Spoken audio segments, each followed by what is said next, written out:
Can you believe it's day 7 already of the Truth About Weight Loss Summit? I am Chef AJ, and I'm so happy you're here. We have an amazing day planned for you, 4 speakers, and we're really going to delve deep today into food addictions and talk about how to crush cravings. Our speakers today are Dr. Vera Tarman, Dr. Nicole Avina, Dr. Eric Walsh, and Justina Froese. We're going to start the day with Dr. Vera Tarman, and she is actually a medical doctor who really, in my opinion, is one of the world's experts in the field of addiction medicine, and she's been working in it since 1994. She's actually the medical director of a food addiction program, and she is the author of a wonderful book called Food Junkies and has a podcast of the same name. And she's one of my favorite people to talk to because she really gets it.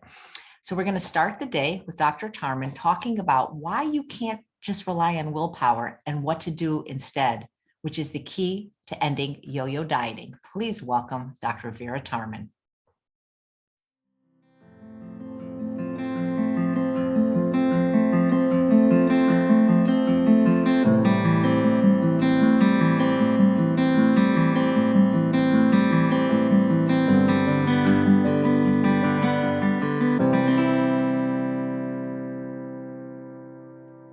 Hi, Dr. Tarman, and welcome to the Truth About Weight Loss Summit. Thanks so much for being here. Thank you again for asking me. I'm always delighted to come on.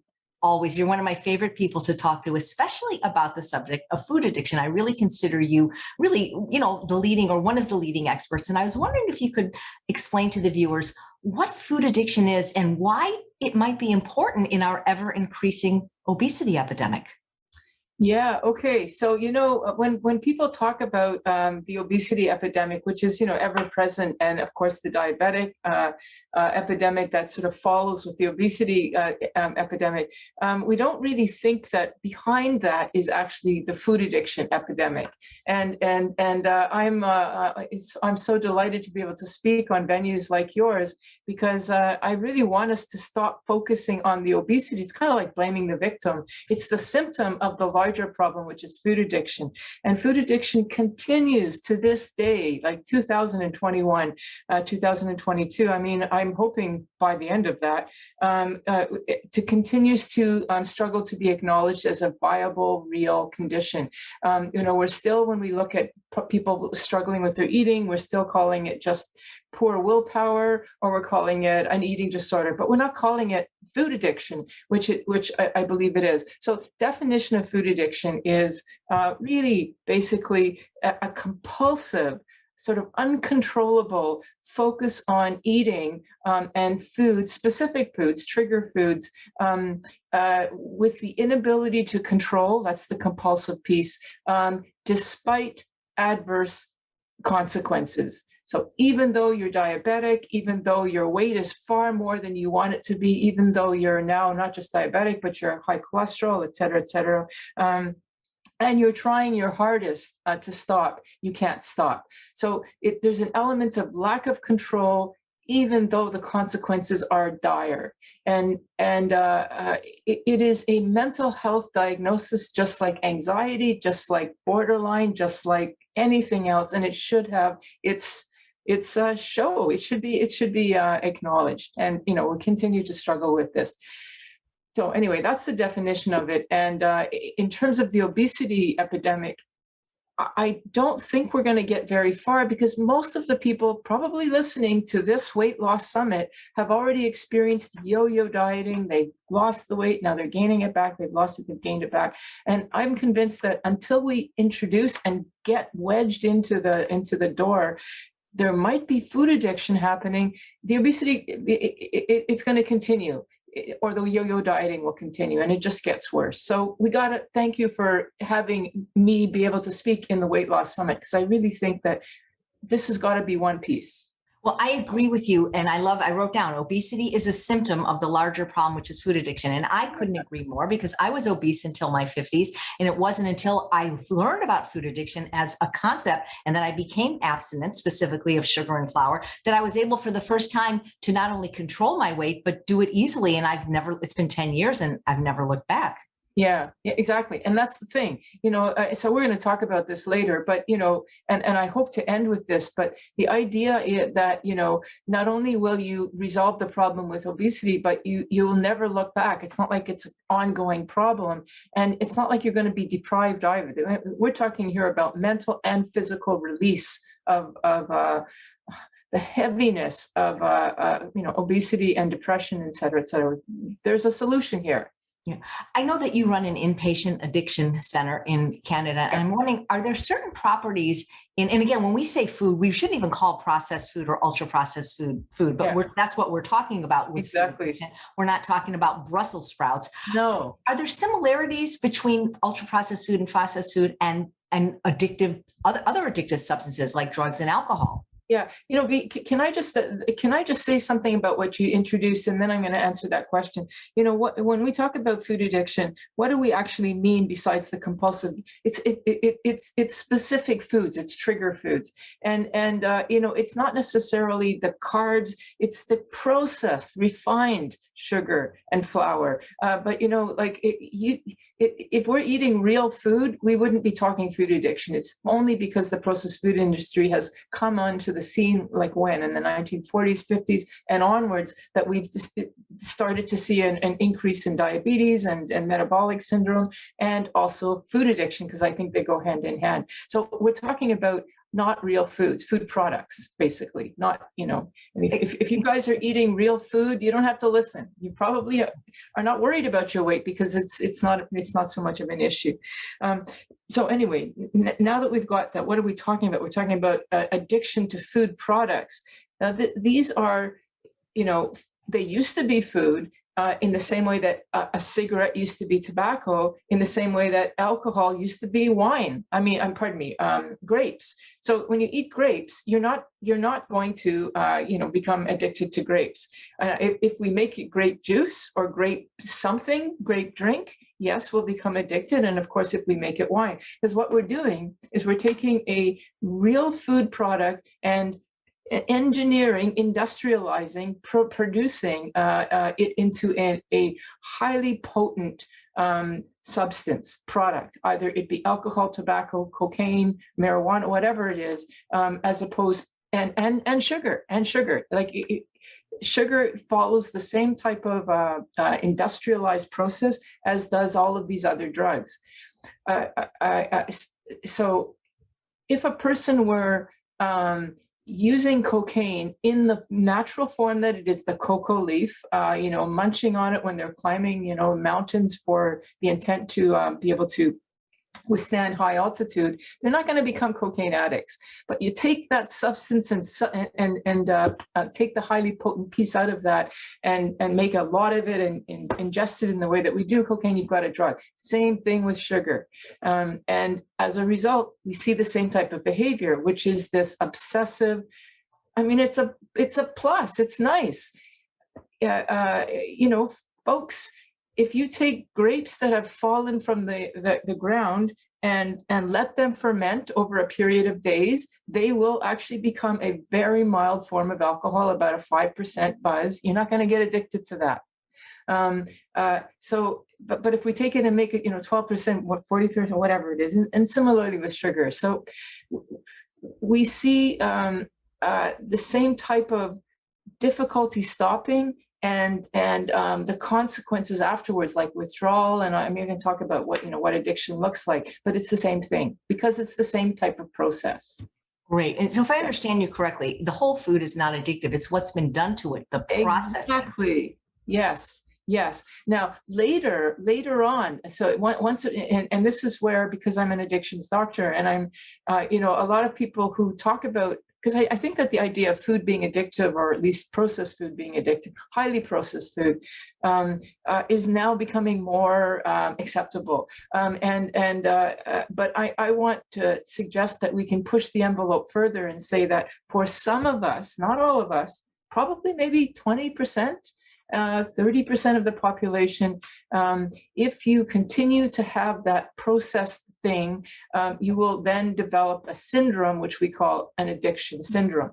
Just like a person who drinks alcohol, not everybody becomes an alcoholic, but about 20 15% become alcoholics. So what is it about them? Well, we can talk about what that is, but if you actually become addicted to something, you've got that syndrome, then even real foods, some of them can become a problem. So that's where we talk about how some people can really do well with eating lots of fruit, like the super sugary fruits like bananas and cherries, and other people can't. They have to stick with the berries and the lower glycemic type, or some people can eat tons of yam and potatoes, and other people can't, because they've already developed a sensitivity because of the exposure of this ultra processed food. But I'm guessing if people were only raised with whole food and never Yes. exposed to sugar and flour, they probably could eat cherries and yams, and it wouldn't be a problem. Exactly. Yeah, it wouldn't be a problem. And our body has a natural, check and balance system. Like, seriously, if you eat a clump of dates, what's going to happen to you the next day?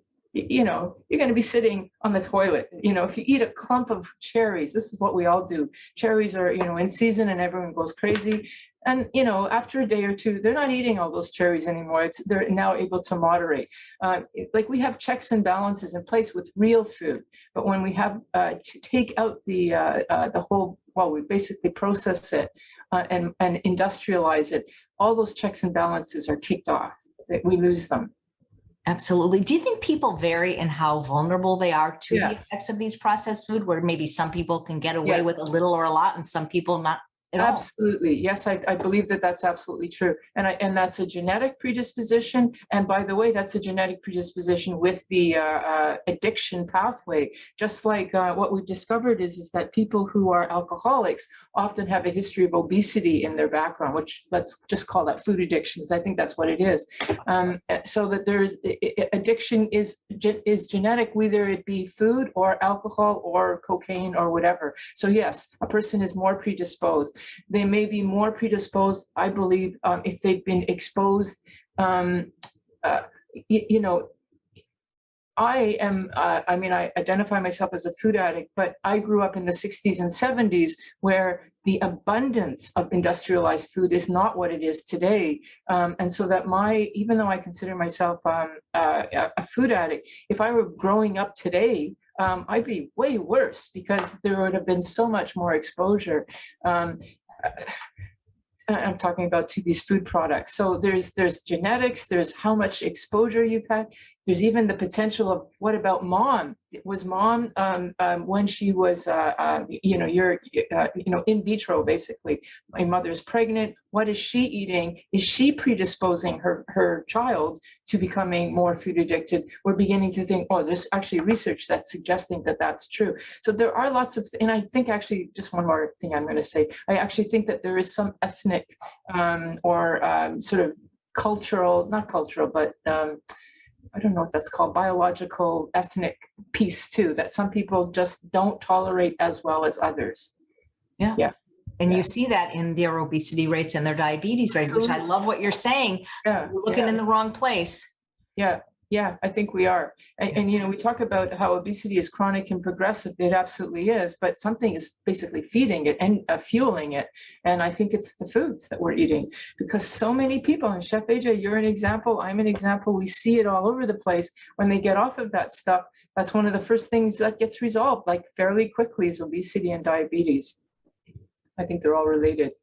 Absolutely. What is it about the processing? We really should probably say refining, because if you took a can of chickpeas and put it in the food processor to make hummus, you're technically processing it, but you're not making a refined food product. But what happens in the refining of a whole natural food that makes it so addictive? Because I don't see people, going to Carrot Anonymous because they can't stop eating carrot. Right. But then carrot cake, that's another story. Exactly. So it's part of that checks and balances. So if you think about it, there's only so many carrots or apples that you can eat, because there's the fiber and the water and the skin.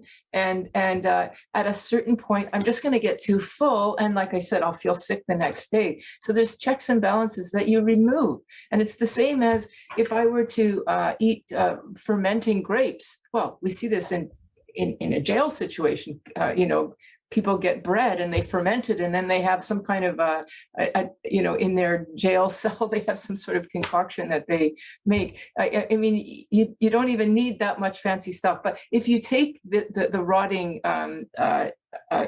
grapes or the fermenting grain, you're going to get sick. Like we feel nauseous, like there's only so much, and then it's like, I can't take anymore.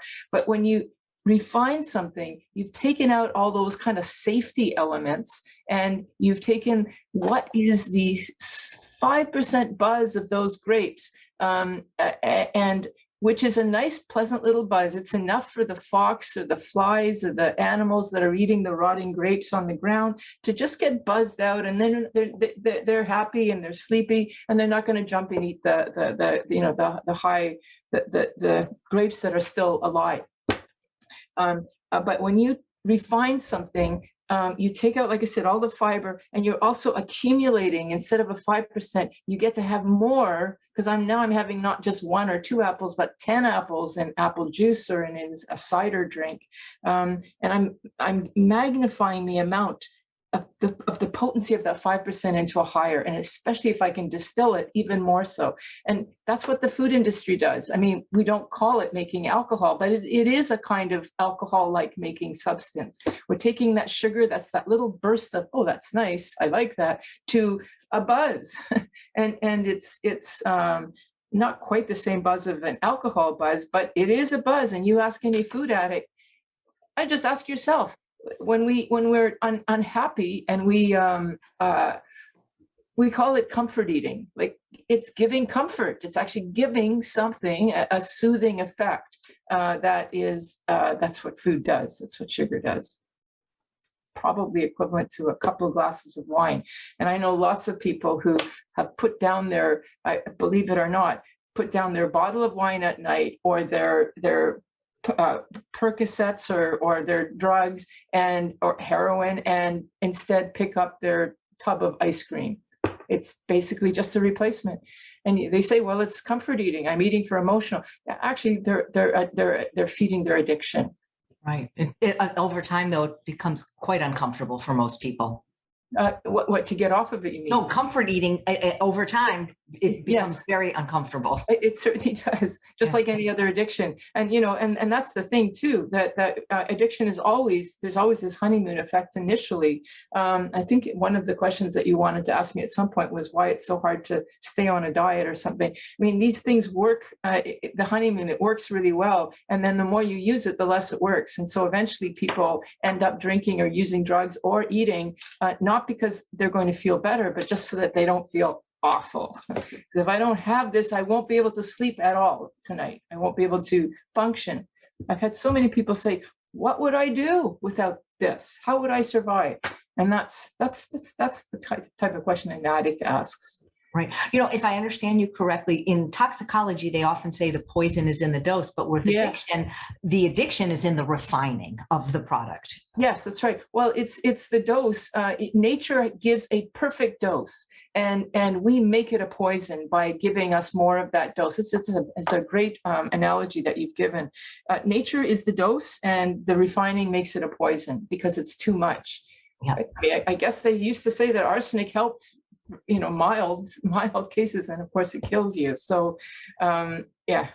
When I think about smoking, I mean, I'm shocked that in 2022, whenever I see a person smoke, I'm like, really? They didn't get the memo? But my understanding from people that are honest, the people that I know that smoke, they don't really smoke to feel good. It doesn't really do anything for them, but not smoking makes them feel bad. And do you think with people that suffer from food addiction and sugar addiction, it's the same thing, that it's really not making them feel so good anymore, but stopping feels terrible? Absolutely. The whole piece about addiction is that there's kind of like two dynamics that are happening. There's the initial, which is I like this, it makes me feel better, it gives me comfort, and that's a neurobiological process that's using the neurochemical called dopamine, which I've talked about in the past. And whenever we talk addiction, we're talking about dopamine. And I like to say addiction is basically a dopamine impairment phenomena or syndrome.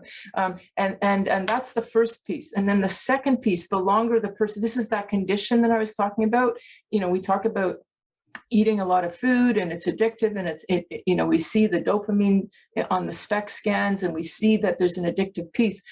The condition of food addiction is when there's the extra piece that's added in, which is if I don't have what I want, the substance, the stress response will actually kick in, and I will now, it feels uncomfortable. It's not that I'm using it to feel good. I don't want to feel anxious, uncomfortable. So it's actually feeding two dynamics, and together it's so powerful. And and because food it's like cigarettes. It's not a huge, I want to say, because we do a little bit all the time. Like, I mean, if you're a smoker, you smoke 20 times a day. If you're an eater, I mean, you may be doing super big binges in a day, but chances are it's a kind of grazing of a lot frequently over the day. And so you don't notice the big ups and downs, because you're constantly in and up and down, which feels normal. And that is it adds to the stress response. Anyway, I think the point I'm trying to get to here is taking those two dynamics, the dopamine and the stress response, adding them together will overpower willpower. And this is why we're going to talk about the whole idea about, is it possible to just have a little bit versus do you just have to stop completely? When you're battling the syndrome of addiction, you're full blown into the addiction piece.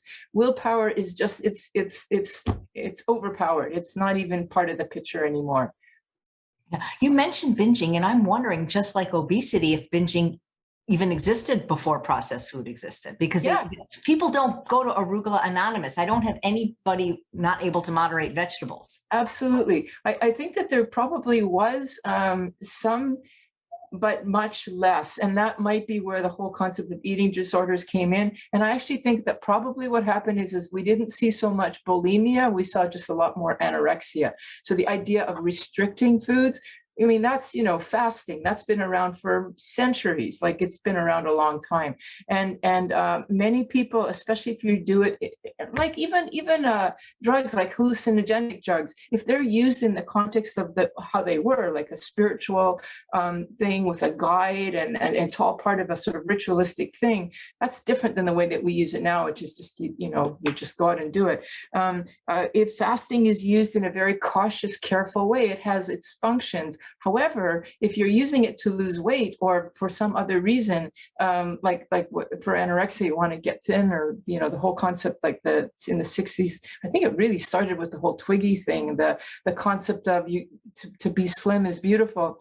I think that even restricting becomes an addictive process, and unless it's done carefully and cautiously, I'm really worried, actually, to tell you the truth, about this whole intermittent fasting fad done without the caution and care that it should require, because I think it's just going to feed this concept of addiction.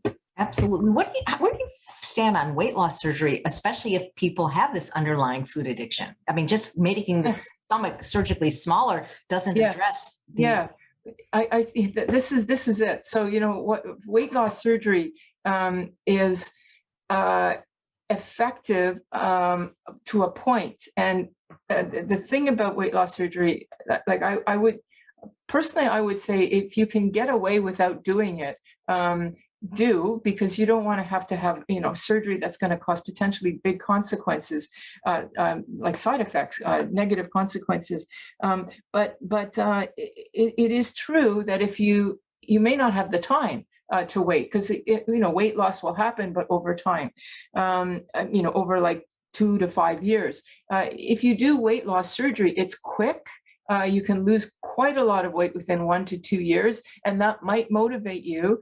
It might save your life, because if you've got severe diabetes and metabolic syndrome, it might save your life. But if you don't get the concept of food addiction, it's heartbreaking to see somebody lose a tremendous amount of weight only to see the creeping back. And that's what will happen.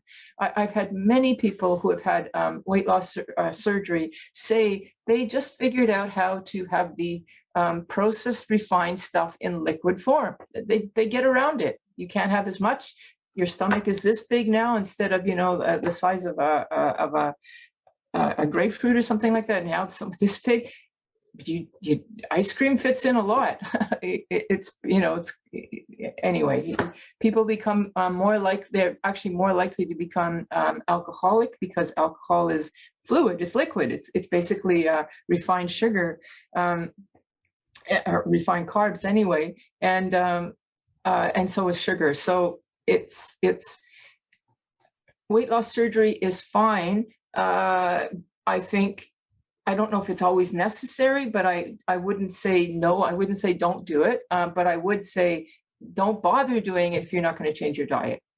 Absolutely, absolutely. Because if what you do, you can't continue to do, it's not going to be successful long term. It won't be. It won't be. And lots of people gain back their weight again, and then they go for a second surgery and a third surgery, and it's like, no, don't. Just change the food. And one of the points of a talk like ours today is to say, here's the importance of food addiction, but there's a good message that's coming out of this, which is not only will you maintain that weight loss that you got through your weight loss surgery, or just by dieting, I guess, if you want to call it, I don't like that word, but you're actually going to feel better mentally. This is not we're not preaching a program of deprivation here. Yeah, you have a question in your list. You've got some great questions. Oh, thank you. Well, yeah, I really could talk to you for more than 1 hour, because I really think you know so much about this. And one of the things that I think the viewers want to know, though, is what have you seen as the most effective strategy helping people with food addiction? And can you actually overcome food addiction, or is it just something you manage for the rest of your life? Okay, so that's a great question.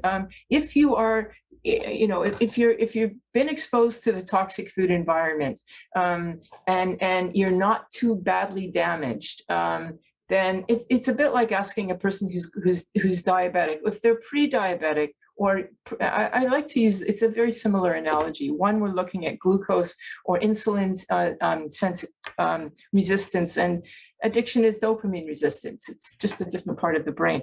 And if your sugars are starting to go bad, if you stop, you might be fine, and then you're okay.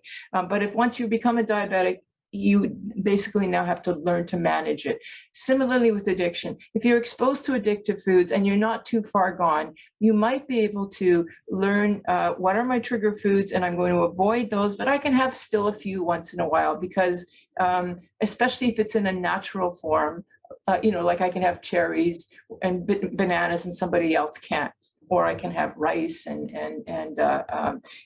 more simple carbs than other people can't. But if you've moved beyond that point of and there's enough damage done, I do believe that then you have to just manage it. It's not like you can go back. You have to just say, okay, here I am. I'm diabetic, or I'm a food addict, whatever it is. What can I do to maintain my peace of mind, or my clean sugars, or my physical health, and I'm just going to avoid those foods, but I'll be fine otherwise. I mean, really, we're just going to say you're going to be as clean as possible. You're going to eat as real food as possible.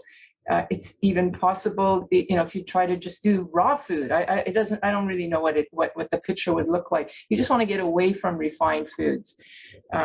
So, did I answer that question? Yeah, you did. Thank you. You had mentioned this word trigger food a few times. Maybe you could see what your definition of trigger food is, and is it similar to like a gateway food? Yeah, that would be, yes. So in the language of addiction, we identify that there are some foods that will spark off that dopamine response. And dopamine is the neurochemical of want. I want more. I'm going to have a couple of chips. I was fine before, but there's the chips, and I want a couple, and now I want more. Because what's happened is I've eaten that refined food product, and by the way, that doesn't happen with chickpeas. It happens with chips. And once I have a few of those, I want more. The dopamine is inspired, and now I'm off and running. Oh my gosh, what was I answering? Can you ask that question again? Well, I said gateway food, because yes, that's similar to it, because we talk about gateway drugs. Yes, chips are a great gateway. Actually, there was a study done to show what are the gateway foods. What are most triggering foods? And we found out number one on the list, of course, was chocolate. Chocolate, of course, it was. And we're talking about chocolate with the sugar in it. Pizza was another one. Chips was another one. Hamburgers was another one. It's not just the sweet stuff; it's also the savory stuff. And it's not necessarily the meat in it; it's the stuff that's been put on it. It's not necessarily the potato and the chips; it's the stuff that's put on it. Anyway. So you identify what are the foods that make you want more. That's the trigger. And what are the trigger foods? They're almost always something sweet. And floury stuff. So that would be like cakes and muffins and pasta and all that kind of stuff. You have a little bit and you want more. That's a trigger food. So we already know basically anything that's energy dense, sugary. If there's fat added with the sugar, that will make it more. Now, fat itself is probably not addictive, but add sugar and fat and it is. And if you add salt, well, you've got the triangle, the golden triangle: sugar, salt, fat. Absolutely, because in nature, sugar, fat, and salt are never in any one product at the same time. Exactly. Yes, this is what we've done. We've done this to sell more food, but what we're doing is we're making ourselves sicker. I mean, this is a classic example of we're making something that is basically sells itself because it's addictive, and it's making us sick. It's giving profit to some at the expense of actually mainly our young people, like gateway. And when we use that word gateway in the addiction world, the thing that I really worry about here is that it's not just a gateway to eating more food later. It's a gateway to I'm going to smoke pot. I'm going to vape. I'm going to maybe use drugs because now I want to lose that weight that I've gained. It's a gateway to other drugs as well because it's the same part of the brain that's getting impacted. Absolutely. You notice you never see okra on that list of gateway foods. Okra? Okra, right? Yes. Yeah, you're right. You never see it. Dr. Chalmers, what is a craving? Is it physiological, psychological, biological, all of the above? Yeah, so craving is, again, it's an addiction terminology. And this is why I think that adopting the whole concept of food addiction is so useful, because then we actually use words that are useful, and then we start to get tools. And we're using the tools of the addiction toolbox. And one of them is this concept of craving. So when you have a sense of craving, that means that you want something. You open up the fridge and go, oh, what do I want? Well, that's a verbal expression of a dopamine in action. I go into a store, or it's Christmas time, and I think, okay, what do I want for Christmas? I'm basically exercising or experiencing a dopamine, which is my motivation, my excitement, my looking forward to. This is how shopping can become an addiction, and how internet shopping and whatnot can become an addiction too. But in terms of food, whenever you crave something, that means it's probably a trigger. Because like you said, I don't crave okra. However, if I know I'm going to an Indian restaurant and I'm going to have a really nice okra dish, I'm looking forward to it, but not like, I want it right now. I can wait until the plate comes, and I'll eat what I want, and then I can push my plate away. But if you're in a circumstance where you can't wait for that thing, and you start to adopt all sorts of behaviors like secret eating and planning ahead and hiding the food and obsessing about it, that's basically obsession is just a craving on steroids. I love that. Obsession, craving, very good. So many people talk about being abstinent from sugar and flour, and yet they still include what I would consider drugs in their meal plan, like caffeine multiple times a day, alcohol. Where does that fit in the food addiction equation? Because to me, those are both addictive substances, just because people can't give them up. Yeah, well, so this is why I think that it's important to have conversations like this, where we say there is an addiction and we have to take this seriously. If people just cut back, it helps, but if they don't realize that it's actually a drug that they're introducing, which will then promote the craving. See, one of the things that they talk about in the addiction terminology is if you do a substance that provokes the phenomena of craving, then that's a trigger. If you so anyway, if you're eating a food that does that, it's become addictive. I'm sorry, I got lost again because I'm trying to. No, Yeah. it's okay. I mean, I was just saying, where does caffeine and alcohol Yes, fit in? right. Because Okay, to me, thank you. I don't see how they're really part of an abstinent food plan for somebody that's a food Yes, addict. exactly. So it doesn't help then to put aside the sugar if you're then going to just, and this is what we see happening all the time, is people end up smoking more. They're on a diet and now they're smoking more, or they're drinking a lot more coffee. I mean, you're just moving your addiction to something else. And then when you try to quit the smoking, what happens? You start eating the sugar to quit the smoking. And similarly with alcohol, a lot of times when people stop drinking, they end up eating more. And in fact, it's part of the AA canon of literature that it says when you have a craving for alcohol, pop a sugar, and it works like a candy. And those of us who know better will say, no, don't do that either. Don't do that either, because it's a gateway one to the other. And so if you are seriously wanting to address your addiction, I'm sorry, but you're probably going to have to stop the alcohol. And a lot of people say, no, I can't stop the alcohol. Well, it's a bit like saying, the cocaine user. Well, if you have suffered the devastation that a cocaine or crack addiction will do to you, it will be worth your while not to pick up alcohol or crack on a weekend. You're just going to say, I can't do it.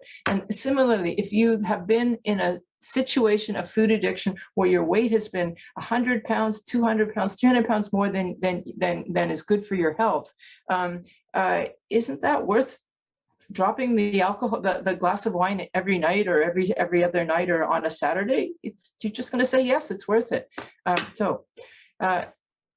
Similarly with caffeine, it would depend on how bad off you are.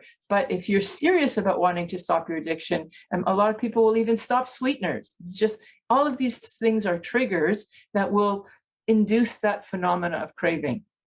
Right. And the craving is not specific. It'll be, okay, I'm not having sugar anymore, but now I want carbs instead, like flour, like muffins. Like I used to think muffins were healthy. Oh my God, was I ever wrong?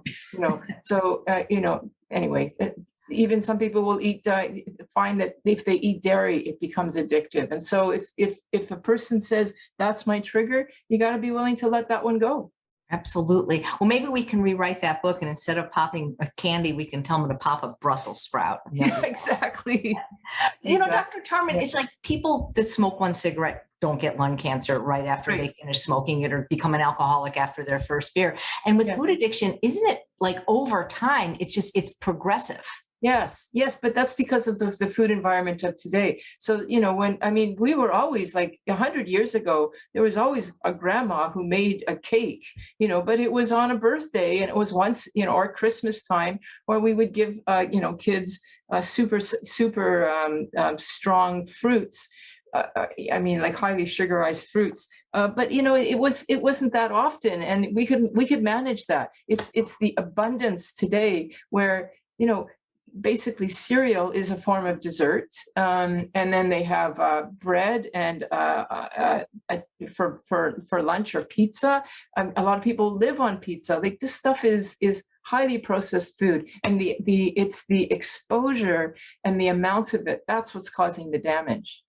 Right. Well, should we withhold all sugar and flour? And I hope people are withholding alcohol from children, from all children. Should we be raising our children in a sugar and flour-free environment? I mean, kids are drinking Red Bulls now. I know they are. This is it. So if you're asking me as an addiction doctor, and if I could have a wish list, I would say yes. Can we actually just get rid of the food industry? Because kids are relying on us to tell them what is healthy. And I have so many, even people who are writing about it, and they're trying to be nice, and kids can have a little bit. They probably can have a little bit. Sure, they probably can. But we have this thing of, we don't want to deprive our kids.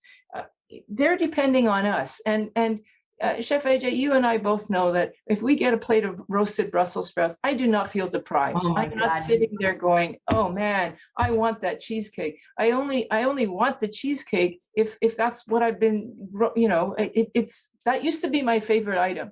I don't even want to look at a cheesecake anymore. There's no sense of deprivation at all. And our kids are relying on us. And so uh, I think that if you could control the environment, which I think is very hard to do, so that the kid doesn't have that kind of exposure, that would be the best thing you could do. Just like you don't want a kid to smoke pot too early. We're actually encouraging people, if they are going to smoke, can you make it 18, 19? Because when they get exposed is very much going to dictate whether they're going to become chronic users later. Similarly with sugar, can you put it off? Can you limit it?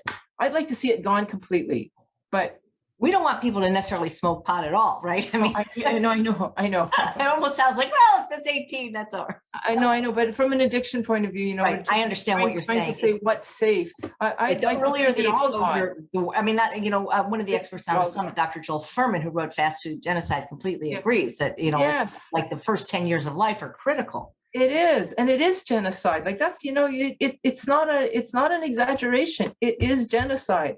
I keep thinking if climate change doesn't get us, our food will. Like for God's sakes. Right. You say, it's funny because I wish my mom was alive today because I'm sure she thought she was doing the right thing by giving Yeah. me all the treats and showing love the way she did with food. She was also a food addict and morbidly obese. But Yeah. all parents really are depriving their children of are a lifetime of suffering. Yes, exactly. And kids are we it's true that when we're born, we have a sort of a sweet tooth, as it were, because that's energy dense. But we can get introduced to other foods, and we do get introduced to other foods. It's part of the families. It's part of the parent who knows better that should be teaching the kid. I don't want to sound old fashioned here, but I want to say we're letting our kids get away with too much, but it's not that. It's the food industry that's feeding the kids. Absolutely. Pushing them to make them want something. Yep. And we know from Dr. Iflin just the way the advertising is targeted to children specifically. Yes, That should exactly. be illegal. I've met a few people that were raised without eating any sugar and flour, like Dr. Goldhammer's son. And I mean, he grew up fine and, he has no food cravings, no weight issues. Brussels sprouts happen to be his favorite food. And it's so refreshing to see somebody that has never struggled with that. I know. And if people knew that was possible, maybe they would think twice about giving these 1-year-old kids a smash cake. Because Dr. Nicole Levine is an expert on this summit. And she says the same thing, at least not in the first 2 years of life, people. You don't need a smash cake. You can have shaving cream. You can have mashed potatoes. A kid doesn't need sugar at his or her first birthday. Absolutely. They don't need it. Absolutely. Yeah.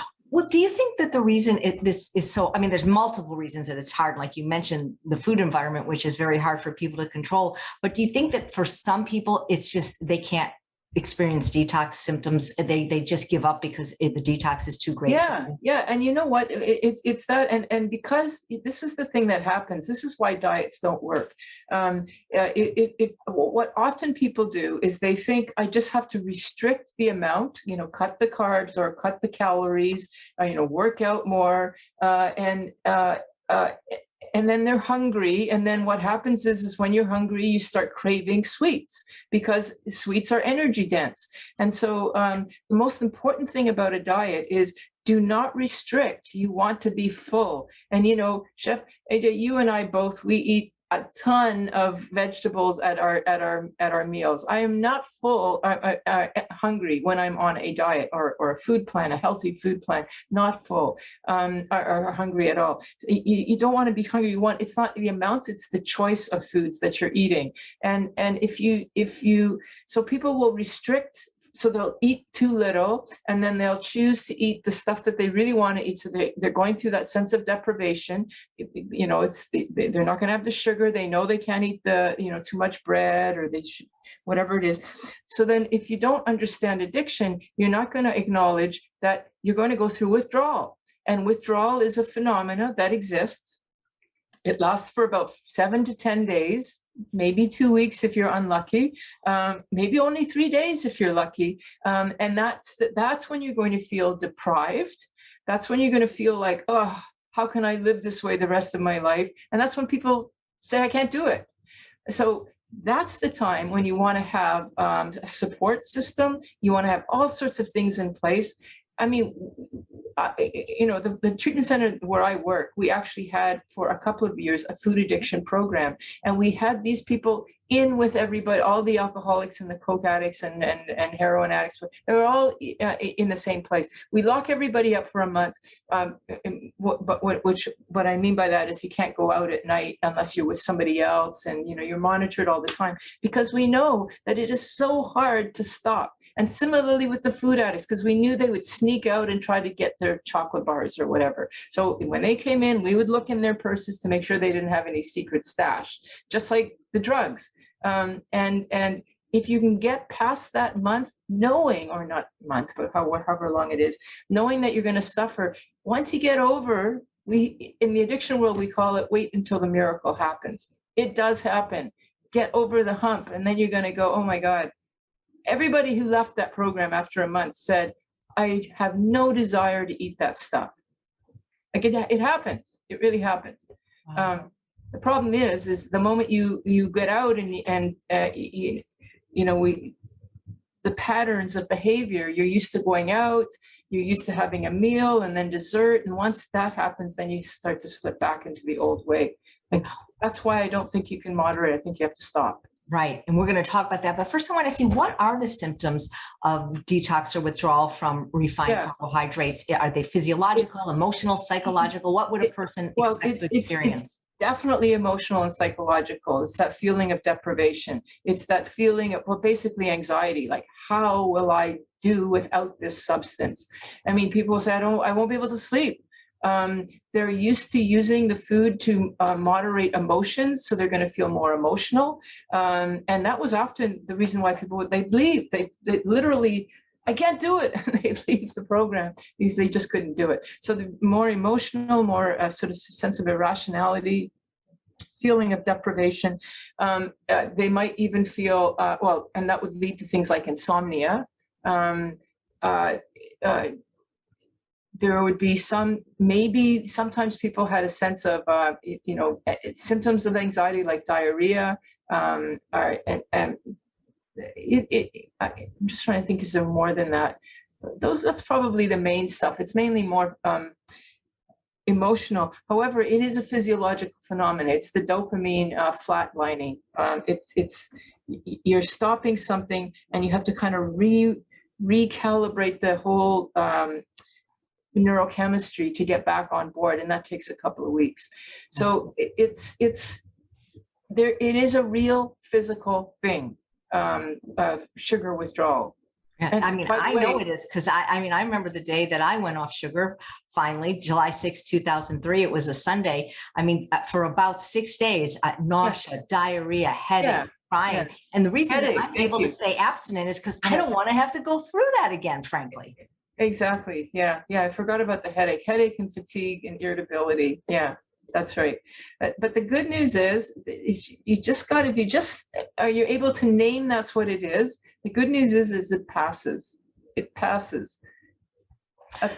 So if food or processed food is addictive, at least for some people, if it's truly an addiction, wouldn't the gold standard of treatment then be total abstinence? Yes, that's right. Yes, it is. And I think that only people who have not gone over the line, there's a line, just like the alcoholic, or just like the person who has a few cigarettes here and there, it doesn't actually call themselves a smoker, because they could then go away and not have a cigarette for a whole year and think about it. So there does appear to be a level of maybe time that you can get away with stuff. But once the brain starts to, it's called become tolerant to it. It starts to register that there's a substance that's there that it has to actually respond to. In other words, develop a tolerance to. Now you're moving into the whole addiction pattern. And I don't think it takes that long. Like an opiate user, it's 3 days, 4 days, and now they're going to be sick if they don't use. How long is it for sugar on a regular daily basis, or how long is it if you're smoking cigarettes until you need a cigarette? I don't know. I think it's not actually that long, but it's probably depending on the person. But once you cross that line, it is, if this is an addiction, any trigger will inspire or induce that phenomena of craving, and then you're back. In other words, you don't want to have anything that's going to fire up that trigger. It's kind of, we in the addiction world we call it kindling. It's like it's once the fireplace is kindled, you just need the flame and you're gone. But if you haven't reached that point where the kindling hasn't developed, you still have some, put a flame and it douses out and no problem. But once you've reached that food addiction piece, it's a kindle. It just takes one flame. In other words, just one bite of something. Now, maybe not a bite, but one cake or one something, and then you're off and running. How do we know? How does a person differentiate whether they need total abstinence or if they could just do harm reduction or maybe cut back? How would a person know? I think people know. Really do think people know somewhere intuitively that it's easier. If you can say to yourself, it's easier to not have this than to have just a little bit, then you know. And so most people know. It's just they think, well, it'll be hard, but I'll still be able to stop. But if you're already telling yourself, no, there's something about this that I'm just getting too excited. It's not like okra, where it's a pleasant thought, but oh, well, if it's not there, I'll have something else. Once you have an attachment to something, and how about this? Maybe the line would be, if you have something and then find out you can't have it and you have a reaction to that, that's more than just, oh, okay, there's probably something going on. Right. When you work with people, do you tell them to start cutting down or to give abstinence a try for a period of time? I think that cutting down only prolongs the agony, but this is a debate in the field. Should we do like a sort of slow harm reduction, just eat something that's not as bad as something else? So that would be an example of sweeteners. I won't have sugar, but can I have sweeteners? That still causes cravings but people can get away with that, and that might work. But truthfully, if you're thinking, okay, I'm used to having 3 desserts a day, can I just have 1 a day? Chances are you're just prolonging the agony, because when you're not having the dessert, 2 of the, like, let's say you decide you're just going to have it at night, you're going to be thinking on the meals that you're not having the dessert. You're going to be thinking about the dessert. We call that white knuckling it. You're still obsessing about it, even if you're not having it. I think it's much better if you just get the damn 10 days over with, and then you're on the other side. Otherwise, you're still, it's like you're trying to quit smoking and you're used to 10 and now you're on 6. Well, you still want those other 4. And if you're doing it, you're going to do it over a month instead of 10 days. That's a month of white knuckling it.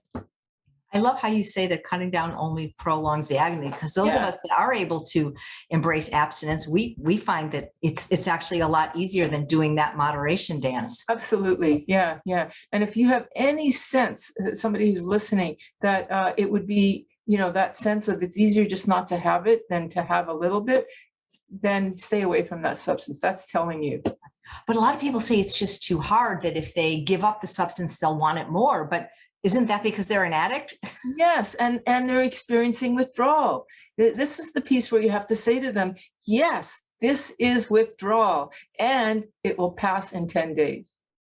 Yeah, absolutely. And that's why to be in a supportive group, or even at a place like the True North Health Center or your place, could be so enormously helpful for people that aren't able to do it on their own. Yeah. And, we have this thing where, I have a hard time believing it, but if I have a coach or I have somebody that I talk to who I trust, they're going to say, it doesn't feel right. It feels bad, but it is going to pass. And I know it's going to pass because it did with me and it did with all my patients. And it's just the way it works. That's how the brain works. It's just withdrawal. And then once you're on the other side, you're going to go, oh my God. It's much easier than I thought. And I think until people experience a period of absence, I think they don't really have any idea what we're talking about. Exactly. You're just going, how am I going to do this? And that is exactly how the addict, I mean, the coke addict or the crack addict who's sitting at, they're not going, I want this life. They're thinking, I hate this life, but I do not know how I'm going to get through the next 24 hours. And then in 10 days, they're like, because they're in treatment, they go, holy cow, now how can I not go back there? Because I see people discovering that once they get past this cloud of fear, they go, oh my God, this is not that bad. It's actually okay. It's part of that whole, like I said, the stress and the dopamine response. It will recalibrate itself. It will. You just have to get through it.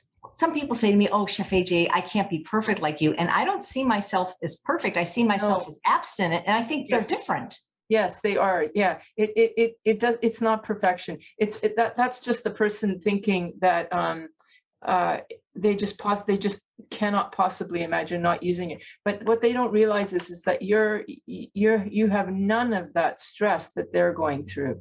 It's easy for you. I mean, I'm assuming it is. It's easy for me. I used to love, like I said, cheesecake. And I used to love a rum and eggnog at Christmas time. And I have to admit, at Christmas time, I still think, oh, I'm not having that rum and eggnog and yeah, whatever. But then I think, you know what? That's okay. I don't need it. I used to smoke cigarettes and I loved them but I don't need them now. And thank God I'm not doing them. It's a memory, but it's not a painful one. It's like, whatever. Wow. It's easy. It's easy. It's not perfection. It's easy.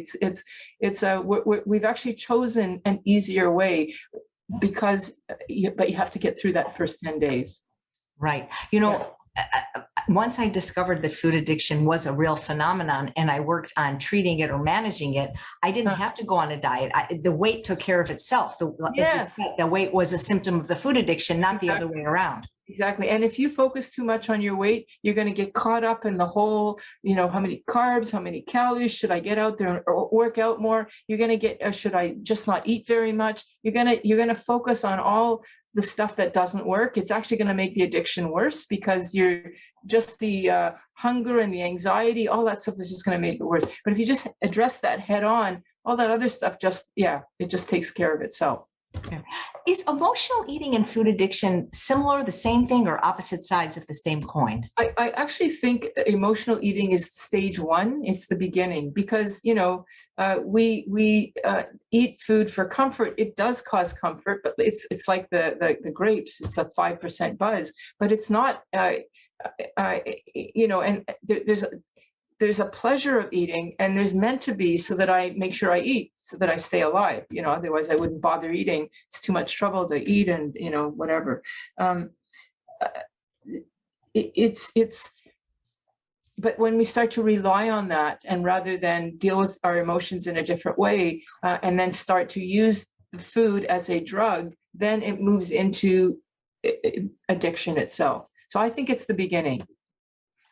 Stress. We can't always manage all of our stresses, but the pandemic, for example, was a source of stress. And some people use that time to actually clean up their diet and lose weight, start exercising. Other people gain what they're calling the COVID-20 or things like that. So, and that's been partly business too that has pushed for that. Like that. I mean, they've actually used that as a learn how to bake or start ordering and keeping our bakeries and our restaurants alive by ordering stuff. It's stress. It's like the comfort thing. Go ahead and use food for stress as long as it's real food, because if I'm having a stressful day, I will enjoy my meal, and it does actually give me a half an hour or an hour break from the stresses of the day, and that's fine. But it's Brussels sprouts. I'm just using that as an example, and then I'm done, and then I have to go back to my life, which is dealing with the stress. But if I'm starting to focus on these other, well, I guess that's just to say it that way. You use real food with the pleasure that it allows you, because I love the food that I eat and I love my meal times, and I'm sure Chef AJ, you do as well. You know, we can delight and in menus and in recipes and in the joy of eating, but then at the end of that meal, we push the plate away and we move on and do something else. So you can use food for comfort, for pleasure, for excitement, but let, I don't want to say nature, take care of itself by eating real food. Right, because we're still getting dopamine from our food, but we're not getting these exaggerated responses like exactly. And then therefore we're not going to get addicted. Right, absolutely. Wow. Does trauma play a role in addiction? And if so, what? Well, trauma is another one of those things that predisposes a person. So their ability to, I guess, because they've lost their ability to manage emotion because they've had some sort of huge stress that's overwhelmed, sort of our natural ability to cope. And so we end up needing help. And so people use food, and they're not, again, a person with trauma is not eating too much okra or Brussels sprouts. They're eating junk food because of that extra effect, or they're using drugs, or they're using prescription medication. They're using something to basically self-medicate. So yes, I think that having a trauma background will predispose a person for sure. I'd actually say for somebody like that, be extra careful with your food, be super clean with your food, because you don't want, you're more predisposed. You know, they say with smoking, very few people quit on the first try. It takes maybe 6 or 7 tries. And what hope could you give to people that have struggled with trying to do an abstinent food plan free of sugar and flour and lose weight? Can you maybe give them some hope that there is a light at the end of the tunnel and they should try again? Oh, absolutely. You should try again. I mean, absolutely. One of the things we say in the addiction world is it's always one day at a time. You just have to be clean for today. So, the thought of how will I ever live without my bread, without my pasta, how will I do this? Well, can you do it for today? If for this meal, can you have this next meal where you're only going to have your veggies and your fruit and your legume, whatever it is that you're going to have? Can you do that? Yes, I can. Okay, so then don't think about anything else. And then at dinner time or the next day, can you do that? So we're doing it one day at a time. I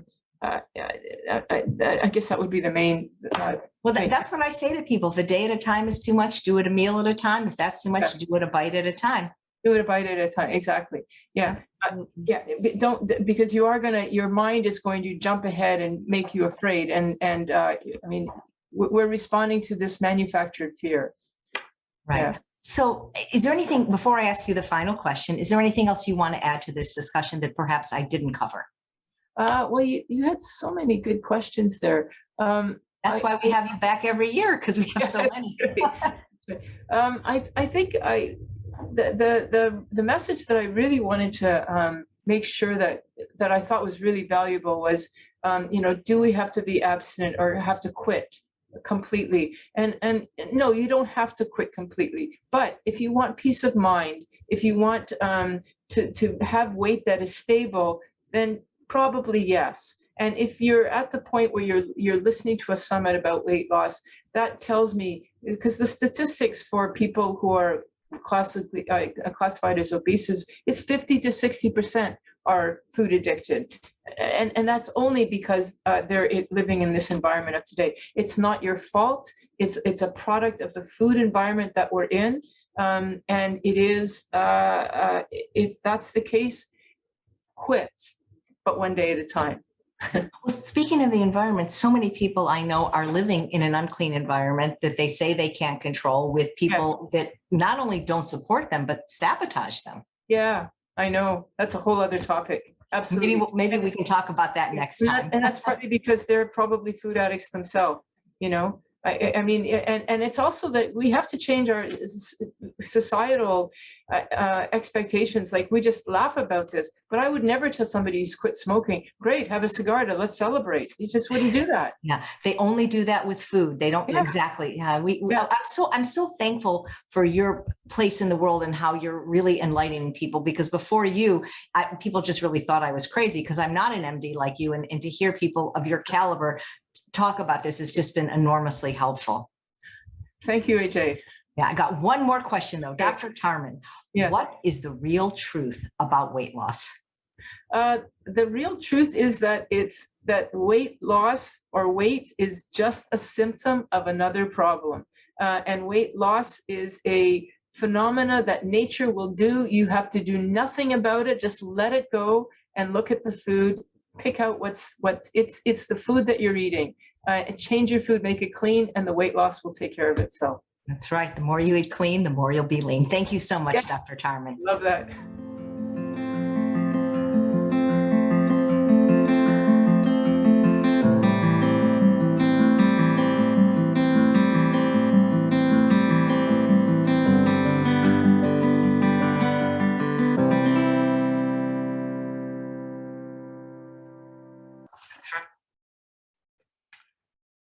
What do you think of Dr. Tarman? Isn't she a plethora of knowledge and information? You know, when I first heard about this idea of food addiction as a disease, I was just approaching my 50th birthday. That was over 12 years ago.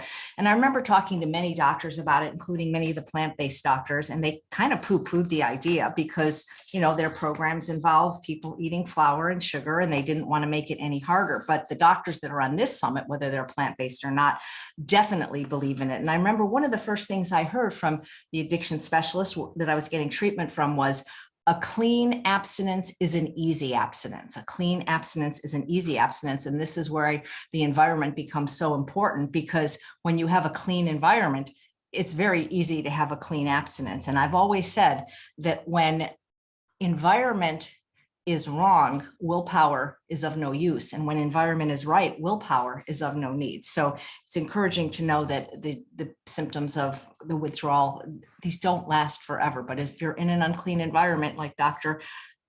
Iflin said on the very first session, you're always going to be pumping out that dopamine. You're always going to have the cravings. So give yourself the gift of a clean environment, at least for 30 days, just to show what a difference it can make. Negotiate this with your family members. It can be done, even if you have to have a private session with Dr. Doug Lyle to figure this out. So here are my takeaways from Dr. Vera Tarman, and she concurs, as many of the experts have on this summit, that obesity is just a symptom of a larger problem, which is food addiction. And when we focus on just the obesity, it's blaming the victim. She explained that it's not a willpower issue, that food addiction is a compulsive and uncontrollable eating of specific food, trigger foods, with the inability to control. Now that's the compulsive piece, the inability to control, despite adverse consequences like excess weight, diabetes, high cholesterol, and despite trying your hardest to stop. It's a lack of control, even when the consequences are dire. So it's a mental health diagnosis like anxiety and should be acknowledged as such. She believes until people get the food addiction piece, they will always continue to yo-yo diet. But once you solve the problem, you won't feel deprived and you won't look back. And I cannot tell you how true that is for me and the people I've worked with that are now food addicts in recovery and do an abstinent food plan and have achieved our ideal weight in a clean environment and are living our best lives in our best bodies. And I want the same for you if that's what you want, because I know it's possible. Food addiction is specific foods. Of course, you can't be addicted to food and eating. It's trigger food. It's not when you eat whole, complex, unrefined carbohydrates like sweet potatoes or millet or beans. It's the processed sugar and flour, because they go through the same refining process as drugs and alcohol. Now, if we were eating real food, we wouldn't even have to talk about food addiction. But when the processed food industry came on the scene in the 1940s, that's when we started to see an increase of obesity, diabetes, metabolic syndrome, and food addiction. Now, remember, we're not talking real food, whole food. We're talking about food products. And these are not food. Now, they used to be food in the same way that cigarettes used to be tobacco, or grapes used to be wine, or cocoa leaves used to be cocaine. These are highly processed substances that are now addictive, and sugar follows the same type of industrialized processing as do all these other drugs of addiction. Now, if a person chews on a cocoa leaf, they're not going to become a cocaine addict. It's when you take the highly potent piece out of it, it becomes a drug. When people chew a cocoa leaf, they get a mild stimulation like having a cup of coffee, but they don't become cocaine addicts. With sugar, you see the same type of behavior as you do with other drugs. The whole food is never addictive. It's what's been done to the food. And Dr. Lustig talks about that all the time. It's what we've done to the food. It's the processing and the ultra processing, not the processing of chickpeas into hummus, but the refining and the removal of the fiber and the water and the vitamins and minerals and phytochemicals and antioxidants. Dr. Tarman believes that 20 to 30% of people suffer from food addiction. Now, I believe it was Dr. Stoll that said it was more like 20%, but I think the numbers are much higher because if you look at the numbers of overweight and obesity, they are much higher. She said, when you process a food and industrialize it, the body's natural check and balance system doesn't work anymore. And what a mom eats during pregnancy can predispose the child to food addiction. You're going to learn more about that in our next session with an expert on this, Dr. Nicole Avina, who actually wrote a book about that. There is a genetic piece to addiction, but it's also the exposure. Obesity is chronic and progressive, but something is feeding it, and it's the food. These foods have had their fiber removed, so the potency is exponentially magnified. When people say they're eating emotionally for comfort, what they're really just doing is feeding their addiction. Now, nature gives us the perfect dose, but we make it a poison by refining it and giving more of a dose than was ever intended. Nature is the dose. Refining makes it a poison because it's too much. She talked about dopamine and the stress response, and when you're full blown into addiction, willpower is useless. Fasting or intermittent fasting should not be used for weight loss, and people that have had gastric bypass often become alcoholics. You're going to learn from a whole family this week who avoided gastric bypass and lost over 1,000 pounds eating this way, and it's possible. Don't bother doing weight loss surgery if you're not going to also change your diet. You must identify your trigger foods and avoid them, and eat real food, whole food, and avoid refined foods like sugar and flour and alcohol. And Dr. Iflin would say, of course, also dairy and caffeine and excessive salt and excessive fat, she says as well. Sugary foods sparks off that dopamine response, and dopamine is the neurochemical of want. Now, chocolate is the most craved food, followed by pizza and chips and hamburger. You have to identify what the trigger foods are for you, because when you have a little bit, they always make you want more. It's usually sweet foods, floury foods, and fatty foods in combination, foods that are energy dense. And it's usually the fat sugar combination. And if you've been listening all week, you know from Dr. Lyle and many of the other speakers that we were never meant to have sugar and fat in the same bite of food. It does not exist in nature. We were never meant to activate those dopamine pathways simultaneously. And that's basically what dessert is sugar and fat. Gateway foods can lead to other addictions. When you say you're having a craving, it's a verbal expression of dopamine in action. And remember, sugar, fat, and salt never appear together in nature, not in any single food. When you crave something, it's probably a trigger for obsession. It's just a craving. And if you introduce a substance that promotes the phenomenon of craving, then it's a trigger. Caffeine and alcohol are not part of an abstinent food plan because they will induce the phenomenon of craving. And I can't tell you how many people that I have worked with, which is in the thousands now personally, and probably over 10,000 now in groups, that until they gave up coffee and alcohol, they could not reach their ideal weight without constantly having these cravings. The problem today is the exposure and the amount. Grandma used to bake a cake for a birthday, but now we celebrate our birthdays every day, multiple meals a day. And the earlier you are exposed, the worse it's going to be. The most important thing about a diet is to not restrict. That's why we don't recommend on this summit weighing and measuring your food. We recommend eating the right food that you don't have to weigh and measure.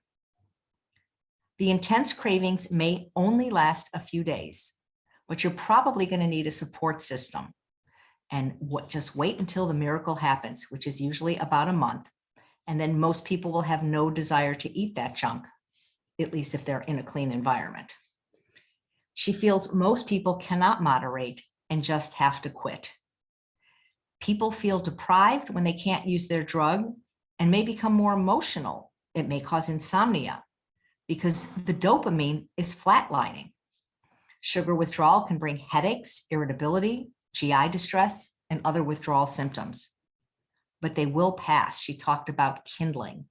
Once the fireplace is kindled, you just need a flame to reignite it, which is why you often hear these sayings in addiction circles, like when you're off getting sober, your addiction is in the corner doing push-ups, or one bite is too many, 1,000 is never enough, or things like perfect abstinence is easier than, what's that saying by St. Augustine?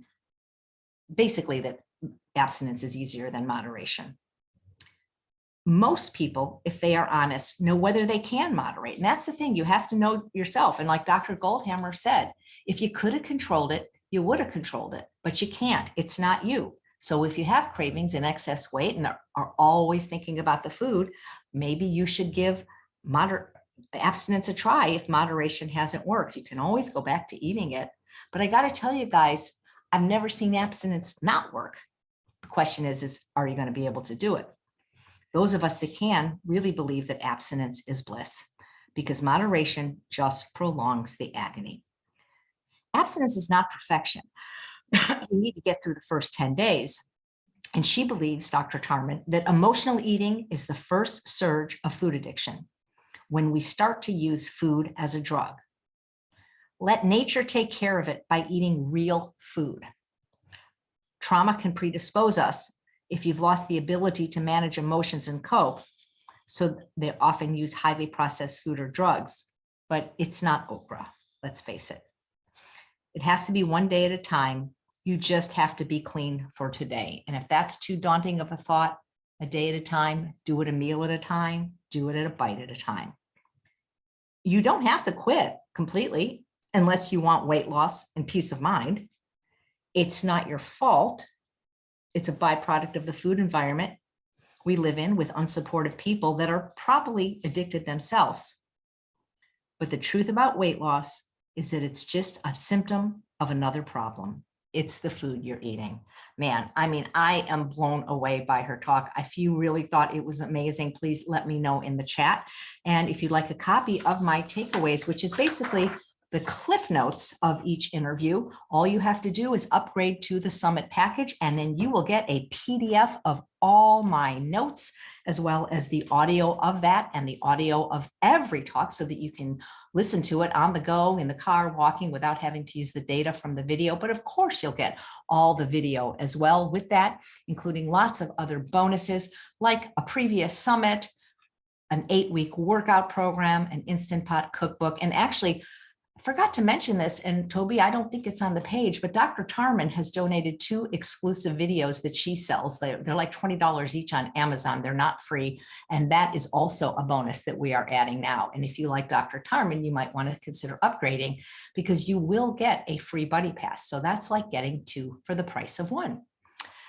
So now we have another expert in food addiction. This might be my favorite day, because this just lights me up, because it's just not talked about in the plant-based world, or at least not enough. We have Dr. Nicole Avena, and she's just lovely. I feel like she looks like a young Scarlett O'Hara. I always tell her that. She's just such a lovely person. She's a research neuroscientist and expert in the field of nutrition, diet, and addiction, but her special focus is on nutrition during early life and pregnancy. She's received numerous awards from numerous groups and has written numerous books, like What to Eat When You're Pregnant and What to Feed Your Baby and Toddler, and has made multiple television appearances on so many shows. And she's just a lovely person, as is pretty much everybody on the summit. So today, Dr. Nicole Avena is going to talk about the science of food addiction and how our brains actually respond to processed food. Please welcome, for the first time to the summit, Dr. Nicole Avena.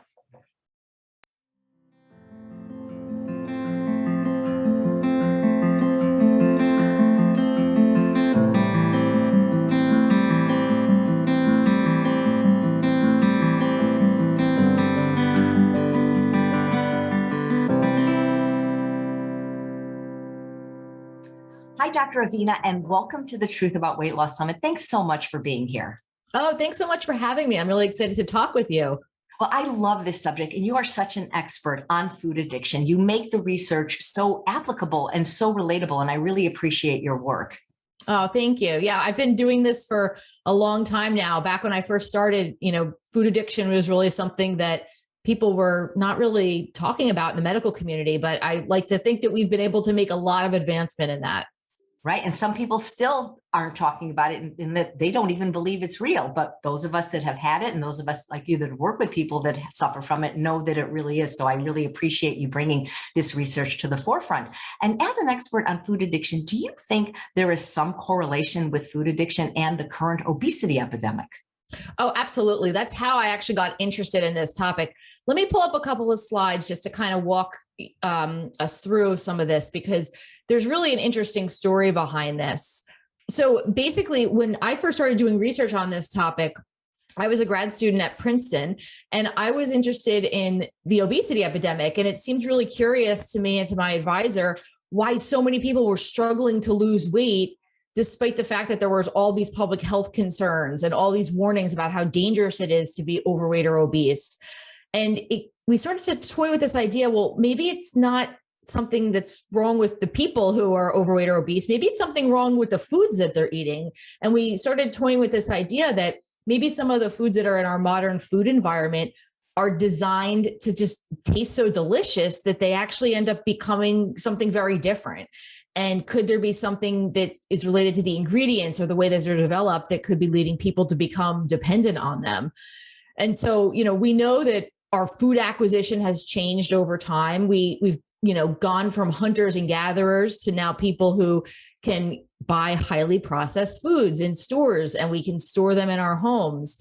And we can even order food from our phone. You don't even need to leave the house. And that's a very different type of atmosphere than what was happening from our ancestors, who used to have to, chase an animal for miles and miles if they were hunting, or find a berry bush and maybe walk through the forest for, hours or days until they found one. So we used to have to work really hard to get our food, and it was very delicious and rewarding when we got it. But that's changed a bit. And now we have this food environment where it's much easier to acquire foods. And I think that this can be part of the situation that we're seeing now with obesity and overeating. Also, if you look at the types of foods that we eat, they tend to be foods that are highly processed. And so they contain lots of added sugars and sweeteners. And this is something that we've seen in our research can contribute to this addiction-like change in the brain that we've been observing. And so to go back to your original question about, is it related to obesity? I think there's been so much research that's come out over the past several years that does point to the fact that we can develop an addiction to these highly palatable foods, highly processed foods, particularly those that contain a lot of added sugar. And then also, I'll just go on a little bit to share a little bit more about that until you get to the next question you have for me. Portion sizes. I think that's an important point of this. We know that portion sizes have gone up dramatically over time. And so if we take a look at the CDC data, this is data that shows what the typical fast food type of meal looked like back in the 1950s compared to what it looks like, now and maybe in the future. You can see that the average size of not only the sandwiches, but also the drinks have gone up in size. And as a result of that, so have the calories. And so our calorie needs have not gone up over time. We need the same amount of calories, if not fewer, than our ancestors did. Because if you think about it, we're leading much more sedentary lives. We are not necessarily, working in the fields or having to, walk miles to get to work or to school or to things that our ancestors had to do. But yet we're consuming a lot more calories. And portion sizes plays a big role in this, because we do know that the amount of food that is put in front of someone is going to dictate how much they eat. So if you give a plate of food to someone, and there's been plenty of studies that have been done on this, if you look at plated restaurants or meals that are given at plated restaurants, people are more likely to eat less when the food is given them on a plate than they are if they go to a buffet type restaurant where there's unlimited portion sizes available. And so it does play a big role. I do want to point out, though, I think that obesity is an endpoint and it has multiple contributing factors. So I often talk about how, we're not really going to find a cure for obesity because there's multiple causes. And I think food addiction could be one of those. We also know that there's other things like sedentary lifestyle that we touched on and genetic vulnerability, just the fact that more and more people are obese and they're having babies. And so more and more babies are going to be born with that genetic predisposition to potentially become obese. Now, that doesn't mean that they're destined to become obese. It just means that they're at greater risk. And if you take a look at our food environment, we have this genetic and environmental crosshairs, if you will, that basically makes it very difficult for someone who has that genetic vulnerability to not become overweight or obese in the modern food environment that we're in, that is so full of processed foods and other types of foods that, encourage people to overeat. Also, I talked about food accessibility. There's also been some interesting social norms about food that I think have changed over time. It's really one of those things where it's socially acceptable to eat food wherever you go. You can have a sandwich on the subway. If you bring, donuts into work, people think you're great. If you, show up at someone's house with a cake, it's almost expected when you go to someone's home, if you're visiting them, to show up with some sort of calories, whether or not it's, food or wine or something. And so our social norms have changed in the way that we're basically eating all day, every day. And it seems that that has been something that can contribute to passive calorie consumption. People find that they congregate around food, and we always have. That's how humans have evolved. But it seems to have come at a cost in many cases now, because we're finding that so many people are struggling with overeating, and social situations is certainly one of those cases where people find it difficult to sometimes navigate their way through things.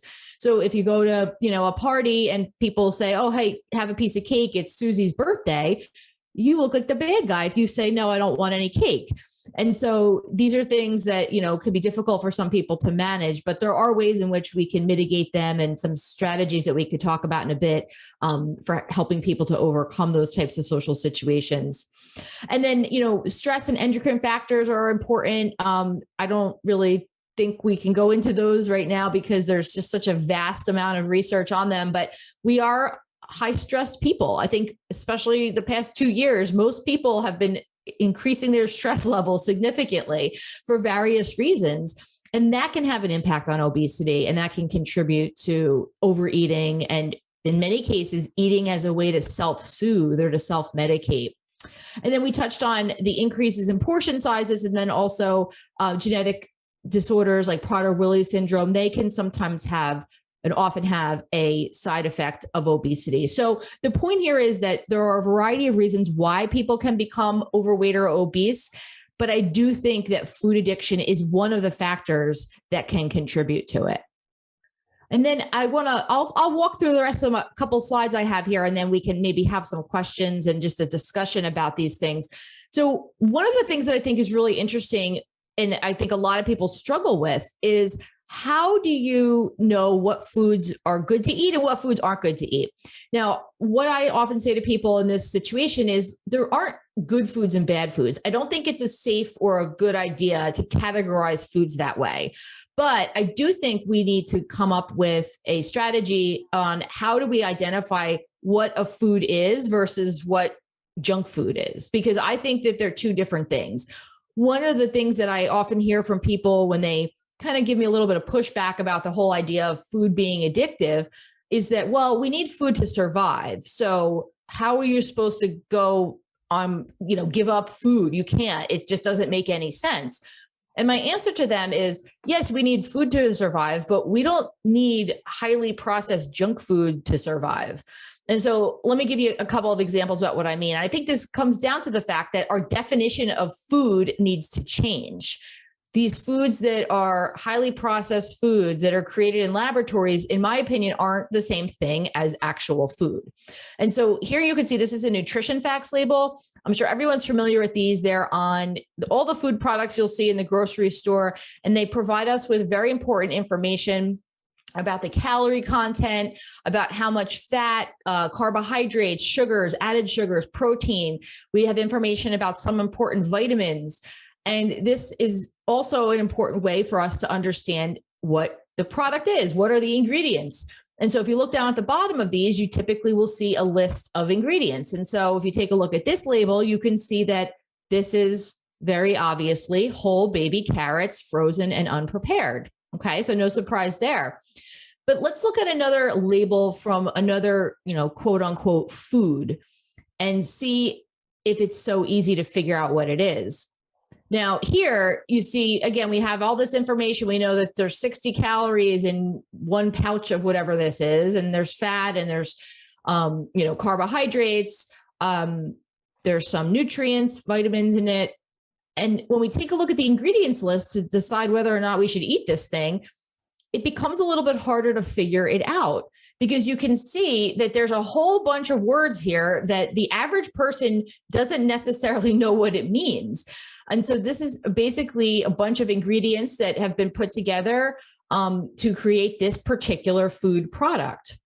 And so you can see there are some good things in here, right? So this food is fortified with vitamin B, which is great because it's sometimes the case that we don't get all of our vitamins and the nutrients that we need that occur naturally in food. So it's great that some foods are fortified, which means that the food companies add extra vitamins to them. That's a good thing. But it also contains some things that maybe aren't so great, like corn syrup or, modified cornstarch, salt, dextrose. There's also some other things in here that really have no purpose of being in here other than to make the food appear a certain way or to allow it to survive on a shelf for a certain amount of time. So things like red 40 lake, that's a colorant that's used to dye a food a certain color, is one example. Also yellow 5 lake, yellow 5 blue 1. So you can see here, there's a lot of things that are put into this particular product that aren't exactly in there for a health perspective or for a nutrition perspective. They're in there for other reasons. So to unveil what this particular product is, it is Mini Crisp Pop-Tarts. And so the big difference here, as you can see, is that this is a highly processed food. This is very different, in my opinion, from carrots, right? Because there's no Mini Crisp Pop-Tart tree out there. You can't go, plant these in your garden and enjoy them. These are a man-made synthetic product that's being marketed as a food to people. And because it's in the grocery store, people just assume that you're supposed to eat it and it's safe. And this is where I have a problem, because we see that these foods are very different from natural, healthy foods like vegetables, fruits, and other things. So what we see too here is that, many of these ingredients that I was describing to you are put into this product to make it smell a certain way, so that when you open up the wrapper or the pouch, it's going to retain its shape. It's going to melt a certain way in your mouth. The mouthfeel associated with foods is very important in our perception of whether or not we like them or not. And so there's a lot of effort that goes into this. Food scientists are hired by these companies to develop these products to make sure they're optimized to taste as good as they can. And often that means that a lot of added sugar gets put into these, because in order to make sure that the product is going to be able to stay on the shelf for 6 months or a year or whatever it is, sometimes they have to add preservatives and ingredients that taste awful, but they add sugar to mask the taste of those ingredients. And so it becomes this whole, slippery slope of creating this product that will retain its shape and stay beautiful in the pouch and melt a certain way in your mouth. And then, having to add sugar to make it still retain its taste and to taste really good so that people will continue to like it. So the big thing about these foods, I think, is that they're considered in this category of ultra processed foods. And this is a term that's been put out in the scientific community. And I'm really glad. And a lot of people are now starting to understand this and look at this as a whole other category of food. And ultra processed foods are essentially foods that have ingredients or formulations of several different ingredients that are not used in culinary preparations. So they're not necessarily used to enhance flavors like we sometimes would add salt to a recipe or certain oils to a recipe.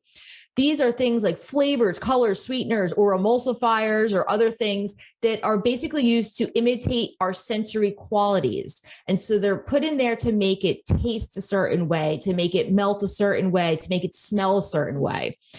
And they're also used to disguise some of these undesirable qualities of the final product that are resulting from, adding in all these chemicals together. So my take on this is that if we can really work to minimize the consumption of ultra processed food, we would find that there would be a lot less obesity. And there's been some excellent studies that have come out of NIH and other places that have shown that it is the processing of the food that is responsible for people overeating. We've shown in our laboratory that highly processed foods are more likely to be identified as addictive, and people find that they have a more difficult time restraining their intake.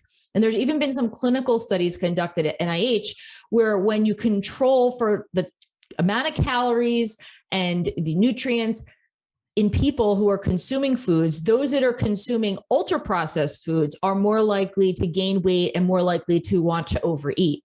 And so again, it does make a difference. And these types of foods are becoming really rampant in our food environment. If you think about it, when you go in the grocery store, you hopefully enter into the fresh food section and fruits and vegetables, but the majority of the real estate of the grocery store is shelf-stable products. And many of these are these highly ultra-processed foods. So I think that the fact that these become so popular and have kind of taken over our food environment is the fact that we experience different types of hunger. And there's two different types of hunger. And I don't necessarily think people fully grasp this. So I think it's important to talk about it. And so typically when we talk about hunger, we think about, the kids that are on the left, right? These are kids that have a feeling of discomfort or weakness that's caused by a lack of food. They need to eat because they need calories and nutrients. So that's where the need comes. Now, if you look at the kids on the right, this is another type of hunger that seems to exist in our society pretty frequently these days. And so this is hedonic hunger. This is a type of hunger that has nothing to do with calorie need or nutrient need or vitamin needs. This is all about the pleasure. This is all about the pleasant sensations that come from eating something. And so we all probably can relate to this, where you go to a restaurant, you might have a lovely meal, you have more than enough calories, you're completely full, but the server comes over and says, "Oh, would you like dessert?" And you might say, "Well, yeah, you know what? I could go for some dessert. Yes, I'm hungry for dessert." And so you're not hungry because you need the calories. You're hungry because it's going to taste good. And that's what is driving you to eat it. And so the pleasant sensations that are associated with the food can actually get people to eat more than the nutrition that's associated with the food.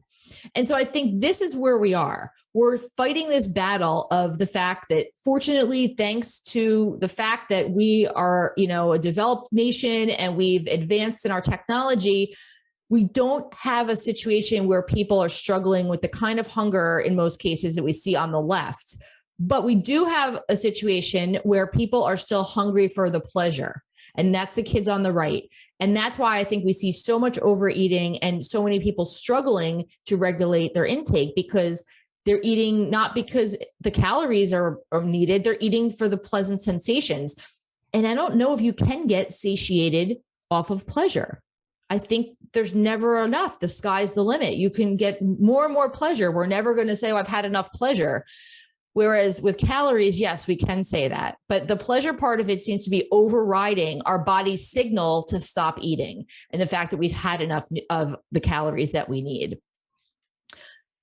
And again, I think, it comes down to what I've referred to often as the diet myth. We have this whole idea in our culture that, if you want to go on a diet, you can lose weight and maybe bring your cholesterol down, bring your blood pressure down, or whatever your health goal might be, that it's this time frame that if you do something temporarily to get healthy, then you can go back to your kind of old ways once you reach your milestone. Or you maybe tell yourself, "Okay, I'm going to get to this point and then I'll keep my good health habits." But when people sometimes get there, they kind of slack and start to go back to their old ways.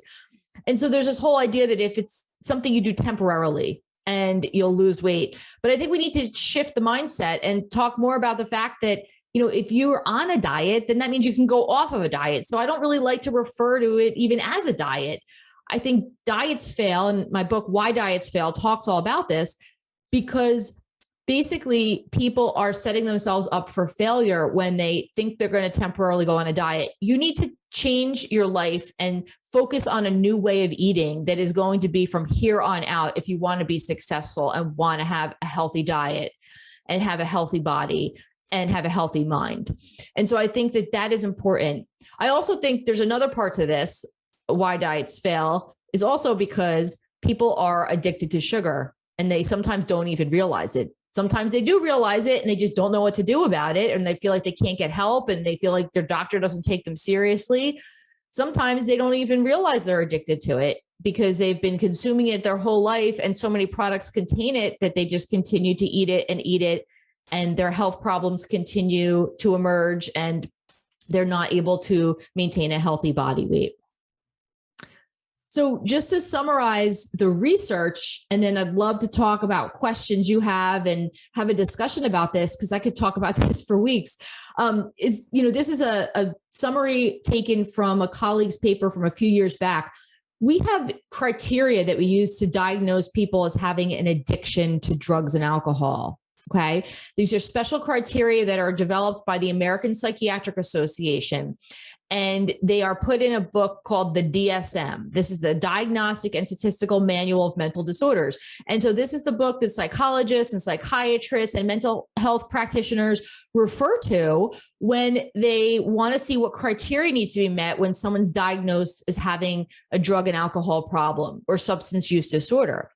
And you can see the criteria are listed on the left: tolerance, withdrawal, using more than intended, trying to cut back, but not being able to, missing important activities due to use, persistent behavior in spite of the fact that you know it's causing you harm or causing consequences. And what you can see is that all of these criteria have been met when the substance of abuse is sugar or food. And so this has been shown not only in animal model studies, but also in clinical studies in humans as well. And so I think that when we really start to think about this from a psychiatric perspective, if these sugar-rich, highly processed foods can produce the same types of behaviors and meet the same criteria as drugs and alcohol, how can we expect people to just walk away? I mean, if you think about it, drugs are illegal for a reason, right? Because we know that they can harm people. You go to jail if you bring drugs to work. But, like I said earlier, you go to work and you show up with a big tray of donuts and people think you're great. And so I think we need to shift the mindset around this and start to really think about how food can have an impact on our brains and how it can have an impact on our behavior and how this is being harmful, not only to ourselves, but to those around us and others. And that's all I have for the slides. Oh my God. I have taken 4 pages of notes. And one of the things you said that I put a big star on was you can never get satiated from the pleasure. 2 of the authors of a book called The Pleasure Trap, Dr. Lyle and Dr. Goldhammer, each are experts on this summit. And that is so true.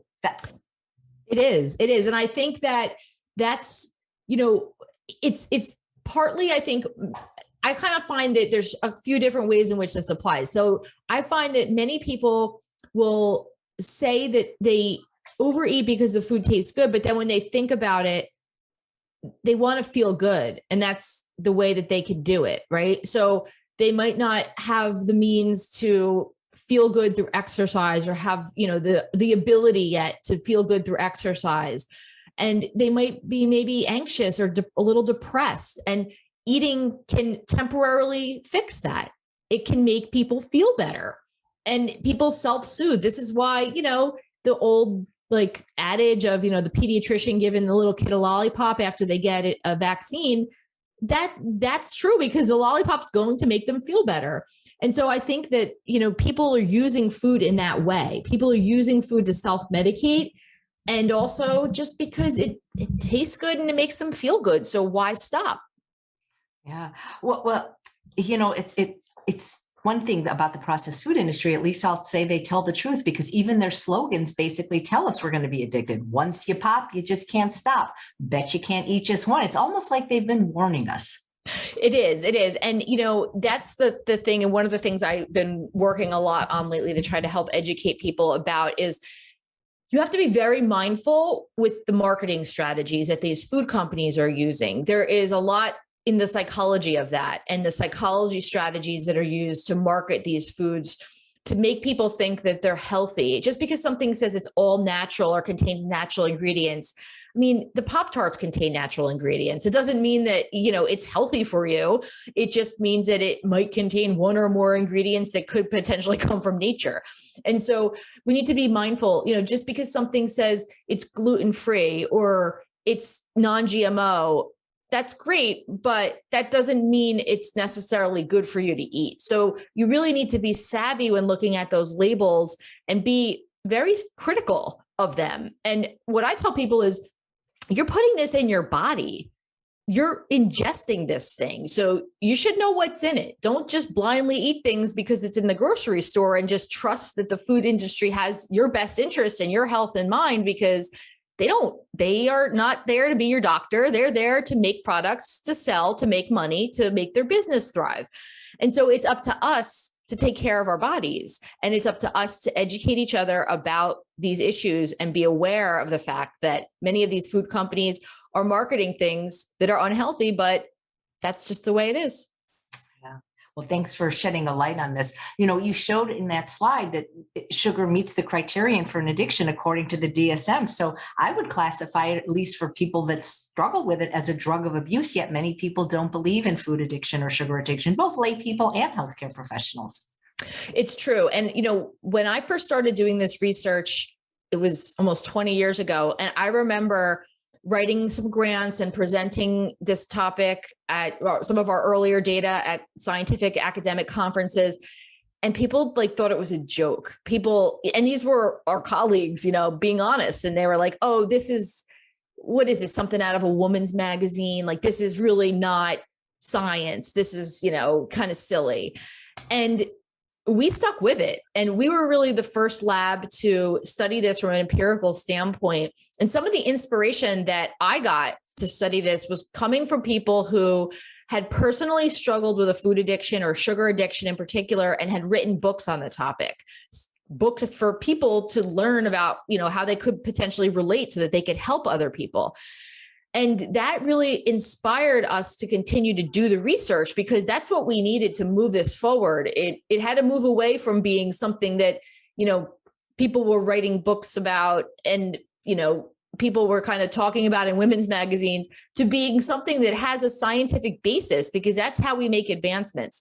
And so we stuck with it. And I'm really happy that over the years, I've published on this topic alone over 100 scientific peer-reviewed publications on studies looking at whether or not food can be addictive.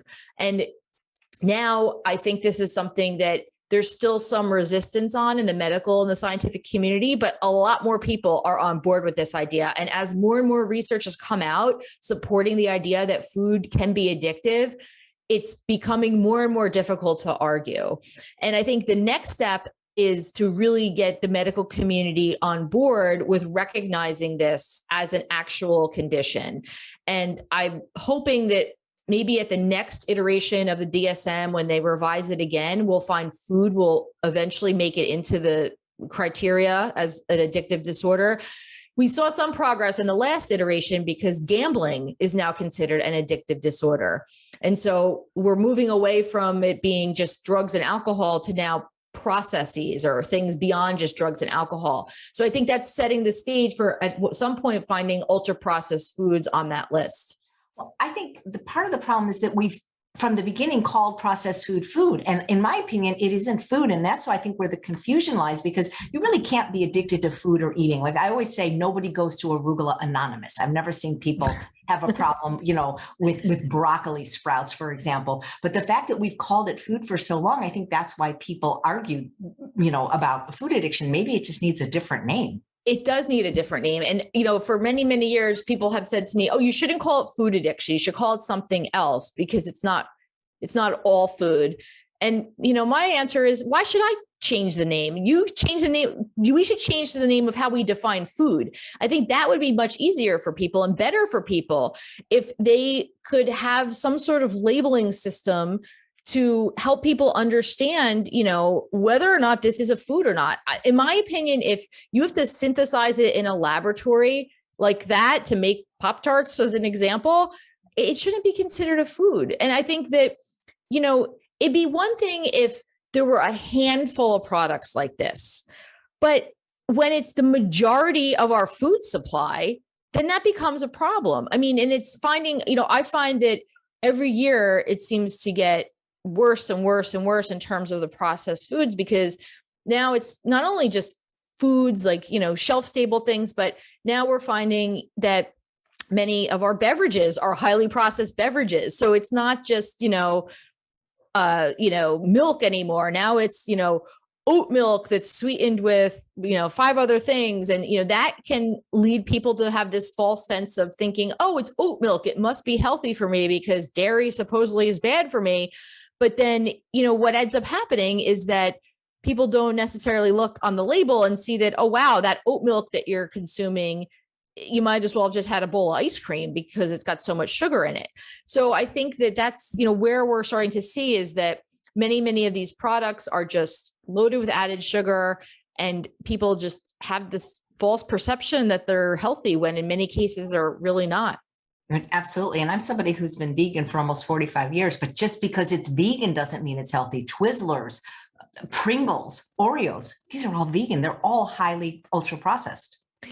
Exactly. And I think that's where, people struggle, because people think, okay, if it falls into this category of what is perceived as being a healthy style of eating, like you just said with vegan, there's so many health benefits to being vegan, but if you're vegan because you eat Doritos all day long, then no, that's not what they meant when they said it's healthy to be a vegan.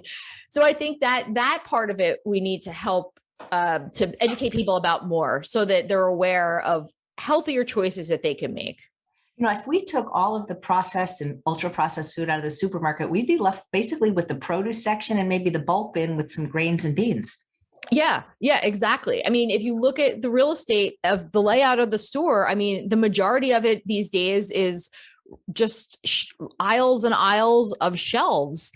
And, it's becoming something where we're becoming so overly reliant on it that I think that, and I think about like little kids. I have little kids at home. And, one of the things that I really try to do with my daughters is to teach them how to cook. I love to cook. I'm a recipe developer. I've developed all the recipes for my books. And I like it because it's like a science experiment. It's like, putting together ingredients and figuring out what combinations work best and creating something healthy. But I really think many people don't value the joy of cooking and don't think they have enough time. And I understand, I'm a working mom too, and I get it. It's hard to make the time, but it's important because you're teaching a skill set to somebody that they're not learning in school. I'm old enough to be where we had home ec when I was in school, and there's no home ec being taught anymore. And so I think it's good to teach your kids how to cook. And it also enables people to not become so reliant on the processed foods. Because I think part of the problem is if you don't know how to cook or how to put ingredients together in your kitchen, you're going to be like, oh, I better just heat up this frozen pizza because I need something to eat. And I don't know what to do with these vegetables and these other grains and things that I have on hand. And so I think that that's something we need to get back to, is really teaching people the basics and helping people to be able to create their own foods at home. Yeah. I once heard from one of the experts on the summit that people that ate the most fruits and vegetables had the healthiest body weight and BMI. And I'm wondering if the opposite is true, that people that eat the most processed foods, because whenever I go to the supermarket, I always look at the basket before the person, and I can almost always guess their weight by what's in the basket. You know what I'm saying? It's true. I agree. I think that, one of the other issues that we see with all these highly processed foods is they don't often contain a lot of fiber. And we know eating lots of fruits and vegetables helps people to have high fiber diet, which is important to metabolize our food and to make sure that we're staying healthy. And it helps with weight control too. And, I find the same thing when I go to the grocery store. I think the healthiest people are the people who have just a couple of items in their grocery baskets. the people who are pushing like, a giant cart filled to the brim, those are the people that are only going once every couple of weeks to the grocery store and they're stocking up, which to me is not a great idea, because if you're eating a healthy diet, you can't stock up on fresh vegetables. I mean, and frozen vegetables, yes, obviously you could stock up on those. But I think that if you want to be eating in a way that is going to be healthy and is going to get you less reliant on the high sugar diet and the highly processed foods, you have to be just shopping like once a week and grabbing the items you need for that week, because otherwise the stuff's not going to last.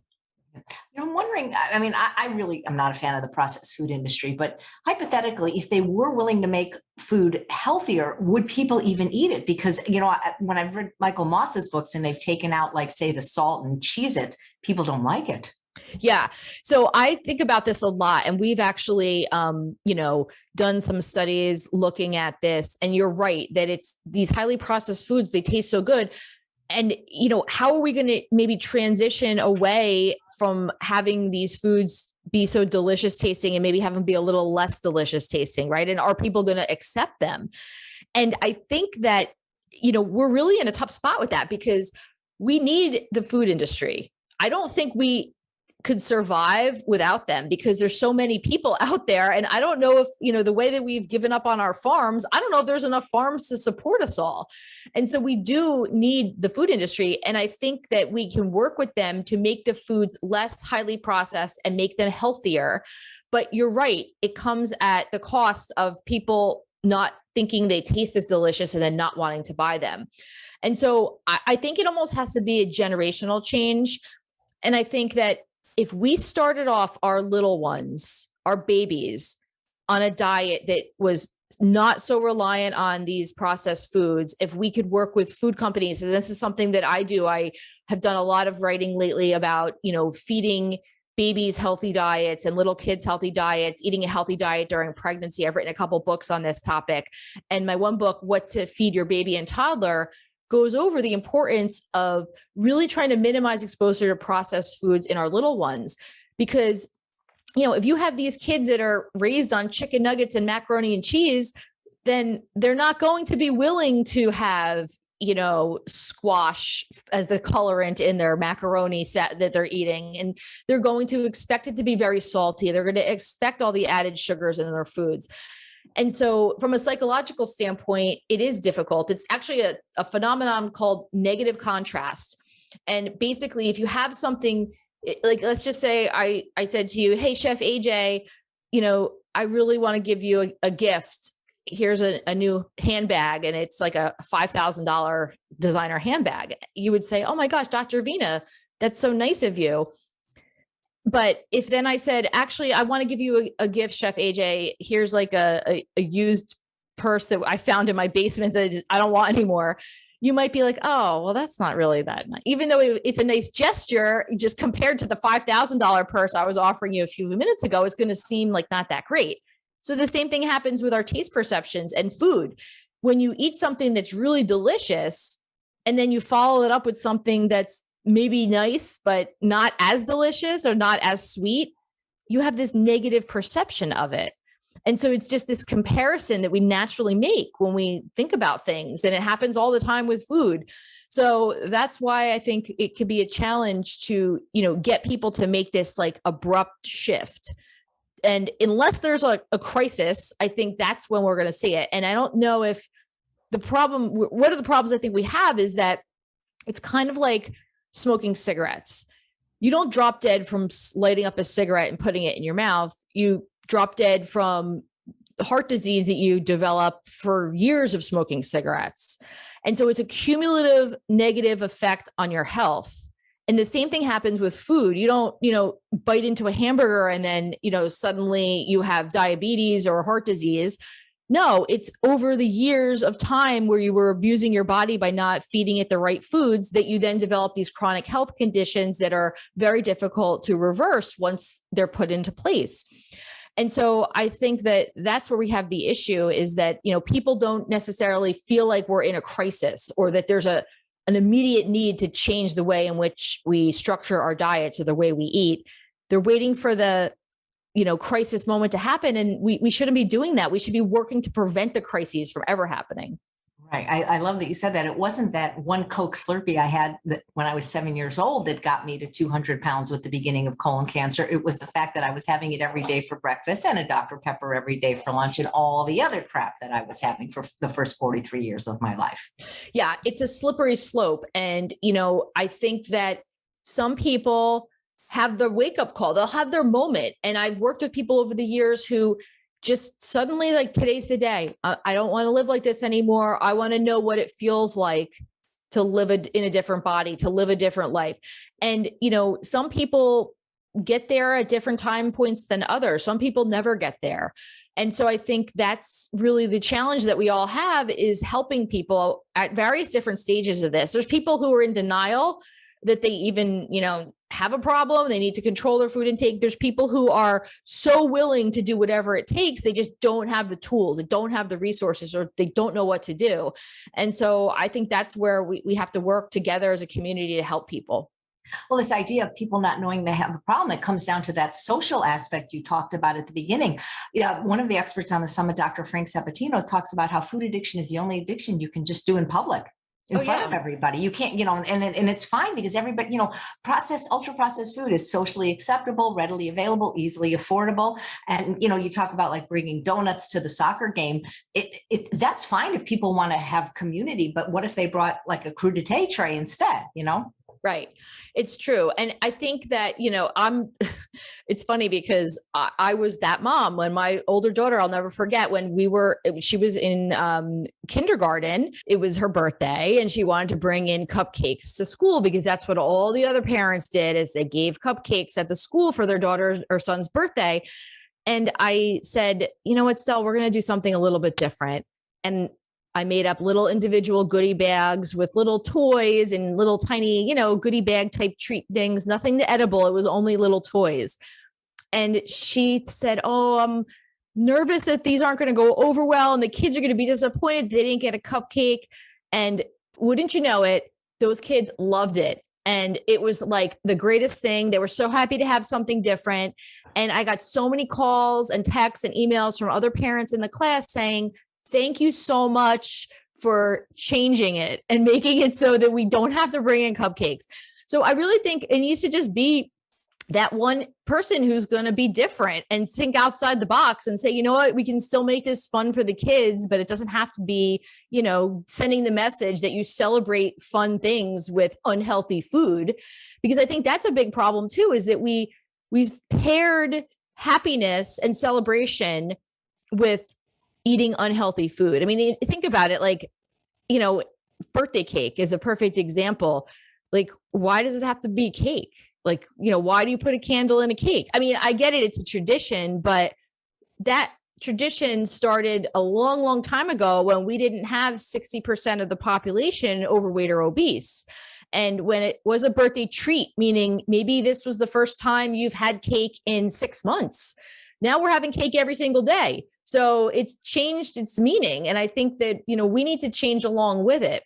And I think that it really just is going to take, people to really just say, you know what, I'm doing it differently. And, that's just how it's going to be.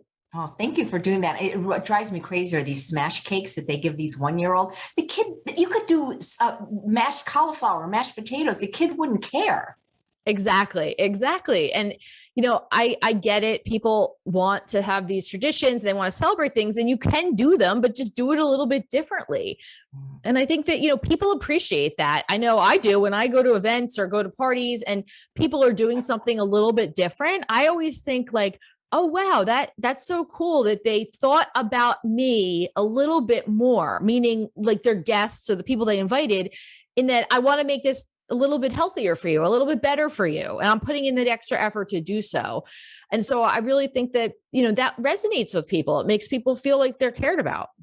Also, the thing is obesity and type 2 diabetes are no longer an adult problem anymore.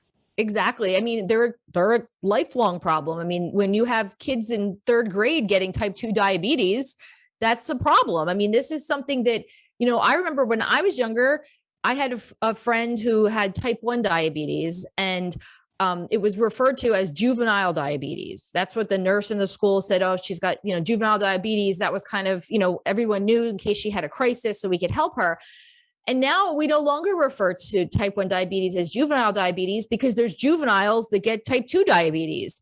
And so, we have this distinction now where, we're seeing so many young people getting diseases and conditions that used to be only seen in older people. And so my concern is, what are those young people's lives going to look like when they're in their 40s and 50s if they already have all these health concerns and health complications? And I think we're starting to see this, the tip of the iceberg here with this, because we've seen this past year was the first year that the life expectancy actually went down.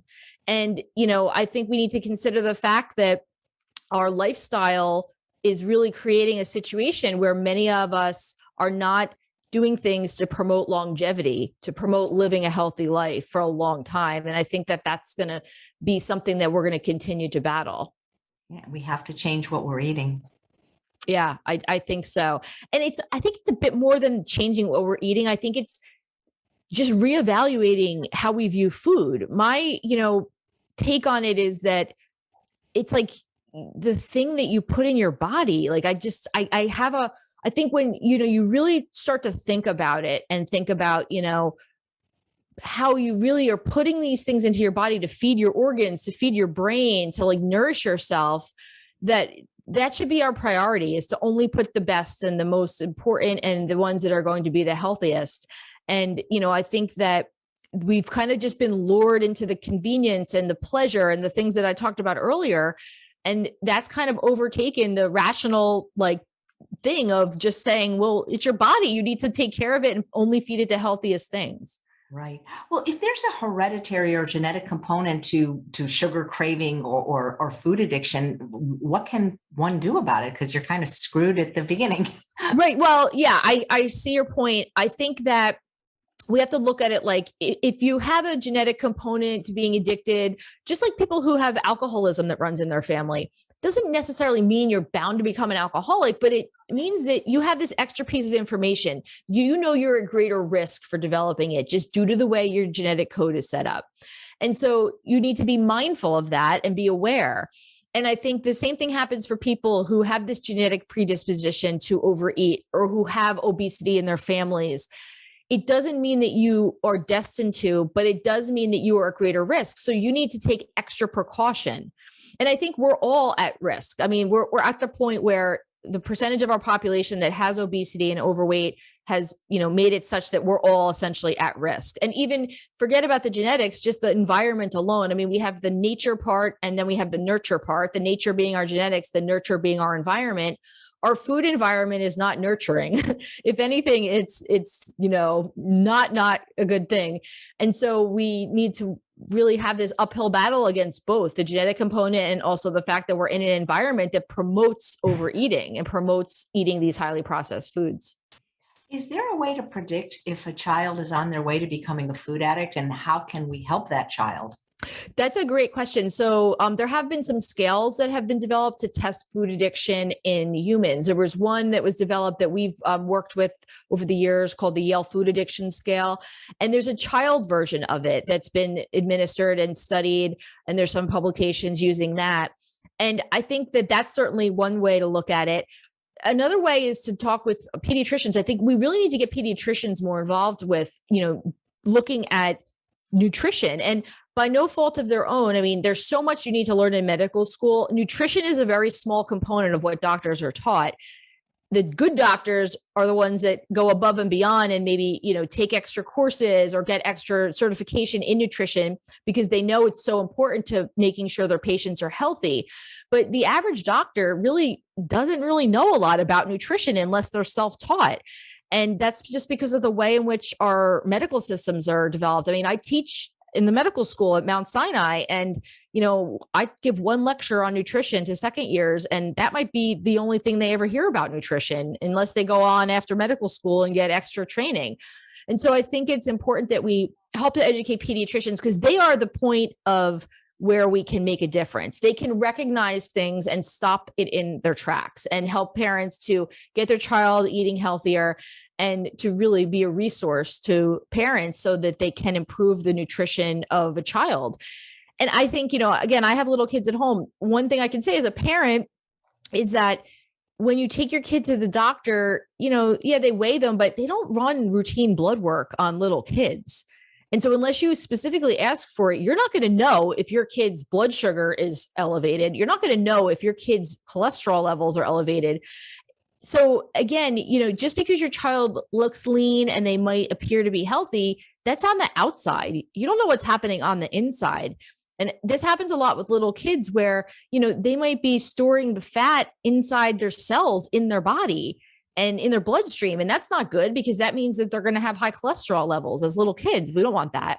And so I think it's important to, have an open conversation with pediatricians and to make them see and have parents, tell their pediatricians like that they want to have a nutrition analysis done. They want to know if their kid is getting, if they have high blood pressure, if they have all these things that are typically done when an adult goes and gets their annual physical. They don't always do all those things for kids. Right. Are there ramifications of feeding children highly processed, ultra processed food or sugar at various stages of their lives in terms of setting them up for food addiction or future obesity? Yeah, absolutely. So it's really, one of the things I talk about in my book, got it right here. What to feed your baby and toddler. This book, I was inspired to write it because I had written another book called What to Eat When You're Pregnant. That was all about what you should eat during pregnancy, because there's been such a focus on avoiding certain foods during pregnancy and really not capitalizing on the importance of good nutrition during pregnancy and what foods are healthy for a baby. And so the follow-up to that was to write What to Feed Your Baby and Toddler, because we know that the first 1,000 days of life are critical in terms of development. There's been a lot of talk about this, and that goes from conception through age 2. And nutrition during this critical window can have a long-term impact on cognitive functioning, on immune system health, and it can also have an impact on food preferences later in life. And so one of the biggest challenges I think we see these days is that so many parents are not really sure what to feed their baby when the baby's first born. They, the pediatricians will say, oh yeah, drink fruits and vegetables and greens. And what ends up happening is the vegetables fall off the list. Right. And so you give your baby apples and it tastes good. Pears. It tastes good. Then you try to give your baby broccoli and they make a face. And then parents say, oh, they didn't like it. Let me not give that to them ever again. And that's the biggest mistake you could make, because they're supposed to make a face like that. That's what happens when you taste something that isn't sweet. There's these genetic facial responses that, humans have, that other animals have, rats even have them, where we make this kind of face of like, oh, it doesn't taste that great. Doesn't mean they don't like it. It's just their facial reactivity. And so many parents think that that means the baby doesn't like it and they don't ever try that food again. And so what ends up happening is you get into this situation where babies are essentially eating fruits and oatmeal, and that's really not good, right? We don't have any vegetables. And so what ends up happening is you're training their palates to only like stuff that's sweetened. If you go into the baby food aisle of the grocery store, you'll be hard pressed to find a commercially available baby food that doesn't have a fruit in it. They're all sweetened. And I'm not saying there's anything wrong with fruit. I think it's great. But the problem is we're training babies from a very early age to only like things that are masked with sweetness. And then think about what happens. Then they go to elementary school and they want to have, pancakes with syrup on them. And then they want to have, sugar added to their cereal. And then it becomes this sort of ongoing thing throughout their life where they are attracted to sweetness, and it just gets worse and worse over time. And so my advice to parents is really to focus in those early years when you're focusing on getting your babies and toddlers off to a good start with nutrition, focus on the vegetables, try it a variety of times. There's been lots of research studies that have shown that you need to do between 8 to 10 exposures to a taste in order to get a baby to accept it. And I think that that's important and is really the key to getting kids to have a more diverse palate. And adults, I could just hug you for that, Dr. Ravina. I really so appreciate your emphasis on vegetables because it's hard to get grown-ups to eat them too. Most adults I know eat sweet breakfast, oatmeal and fruit. And it's not that it's unhealthy, but where are they getting their vegetables? And I've always promoted eating vegetables early in the day at every meal, half your plate, even for breakfast. And people go, well, I don't like them. Well, that's because everything you eat is sweet. Yeah, exactly. I'm so glad you said that because I have made it one of my health goals to have a little salad at every meal. And just to make sure I'm getting, extra fiber and extra nutrients. And I find that it's even breakfast, like you should have cut up some lettuce and have it. Like, why not? It doesn't have to always be bacon and eggs and, the typical breakfast fare. And it's so true. I think that, getting people to understand, and I have this conversation with my kids all the time. You don't have to like it. If it's good for, I don't like paying the mortgage, but I like living in the house, so I'm going to do it. And so it's the same thing with food. Not all food is going to taste over the top delicious because those foods that do taste over the top delicious aren't actually foods. Those are these ultra processed concoctions that are labeled as food in the grocery store. And so that's why we have to get away from this idea like, oh, I don't like the taste. Okay, well, do you like the fact that if you eat this, it's going to mean that your blood pressure is going to be a little lower, your cholesterol level might get lower, it's going to make you healthier. So I think people need to get away from that immediate pleasure response and start to think about the long-term impact of what they're eating. And I get it. I know it's a difficult connection for a lot of people to make, but I think we really need to start making it. Otherwise, we're doomed. Well, if people weren't eating so much sweet food and hedonic food, roasted Brussels sprouts would taste delicious. They would. And I've worked with people who work really hard to cut sugar out of their diet.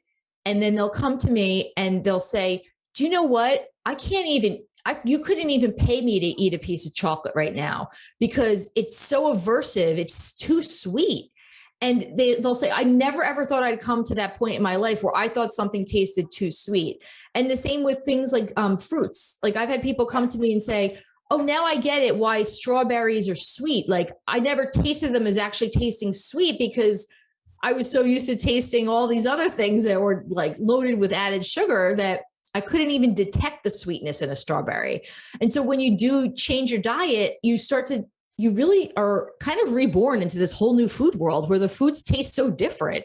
And a lot of people really get enjoyment out of that. And it becomes, the new pleasure that we get from food.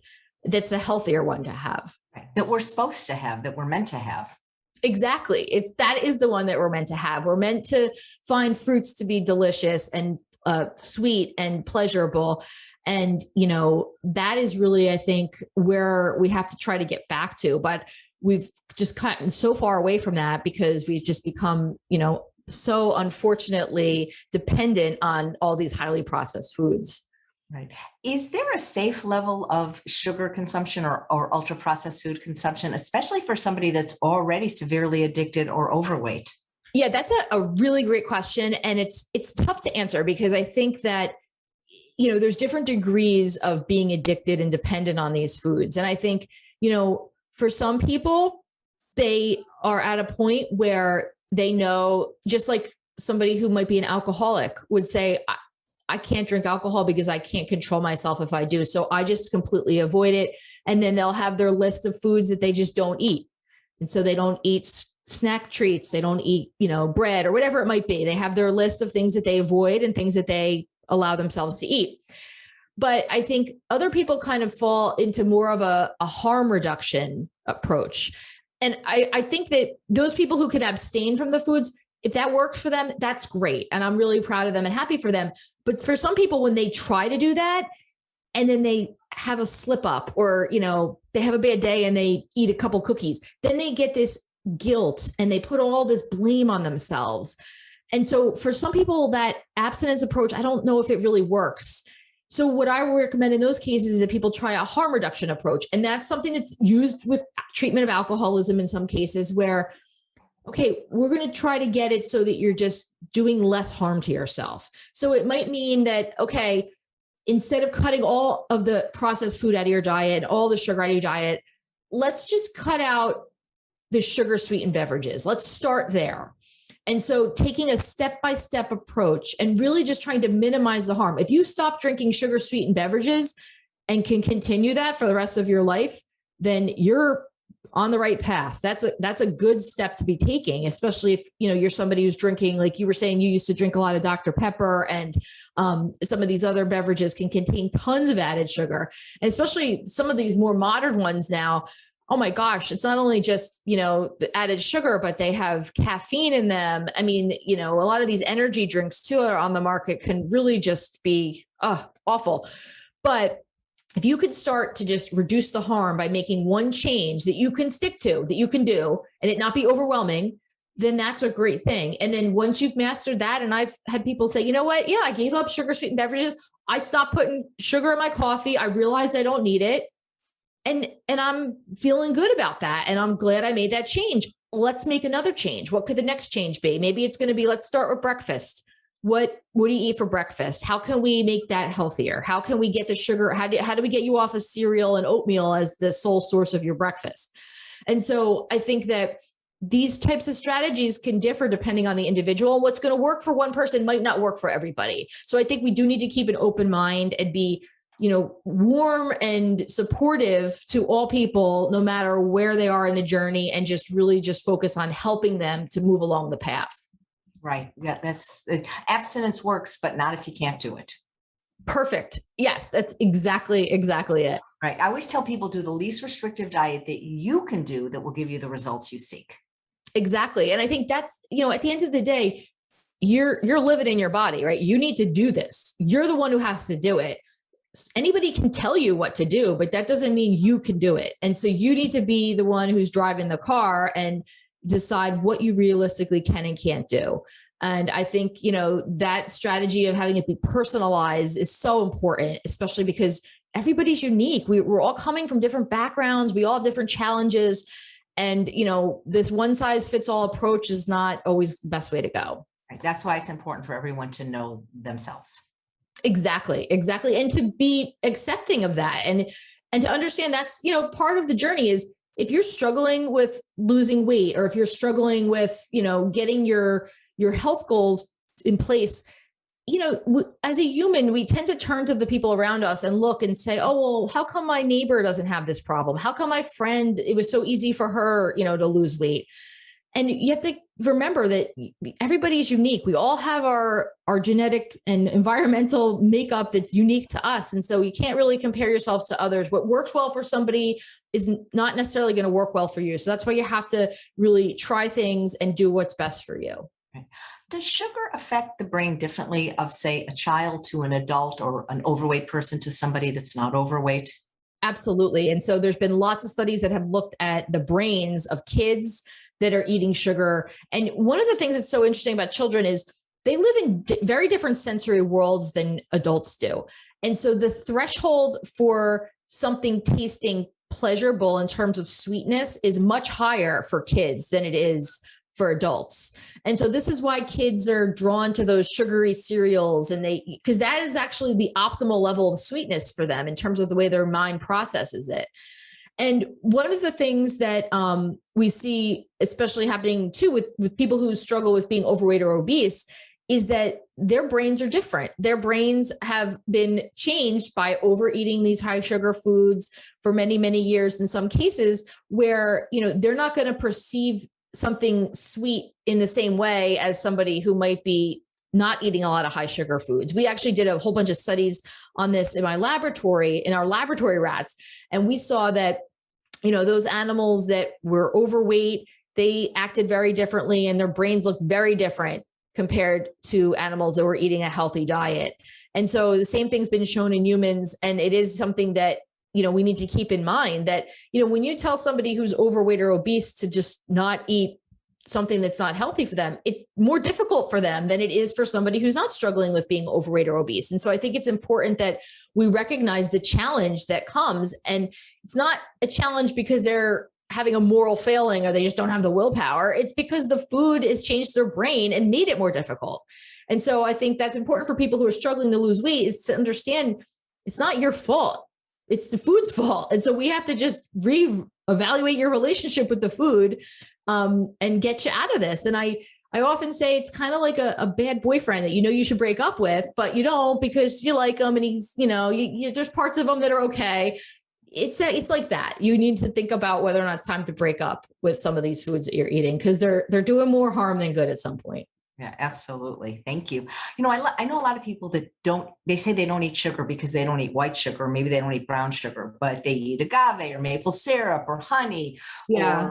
or, a molasses or coconut sugar, or they'll put stevia in everything they eat, or erythritol or xylitol, or there's new ones now, monk fruit or lohan or aspartame. But at the end of the day, isn't sugar sugar? At the end of the day, I think it's the sweetness that's driving the addiction. And, we've shown this in our research studies. And I think at least 3 times a week, I have a reporter writing an article, contact me asking what's the best sweetener, what's the, what kind of sugar or alternative sweetener is the best one to use, the healthiest one.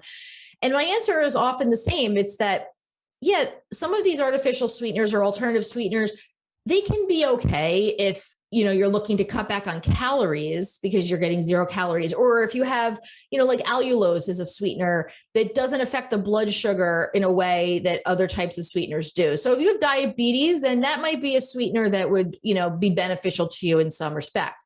But if you're addicted to these sugars, if you're addicted to the sweet taste, if your problem is that you are compelled to overeat these sugar-rich foods, substituting it with agave or, coconut sugar or whatever, it's not really going to solve the problem. It's going to essentially be a Band-Aid.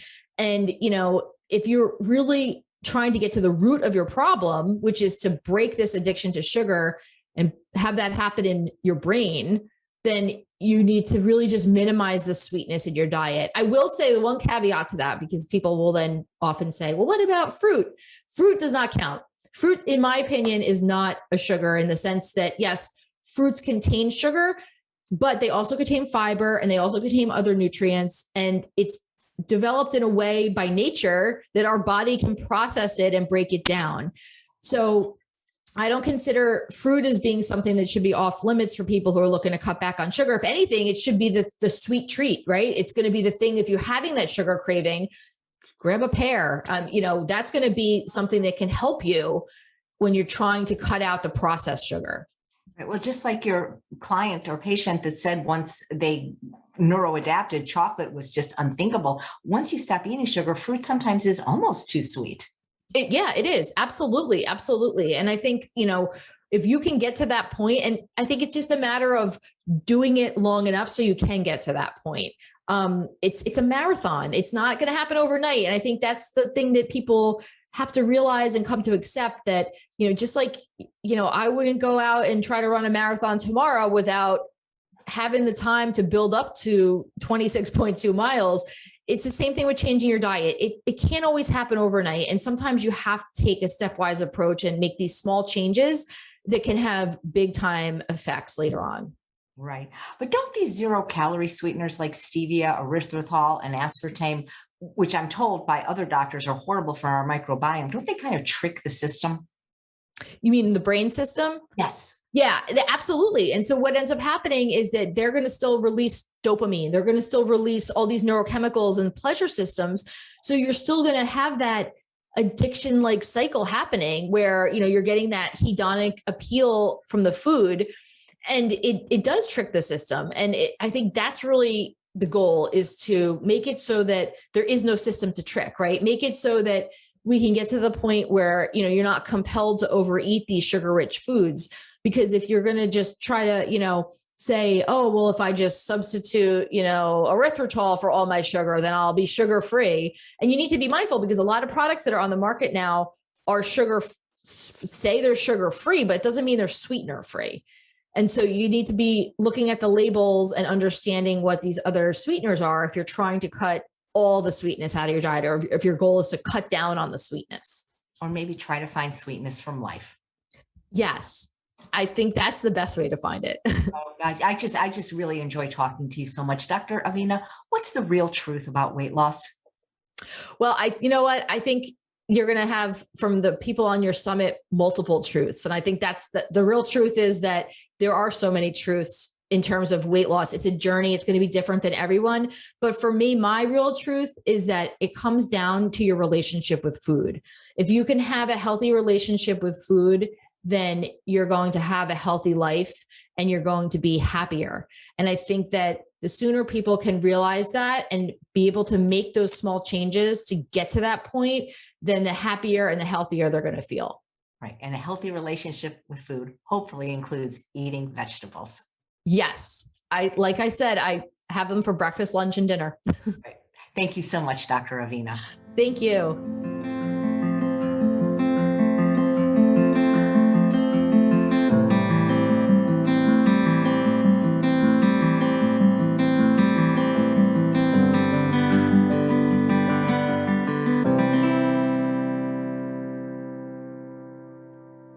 Lunch and dinner.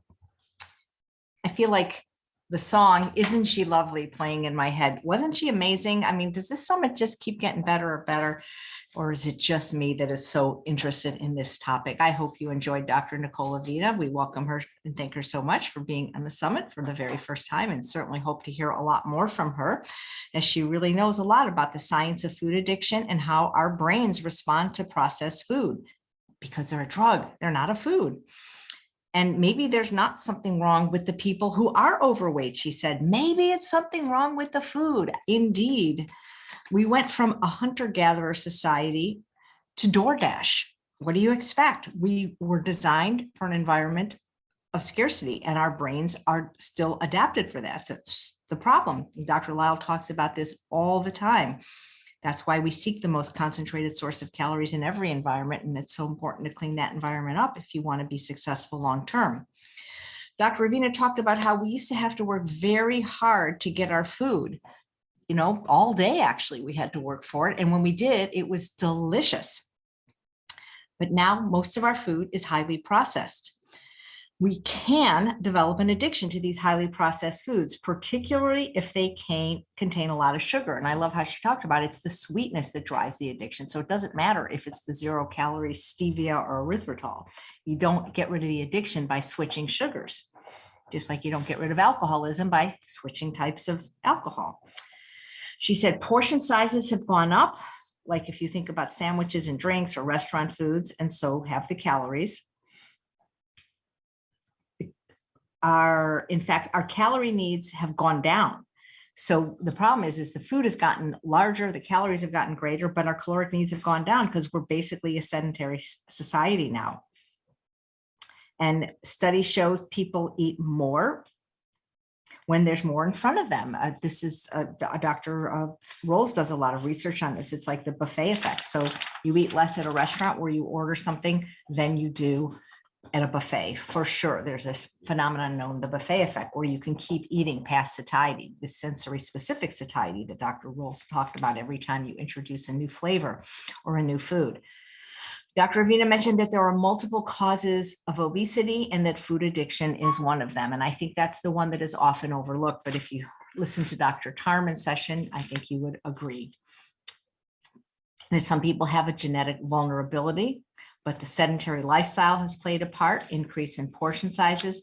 And, you know, genetic vulnerability doesn't mean that you're doomed. You know, I had a friend once who was an alcoholic, and she said, well, what choice did I have? My mother was an alcoholic and my father was an alcoholic. And I said, well, with all due respect, you knew this and you had the choice to never take that first drink. And so when you know this about yourself with a genetic vulnerability, it's even more important, and you stay away from what substances you are addicted from. And again, Dr. Avina said not everyone is going to be able to do abstinence. She talked about harm reduction, which is why I've always said do the least restrictive program that you can do that will get you the results you seek. But if you don't have the results you are seeking, you may have to do a little bit more of a restrictive program to get them.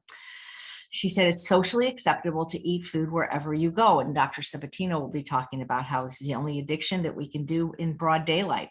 The social norms have changed. So we're basically eating all day, every day. You know, if you go to other countries, they think we're insane the way we can't have a business meeting without food, or that college students are allowed to eat at their desk. That's not the way it is in many European countries. So basically we're eating all day, every day, and this contributes to passive overconsumption. And there's multiple contributing factors, including stress and endocrine factors. Prader-Willi syndrome, but guys, those are really rare. It's the food. I've seen people that were very stressed, that had traumatic childhoods and had lots going on, but they go to True North and guess what? They all get well. It's the food, it's the environment. So how do we identify food versus junk? Well, we need food to survive, that's for sure. So we can't be addicted to food or eating, but nobody needs highly processed, ultra processed junk food, vegan or not, that was created in laboratories. There's a difference between a food label on a carrot and on Oreos. Actually, a carrot probably wouldn't have a label unless maybe it was canned carrots. Food colorings, additives, chemicals to make them shelf stable, but they're not there for nutrition. And these can often be addictive, like those natural flavors that you'll find in 0-calorie LaCroix soda, for example. These are man-made synthetic products that are marketed as food. And I think the problem is that we were allowed to call them food in the first place. Some ingredients are put in to create a certain mouthfeel or a certain smell. Food scientists are hired to create these products. You know it's a problem when you have to get food scientists to create it.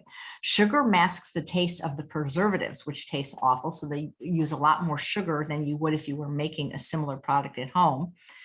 In ultra-processed foods, ingredients that are not used in culinary preparation, like flavors, whether they're so-called natural or not, colors, sweeteners, emulsifiers, and other additives that are used to simulate and imitate other sensorial qualities of real food and to disguise the undesirable qualities of the final product. Most food in the grocery store is shelf stable, and so it's ultra processed food. Unless you're getting it in the produce aisle or in the bulk section, like a whole grain or legume, it's ultra processed. Dr. Ravina talked about how there's two kinds of hunger. One is caused by the lack of food, which is true hunger. But there's also hedonic hunger, where people are just hungry for the taste of food, of certain foods. You know, I always say you can ascertain whether it's hunger or food addiction by what you'll eat. You know, if you're hungry enough to eat kale, you're probably hungry. But if it has to be fatty, salty kale chips, probably not.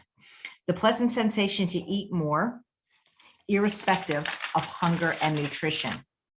Hedonic hunger is hunger for the pleasure. You're not eating for hunger or nutrition or calories, but just for the pleasure. And I love how she said you can never get satisfied from the pleasure. And if you get a chance when the summit's over, please read or listen to the Audible version, which I narrated, of The Pleasure Trap. And they go into a big distinction between happiness and pleasure. You can never get satiated from pleasure. There's a diet myth that you go on a diet and you go off a diet. She talked about Nora Volka, who I'd love to get on the summit, but she always says no. Many people are addicted and don't even realize it and have many diseases because of it.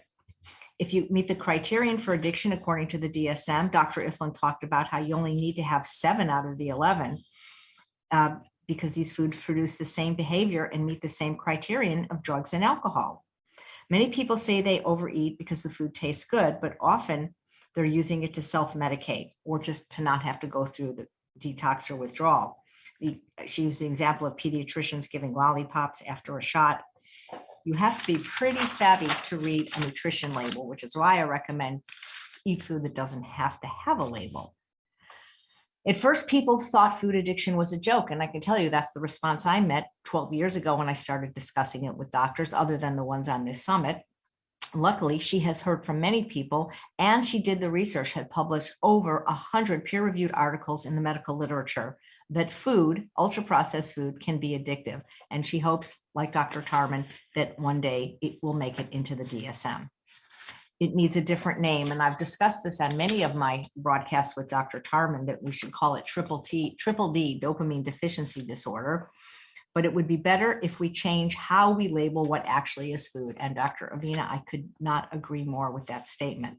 Many people don't cook, they don't value cooking or make time to cook or even teach their children to cook. Remember, I had a client once in her 40s who did not even know how to microwave a baked potato. And there's no more home ec. I remember I finished junior high in 1974, and that was the last year of home ec. I loved home economics. That's really where I learned a lot of the fundamentals of cooking that I use today. If you're filling your basket, you're probably not eating healthfully. You can't shop a month for fresh fruits and vegetables. She talked about negative contrast. Food kills you slowly over time. She talked about her daughter's birthday party in kindergarten. She refused to bring cupcakes, brought goodie bags, and that was so popular among the kids and the parents. We have to think outside the cookie box or the candy box. We pair happiness and celebration with eating unhealthy food. And birthday cake is no longer an occasional treat, like Dr. Tarman said. It's a daily occurrence, multiple times a day. And our life expectancy, no surprise, went down. If you have a genetic predisposition to be overweight or food addicted, you're at greater risk and you need to be more careful. Doctors, including pediatricians, learn very little and know very little about nutrition, except for the ones on this summit. Prenatal nutrition is very important. You can't give up on offering vegetables. It takes many tries, at least 8 to 10. Some say as much as 15 tries.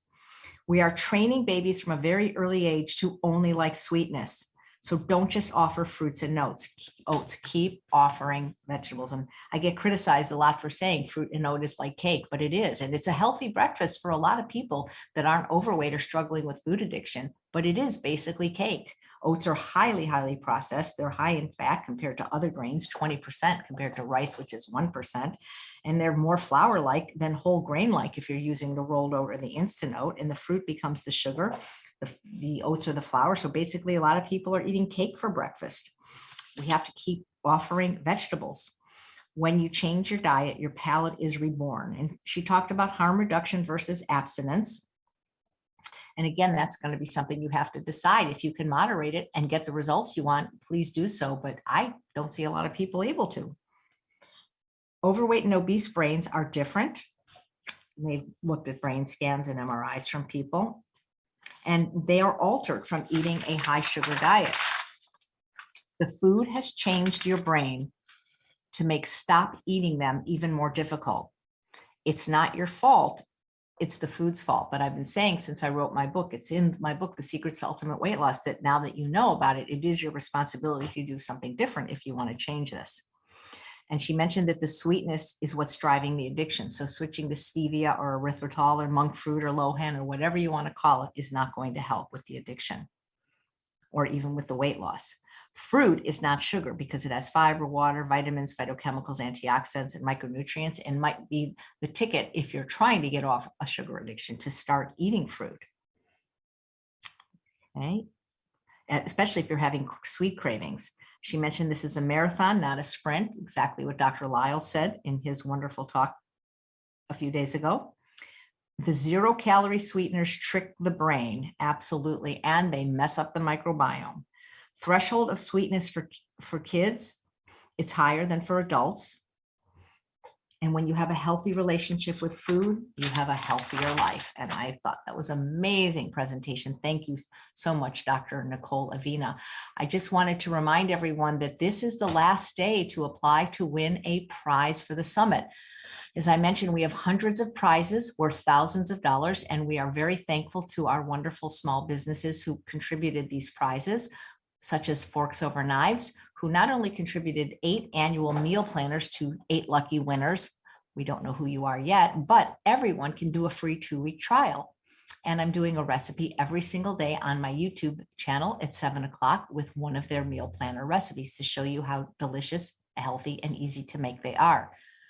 The Nutrimilk company has given us a Nutrimilk machine worth almost $600 where you can make nut butters in minutes, nut milks in minutes, and is a very powerful food processor. Holland Bowl Mill is giving a chopping bowl set. That's my favorite thing for making my chopped salads that I eat every day, including the mezzalune, and you can get it customized and engraved. Instant Pot is donating both a pressure cooker and an air fryer. And Veggie Dome is donating a dome to keep your fruits and vegetables fresh and in view. Zip Top is donating their wonderful bags that I use to keep everything fresh so I don't have to keep using plastic over and over. Green Salt is giving us 20 bags of their low sodium salt. It's 50% less sodium. It is salt, but it's 50% less sodium because it's made from a dehydrated sea asparagus. We have products from the Body Deli, which is one of my 2 favorite skincare companies, vegan, of course. And Plants Only has a collection of wonderful shirts and hats that I often wear and cutting boards, and they're making a nice donation, as is Chili Smith. iPot ready soup and stew and chili mixes. Just add water. And Mama Says has delicious, fresh, delivered to your door, SOS free meals for those that can't cook or don't want to.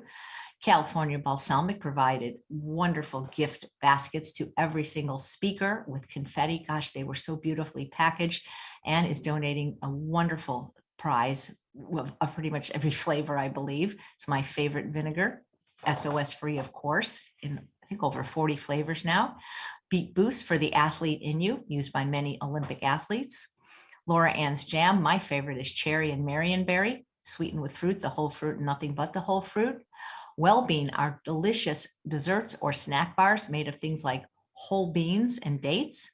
And new to me, and probably to you, is Primo's Gourmet Food, who makes mustards without salt in Dijon and habanero, and it's delicious. They even gave some to Dr. Greger, who said it was fantastic. Local Spicery makes all my favorite SOS-free spices, including pepperoni spice, sumac, bada bing, bada boom, umami bouillon, cassia cinnamon, all delicious. Tracy's Real Foods, I often give that for my holiday gifts because I'm too lazy to bake. She does it for me with things like beans and dates, and they're whole food and delicious. Her granola is fantastic, made out of buckwheat. Date Lady is the only date syrup I use, as it's 100% organic and made from the whole food, nothing taken out. Kitchen is where I buy many of my favorite kitchen gadgets, and that they will be giving my favorite one, as a matter of fact. Kaylin Harwell, organic vegan skincare, of course not tested on animals, so it's cruelty-free, as is Trespa, who's giving 10 gift certificates, and it's certified cruelty-free by PETA and eco-friendly. And Joy Foods, where you can customize your plant milk concentrates. They have almond, they have cashew, they have oat, they have hazelnut now, and it's eco-friendly and delicious. And none of those emulsifiers or additives that cause so many problems with people with addiction and their GI tract. So now we have our third speaker today, and I so enjoy Dr. Eric Walsh. He's so passionate about this topic, and I just sometimes feel like he kind of like Dr. Esser, like I'm attending a sermon. I mean, but not a boring sermon, but like he fires me up because he's a medical director for an urgent care center, and he is plant-based and awesome, and just a wonderful speaker. And he's going to talk about, does moderation work? Understanding how food impacts our cognition and our ability to enjoy life. Please welcome to the summit, Dr. Eric Walsh.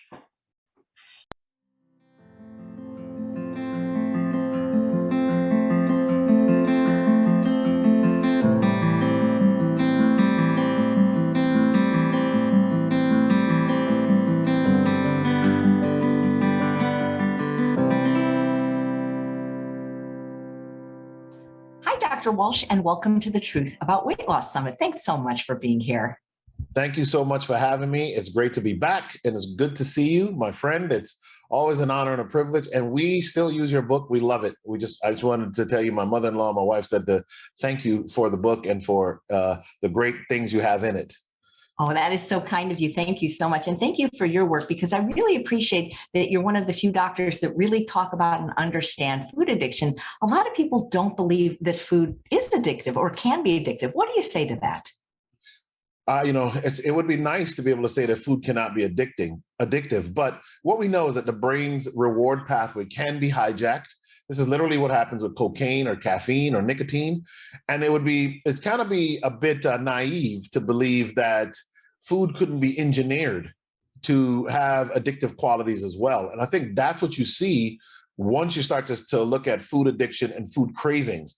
And if you're ever going to lose weight and keep it off, this is something that has to be at the forefront of your mind. Are you eating foods? And we'll talk about that. I'll show some slides. Are you eating foods that feed you body, mind, and spirit? Or are you really feeding a craving that has been created kind of falsely by the food industry, by some of the products and processed things that they put into food? Yeah, it's funny because the processed food industry actually calls their product cravables, bingeables. Absolutely. And we talk about comfort foods.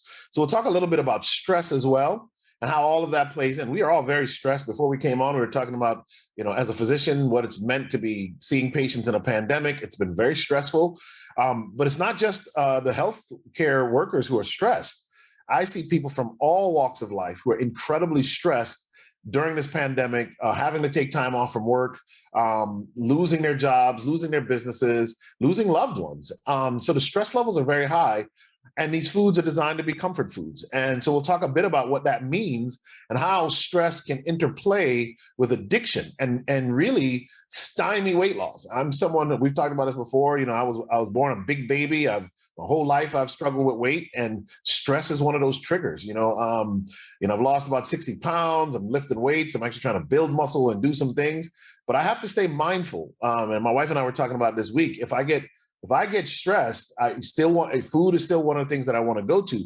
And they have designed food that when you're stressed, feels better, tastes better, the texture of it, the contents of it, all work to pull you in, to get you to eat more and more and more and more. So we'll talk about all of those different things as we go through the slides. And I hope it's beneficial to others as they're in this walk, because it's not an easy walk, and you need to have support. One of the things, I don't know if I'll get to talking about it in depth today, but I will talk about having accountability partners, having realistic goals. And we were talking about a little bit about religion before we came on. And I'll quote a great text that says, "A just man falls 7 times and rises every time." And that really means to me that even if you mess up, even if you fail at what you're doing, learn the lessons from that fall and get back up and keep going. And that is one of the biggest secrets about weight loss, is that you cannot believe that you're going to nail it the first time. In fact, when you do addiction recovery work, as I used to work in addiction medicine, what we would say is relapse is part of recovery.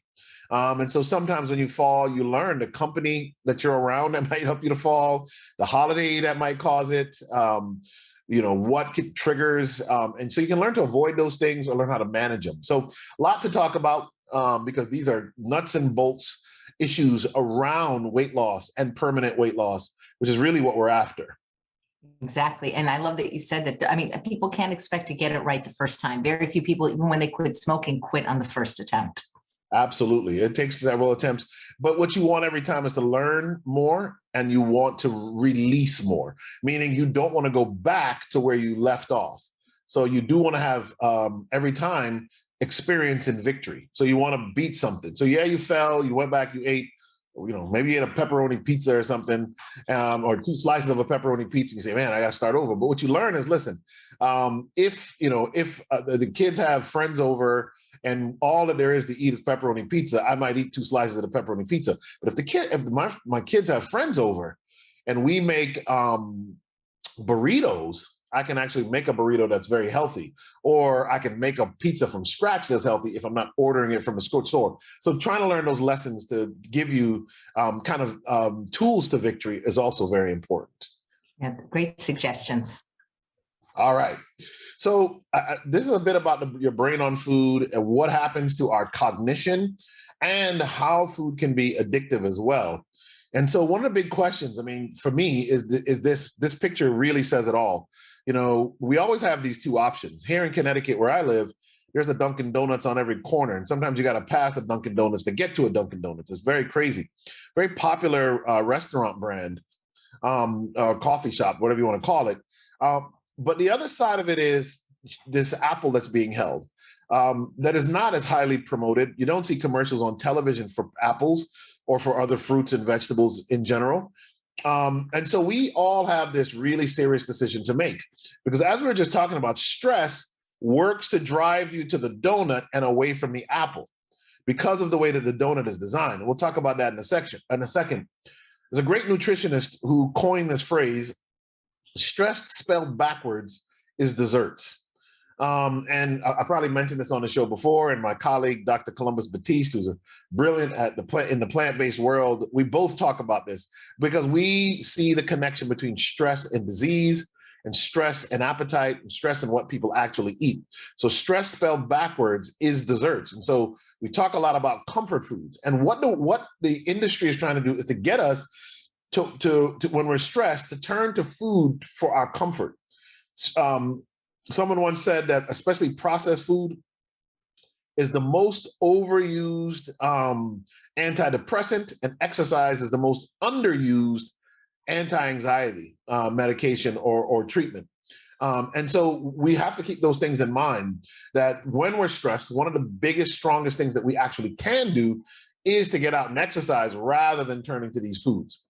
So does the industry work to keep us going back for more? Well, let the industry speak for itself. The Angus Third Pounder Deluxe, McDonald's billboard says, crafted for your craving. And so this is a way to get you to want to come into McDonald's and spend a whole lot of money, or not even a lot of money, but just to buy their products, because they're saying they've designed the food to do that. This is an interesting one.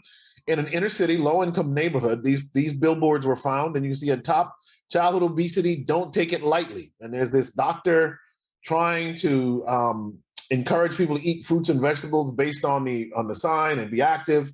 But when you drop down, the other billboard is a McDonald's billboard that says, my kind of shopping spree, right? And they've got a dollar menu, and the mom there is double fisting, I'm assuming it's a mother, double fisting 2 bags of McDonald's. And so is food addicting? Well, what we do know is that the food industry is definitely pushing it, oftentimes with federal subsidies of the products themselves and to some extent of the advertising to get us to want it. And it's not just English-speaking people. This is desayuno rápido por $1.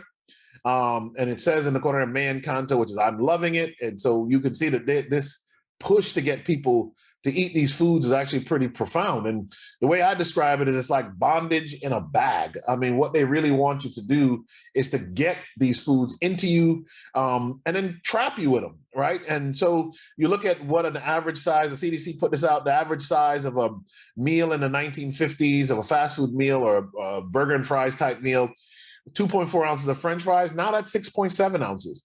3.9 ounces of burger. Now it's 12 ounces of burger. What a massive! I was watching football this morning, and ESPN, and they had Sonic commercial. I've never been to Sonic, but they had a commercial with like Texas toast, 2 layers of beef and cheese, and just a massive looking sandwich on the television. There's been a big increase in the portion sizes. And of course, the biggest jump is the size of the sodas. And what we know, soda has sugar, and sugar, I believe, is addictive. I'll show you some slides on that in a second. But the other side of it is sugar is also, it's not just sugar, it's also caffeine. Someone remember Coca-Cola, when it was started, actually had cocaine in it. Now it's caffeine and sugar. The caffeine does not change the taste of the drink, but it does make it so that you want to go back to the drink more and more, which brings you back to the soda or the artificial sweetener, neither of which really helps with weight loss. Not even the artificial sweeteners really do that. We can talk more about that later, but that's one of the big things. So we know that the food and beverage industry spends about $2 billion a year marketing to children. The fast food industry spends about $5 million every day marketing unhealthy food to children. And about all of it, 98% of the food advertisement viewed by children are for products that are high in fat, sugar, or sodium. Most of it is low in fiber. And one study found that when children were exposed to television content with food advertising, they consumed 45% more food than children exposed to content with non-food advertising. This is pretty powerful, because what we know is the food companies are intentional. This is from one of the magazines. Melissa Kravitz Hoffner wrote this piece, but food companies intentionally make their products addictive, and it's making us sick. Is food addicting? The studies are showing, and she says here, foods with unnaturally high levels of sugar and salt keep Americans snacking their way to obesity. So there is a lot saying that, but it's not just that. What's in it? It's sugar, it's fat and salt, and Michael Moss's books speak to that, but also things like MSG and casein, which is one of the proteins in cow's milk, cheese, and those types of things. These things are perfectly engineered for maximum taste and minimum nutrition. So this is what it's designed to do. MSG is a form of concentrated salt. According to researcher John Erb, MSG is added to the food for the addictive effect it has on the human body. MSG interferes with appetite suppression, and therefore keeps you hungry even when you've had a large amount of food. According to research performed on mice, MSG was found to triple the amount of insulin created by the pancreas. So it shoots the insulin up. This causes animals to become obese without any additional food intake. MSG's effect on pancreas and the release of insulin means that every available calorie or more of the available calories are going to be stored as fat. Insulin, driving insulin levels up, also will long-term lead to more insulin resistance. Leptin insensitivity, we'll talk about leptin in a little while, which is what actually is supposed to help control the appetite. And all of these things work together to make it so when you have high insulin levels, you're going to gain weight, you're going to become more likely to become diabetic and lead towards metabolic syndrome, which is actually really the worst part of the obesity epidemic. Here's what Joe Furman, who is a brilliant, brilliant guy, written many books. Probably many of you have read his books. But he has a great quote here that I want to read. The modern food and drug industry has converted a significant portion of the world's people to a new religion, a massive cult of pleasure seekers who consume coffee, cigarettes, soft drinks, candy, chocolate, alcohol, processed foods, fast foods, and concentrated dairy fat or cheese in a self-indulgent orgy of destructive behavior. He then says, when the inevitable results of such bad habits appear, pain, suffering, sickness, and disease, the addicted cult members drag themselves to physicians and demand drugs to alleviate their pain, mask their symptoms, and cure their diseases. These revelers become so drunk on their addictive behavior and the accompanying addictive thinking that they can no longer tell the difference between health and health care. I love that quote. Means a lot, because what really is happening is that when you add salt, sugar, and fat, and this is, again, talking about Michael Moss's book, these food industries bring these things together to create bliss points. This is one example when they use salt and just the right amount of salt to reach what's called a bliss point. They do this with sugar and with fat.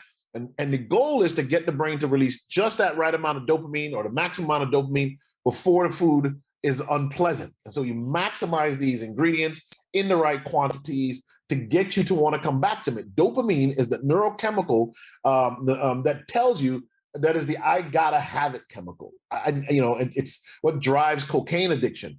So if you can get this in food, you'll bring people back, and the food industry has figured it out. Another interesting thing is this concept of vanishing calories, vanishing caloric density.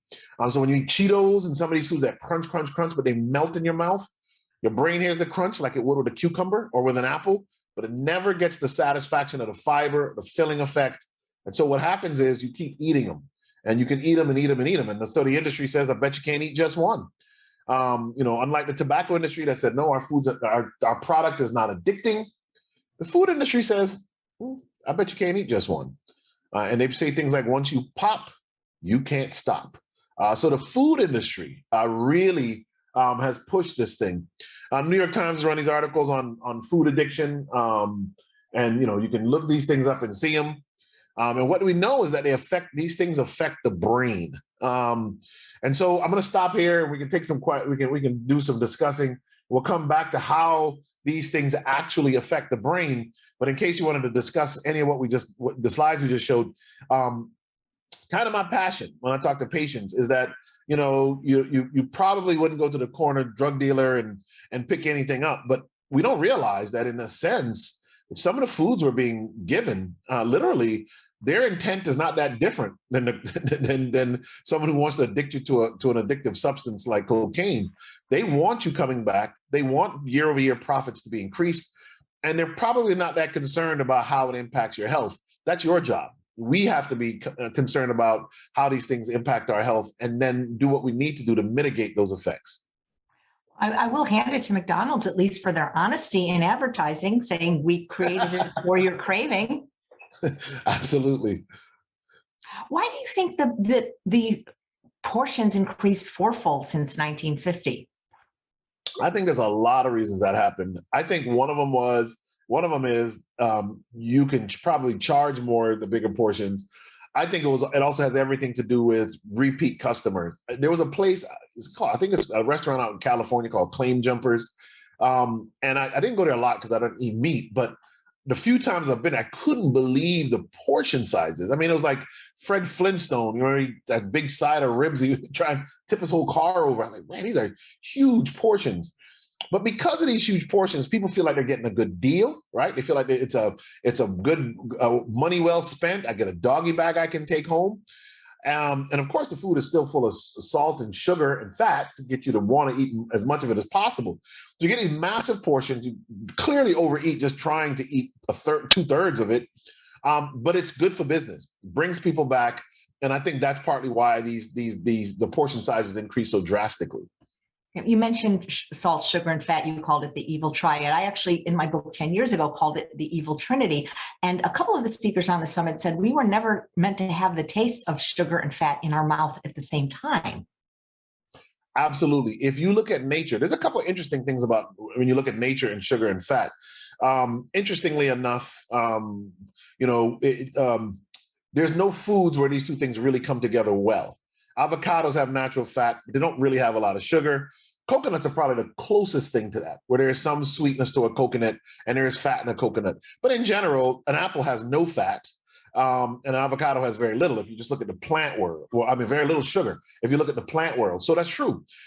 Even more interesting to me is when you look at sugar in nature, fructose is always bound to fiber.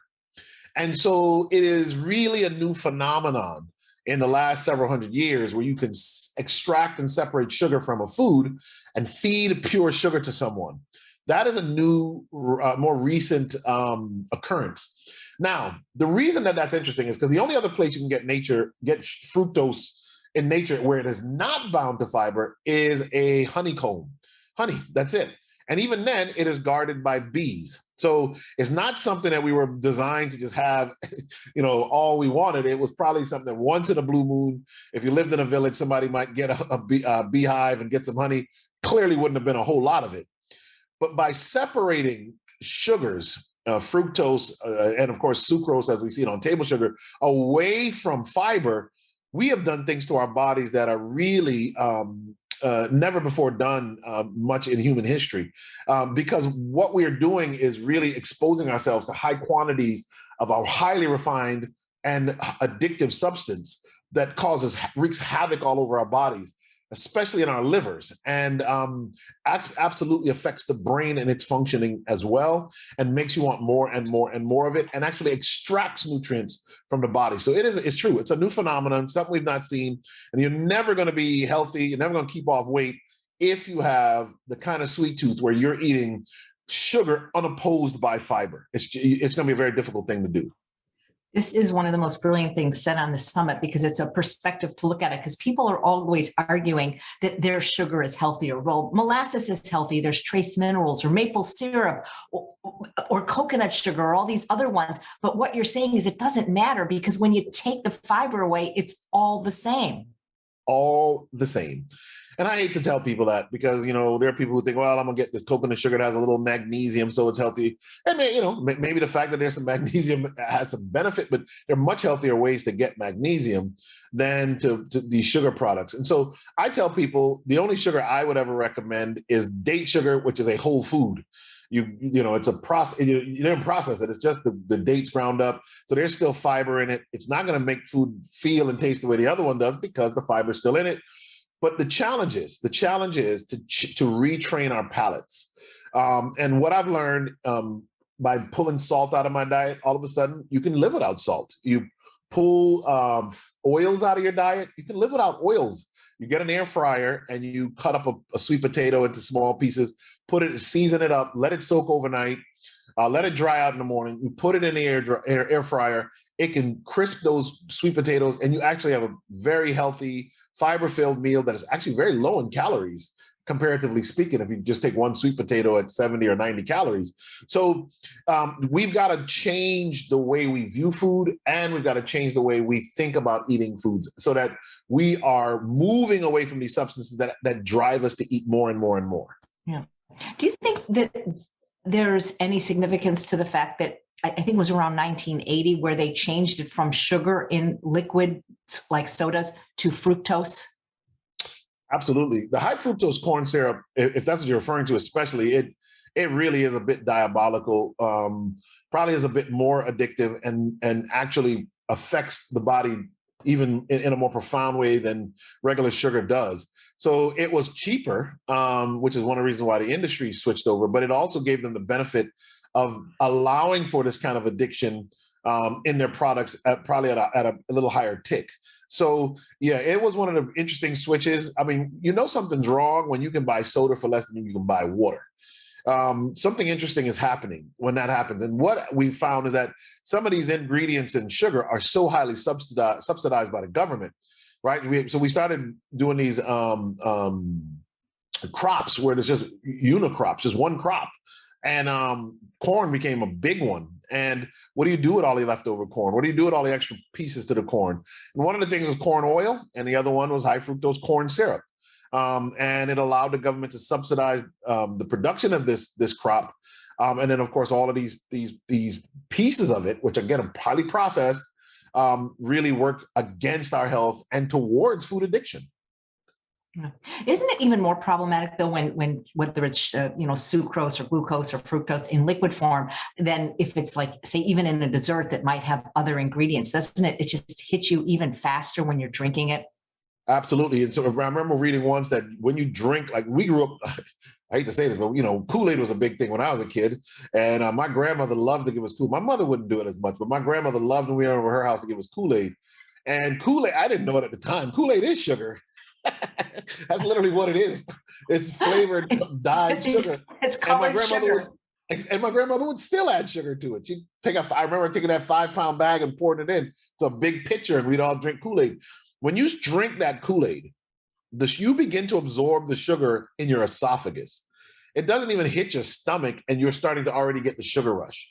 When you pick sugar up that quickly, insulin levels shoot up in order to absorb the sugar. And so you get these sugar highs, then you get these sugar lows, which can mess with the temperament, how you feel, messes with memory and alertness. And of course, once the sugar drops out, your body says, I'm hungry, I'm starving.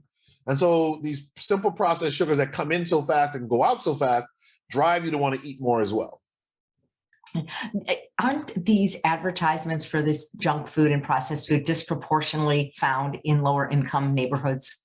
Absolutely. I don't know if I put any slides here, but even the average TV advertising is far more likely among African-American children. One, because they watch more TV, and the shows that cater to African-Americans are more likely to have advertising that come from some of these junk food companies. But it's not just African-Americans, it's Latinos. And I would argue, after living in the rural South, that when you look at the billboards in the rural South, which is predominantly white, it's not that different either. I think low-income people across the board are targeted, because if you're a parent, you're trying to, and I can only think of my single mother when I was growing up, you're trying to find ways to treat your child. Well, you might not be able to afford to put your kid in a car and drive to Disney World or Disneyland and spend, $400, $500 in a day, but you can take them to McDonald's.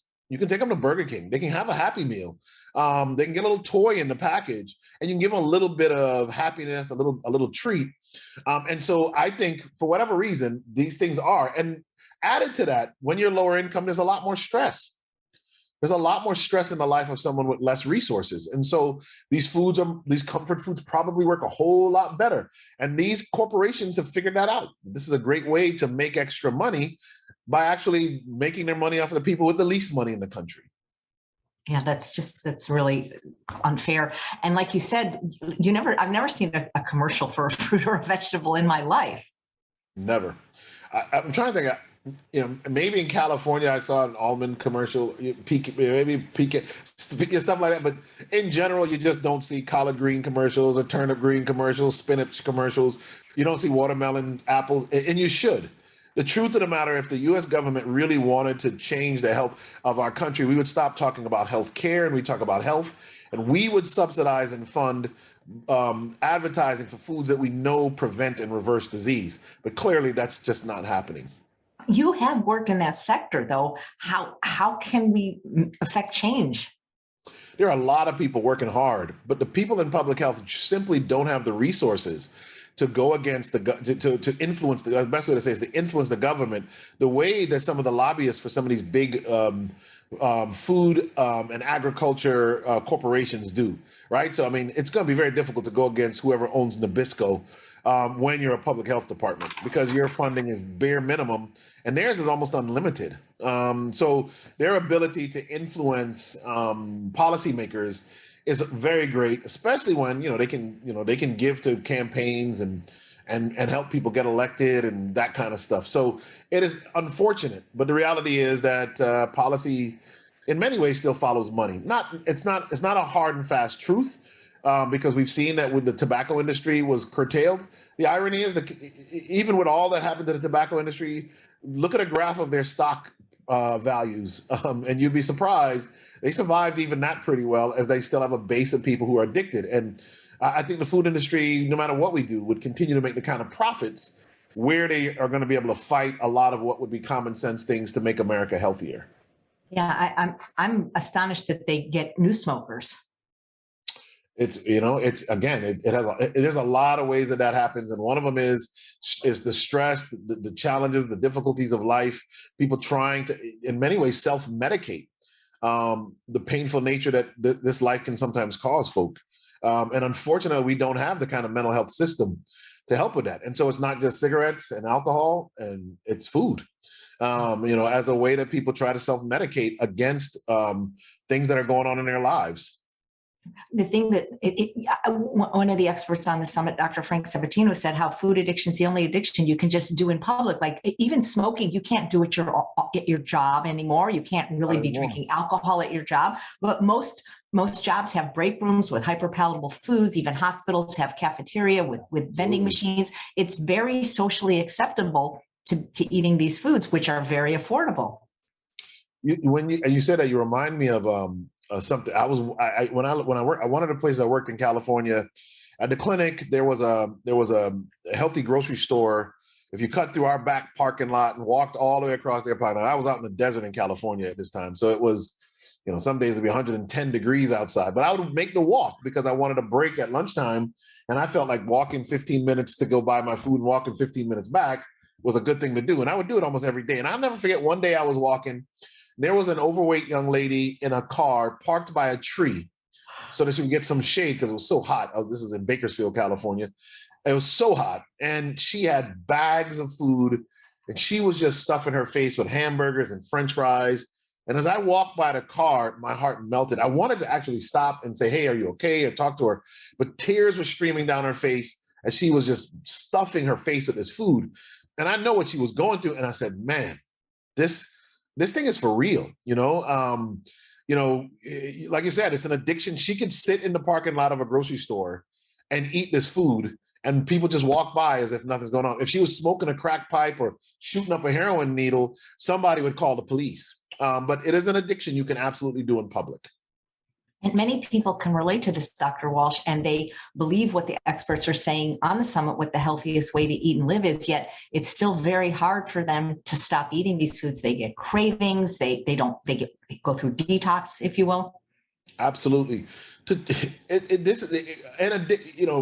don't need to smoke a cigarette. You don't need that. You actually don't need to have alcohol in your house. You won't die if you don't have alcohol in your house, and if you never walk back into a bar, but you have to eat 2 to 3 times every single day at a minimum.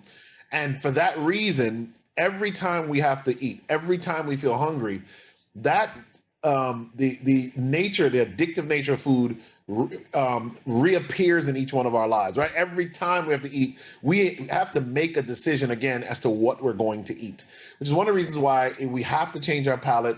We've got to remove some of the addictive things from our diets, and we've got to move towards making good choices be the easiest choice, so that we form the type of habit where, for me, like the idea of eating real meat is just foreign to me. In fact, as happy as I am that Beyond Burger and Impossible Burger exist, I don't like eating them because they remind me of meat, and I've learned to not like meat, right? So I don't want something, a fake version of meat. So for me, I'd rather make a veggie burger out of chickpeas or black beans, or my wife makes the mushrooms. We use those. I'd rather do that because I'd rather the texture, feel, and taste of a plant. And some of us have to really say, how do I retrain my palate so that when I'm eating, my go-to foods are healthy. And that's not easy to do. It takes some work and some training, but it can be done. What advice do you give to your patients as the first step to retrain their palate? I was hoping I had an index card around. One of the things I tell my patients to do is to get an index card and write on one side one reason that they're trying to make this change. Right. So you write on one side, and when I worked in I worked at the nicotine addiction clinic at the Veterans Hospital in Loma Linda, California. We would have some of those veterans would write, "I want to be alive to see my granddaughter get married," and their granddaughter was 6. I want to be alive to see my whatever do something later in life, or I want to be around for this or that. So we'd write one reason you want to make the change, and on the other side of the card, we'd write a motivational thought, right? So, many of the vets were Christians. They would write, I can do all things through Christ who strengthens me. Some of them weren't, and they would write, there's nothing to fear but fear itself. I can do this. You've got, they'd write these motivational thoughts. And what it would do is, before you eat, you pull out the index card and you read both sides of it so that you're more mindful in eating, that this particular meal impacts whether or not I'm going to be able to do this later on in life. But the other side of it is, it also, I can do this. The motivation to make the right decision is on that index card. Now, most of us have cell phones. The good news is you can take your cell phone and probably figure out a way to do this. I'm not that tech savvy, so I still have the index cards to walk around with. But that's one simple trick. Another way to make this change is accountability. Keeping track of what you eat and how you feel before you eat. It's tedious. I'm not a big fan of tracking food and all that. But what I've found is that it is actually very effective in change, because we often don't realize how much junk we eat or what we eat if we're not keeping track of it. And that would direct our behavior in a new direction. The other thing is making sure that you give yourself 21 to 28 days to make the change. Setting a quit date in the future. So let's say for me, I'm going to give up sugar. Let's just say, well, what you do is you say, okay, 2 weeks from now, all the sugary foods. So you read the labels, you look at what's sugary, you remove it. You say, I'm going to try and replace them with whole foods. And so when I have a sweet tooth, I'm going to have, honey drop or moon drop grapes or whatever they're called. I'm going to have some dates. I'm going to have apples the type of apples that I really like. And I'm going to be intentional about eating those foods when I want sweets rather than eating a cupcake or a donut. Those are the changes over time as how you retrain the brain. Right. It takes some time, is what you're saying. Yep. And, people are exposed to these junk foods a lot earlier these days, even in utero. Well, first of all, in utero, and we know it does affect the child. The stress of the mother affects the child. The diet of the mother affects the child. Crosses the placenta and actually enters in, and the child will be born with certain cravings as well. You tie that with the fact that many, when a child is not breastfed, the formula actually can often have large amounts of sugar and fats that will basically lead the child to want to eat those foods long term as well. So you're right. The children are exposed to this in utero, early in life. And then, of course, the school lunch programs, many of the snacks, even we as parents buy. I see a lot of parents buy like French toast sticks frozen, give them to their kids. And when you read the ingredients, it is literally white bread with animal protein and fat from egg and sugar. Literally, that's what it is. Very little nutritional value, if any at all, but sets the child up to have the kind of cravings for these foods for the rest of their life. And what effect do you think they have on our waistline? A horrible effect on our waistline. I'll go into the slides and show some more of how leptin affects this. But when you have these massive releases of sugar, the insulin levels have to shoot up. When your insulin levels are chronically high, that's how you get insulin resistance, which is the first step towards diabetes. But you also become leptin resistant. And once you become leptin resistant, and leptin is a hormone released by your fat cells that tells your brain, hey, I'm a fat cell and I'm stuffed. We don't need to eat any more food. Turn down the appetite. If your brain signal from leptin is turned off or resistant, your appetite is going to be messed up, and you're going to eat even when you're not actually physiologically hungry, meaning that there's no need for any more nutrient or more importantly, any more caloric energy. So these foods do that. And once they do that, it will naturally expand the waistline. This is why going to a whole food, plant-based diet works the way it does, because it naturally brings the insulin levels back down, increasing leptin sensitivity. And at the same time, the food has less calories for the amount of space it takes up. So it works from 3-4 different angles to actually create satiety, nutrient density, so that your brain says, wow, we're getting a lot of really good nutrients. We don't need to eat a whole lot of food. But then it's still a large volume because of the fiber, so you do feel full and satisfied. It works on all 3 levels, and this is why this is such a great way to lose weight. I know we had Dr. Rolls on the summit, and absolutely, calorie density low, nutrient density high, volume huge, fiber water. It's really the key to the kingdom. It's the key to the kingdom. Let me show a few more of these slides, and then we can we'll go back into questions. Let me see if I can find where I'm at. So, did that work? Not yet. I'm just seeing a black screen. How about now? Okay. So, one of the things that we found is that these foods, we're just talking about these foods, Oregon State University researchers found that diets high in fat and sugar causes changes in the gut bacteria. And this can actually change cognitive flexibility.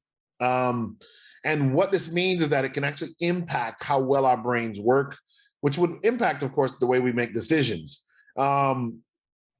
So this is one of the reasons why changing the way we eat really matters.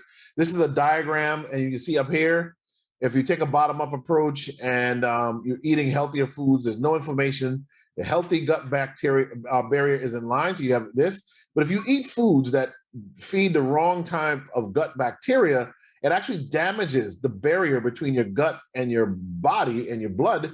And so inflammatory things will slip across. And when these things slip across, they actually do affect the brain. Now, sugar is one of the ways that they get us to eat these foods. And we talked about this before. This is the normal brain. This is a brain on cocaine. This is a sugar user, cocaine user, sugar user.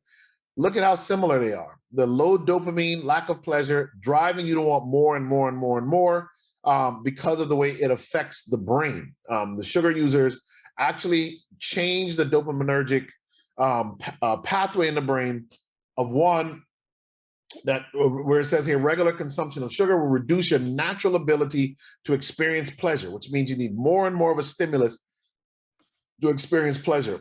Another interesting one here, salt. High salt impairs cerebral blood flow regulation, and this means that you don't get the same type of blood flow. And we know that high blood pressure can be induced by salt, and high blood pressure is correlated with strokes. I just want to show this one just as a reminder before we get into a couple of other things, that certain meats have actually been called or classified, I should say, as group 1 cancer-causing agents, with others being red meats that are classified as probably cause cancer.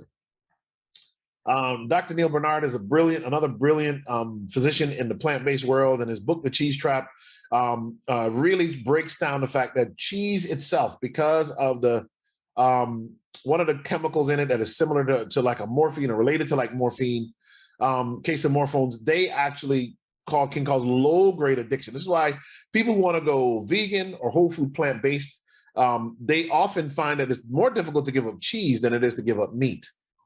But this, going back to the gut, Cleveland Clinic studies reveal the role of red meat in gut bacteria, heart disease development. So we know that this is critical, and it plays into how other things happen. And we know that the TMAOs, the trimethylamine oxide, is a molecule linked to cardiovascular disease and inflammatory condition. And when we eat carnitine, look down here, our gut bacteria break it down, and this comes from the meat. Carnitine comes from the muscle tissue of the meat. So even if it's free range, whatever it is, you still get the carnitine. Breaks it down to TMA, which breaks it down to TMAO. And the study showed that vegans and vegetarians produce less TMAO than omnivores because their gut microbiome has been changed. And so it's so that by default, we have less of an ability to make these damaging changes to the blood vessels in the body that would cause disease, specifically heart disease, strokes, and so forth. But as we really begin to look at this inflammation, and I believe the inflammation plays into the addiction part of this as well, certain foods such as meats appear to harbor bacteria that can trigger inflammation that are alive. There's over 100 million bacteria per quarter pound of beef. The endotoxins exist even after the meat is cooked or even placed in acid like our stomachs. The saturated fat and meat products help the endotoxins cross the gut wall into the bloodstream, causing the inflammation. This inflammation is important because this is, the talk is food, your brain on food. Well, what happens when you eat this stuff? For Alzheimer's sufferers, brain inflammation ignites a neuron-killing forest fire, right? So this is probably part of what leads to what we're finding with dementia. And one of the other things, I should have put the slide earlier, but it's here now. But when we eat fat, what the studies also show is that fat lubricates the appetite. Saturated fat dulls the brain's response to key appetite hormones, an effect useful in our evolutionary past during times of scarcity, but not so much in a well-fed society. And so this article really talks about the fact that when you eat lots of fat, it actually drives your appetite up. So let's step back. We now know that salt, and especially MSG, increases appetite. We now know that sugar works like cocaine, dulls the dopamine response, making it so that you want to eat more as well, because you need more of the stimulus to get the pleasure. Sugar also causes these insulin spikes, which drives up appetite as well. And now we know the fat does the same thing through a myriad of ways. One of them is by impacting the gut microbiome, causing inflammatory products to cross the gut wall and affect the brain directly. When we get like this, our insulin levels stay high from this combination of foods. And the last slide I was going to show is where the fat actually blocks the insulin receptor, causing insulin resistance. And when that happens, now your insulin levels stay high. And the last part of this is when the insulin levels stay high, as we said earlier, your leptin sensitivity goes low. When you have low leptin sensitivity, what happens is you now have a totally botched appetite, and you will eat even when you're not hungry. And you will probably crave the foods that got you into the predicament in the first place, creating a vicious downward spiral into a food situation that is very difficult to control, which must then be unpacked with intention. It's not just going on some program where they ship you frozen foods and you eat like some of the big, I don't want to name any of them, some of these big programs that have been out for many years. It's not just calorie reduction, because reducing the number of calories of the foods that cause the problem is not going to cause the problem to go away. This is a complete total transformation of the way we see food and the way we eat. And so getting the salt out of our diet, getting the sugar out of our diet, getting the oils. Oil is a processed food. Olive oil, coconut oil, still a processed food. And if you're using a lot of it in your food, which a lot of people do, they fry things, they add it to recipes, and it's in most of the food you eat. Pick up anything in the grocery store, and one of the first 4 ingredients is going to be sugar in it and some form of oil. These things drive appetite, create food addiction, and make it so that it's almost impossible to lose weight. Oil especially, end on fat. Oil especially. Why? Because it is so calorie dense. Because just a couple tablespoons has more calories than a whole sweet potato or baked potato, which, especially sweet potatoes I love, or a big, 2 cups of spinach, way more calories. So you're going to get this little tiny bit of volume of food that is not going to satiate you but it is going to add so much calories to your diet, block your insulin receptors, make you more insulin resistant, make you more leptin resistant, and make it more difficult for you to actually make good decisions about what you eat. That little sound you heard was a bell that I was picking up, because there's something you said that I have to, I'm sorry, it was so brilliant. Reducing the number of calories of the food that caused the problem is not going to make the problem go away. And that's what most people do when they go on a diet. They weigh and measure their food. They count calories, carbs, or points, or they go on keto, but they're still eating the wrong food. Absolutely. And what that does is just make your body the leptin system is thrown even more off. So you might be able to pull it off through willpower, grit your teeth, and do it for 4 weeks or 6 weeks. But when you finally relax, your body overwhelms you with the desire for more food, and you you more than make up for what you lost. And this is why we have yo-yo dieting. That does not happen when you fundamentally change what you eat. When what you eat is spinach and broccoli and cauliflower, chickpeas without the oil, curried chickpeas, you make black beans and kidney beans, and you're making lentils, and you're making your breakfast is full, or your lunch is full of fruits that take up a lot of space. You're eating whole grain foods, brown rice, and quinoa. These foods are very filling, and they don't have this effect because you can eat more of it. So your body's not being tricked by foods that really have low nutrients but high calorie density. This food is low calorie density, high nutrients, and breaks the cycle that has been binding you. That was so interesting about fat lubricating the appetite, salt stimulating the appetite, but except for whole food, none of it really satisfies the appetite. Never. It's a very temporary fix. It's just like drugs, right? I mean, I've worked in addiction medicine. You talk to people, they have these immense cravings for whatever their drug of choice is, and within a few hours, they're right back where they started. And that's what a lot of the processed foods, animal products, that's what they do. They lead you right back to where you started, worse than where you started. Whereas when you eat a whole food, plant-based diet, the satiety lasts much longer. And of course, the benefits last longer. The quality of your life, the quality of your health, even the health of your skin, it shows. And all of these things, all these positive feelings, you look in the mirror, you see the difference. Forget weight loss. Just the feeling you get from eating this food, the way it clears you. I didn't get a lot to get into the brain fog that these foods cause. But when you start to get the mental clarity back, that the inflammation that these foods cause that goes to your brain and causes the brain fog, when you get the mental clarity back, it should motivate you to continue to make the decisions that got you that clarity. And I've talked to many coworkers who've made the switch for a month. A lot of churches in a Black community, in the first month of the year, they do a Daniel fast. They basically go vegan for the month. And people say, man, I think so much more clearly. But then they go back in February to the way they were eating. That clarity is your body telling you, this is the way I was designed to eat. Yeah. You had said that you need more and more to experience the same amount of pleasure. To me, that proves that it's addictive. That is the definition of addiction, isn't it?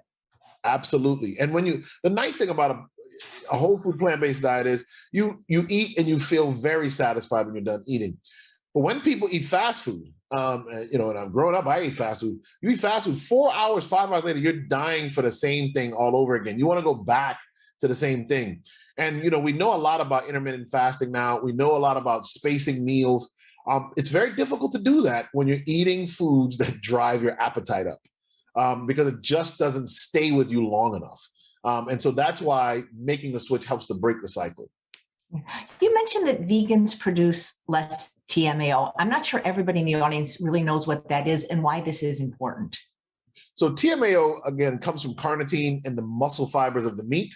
So vegans don't eat meat.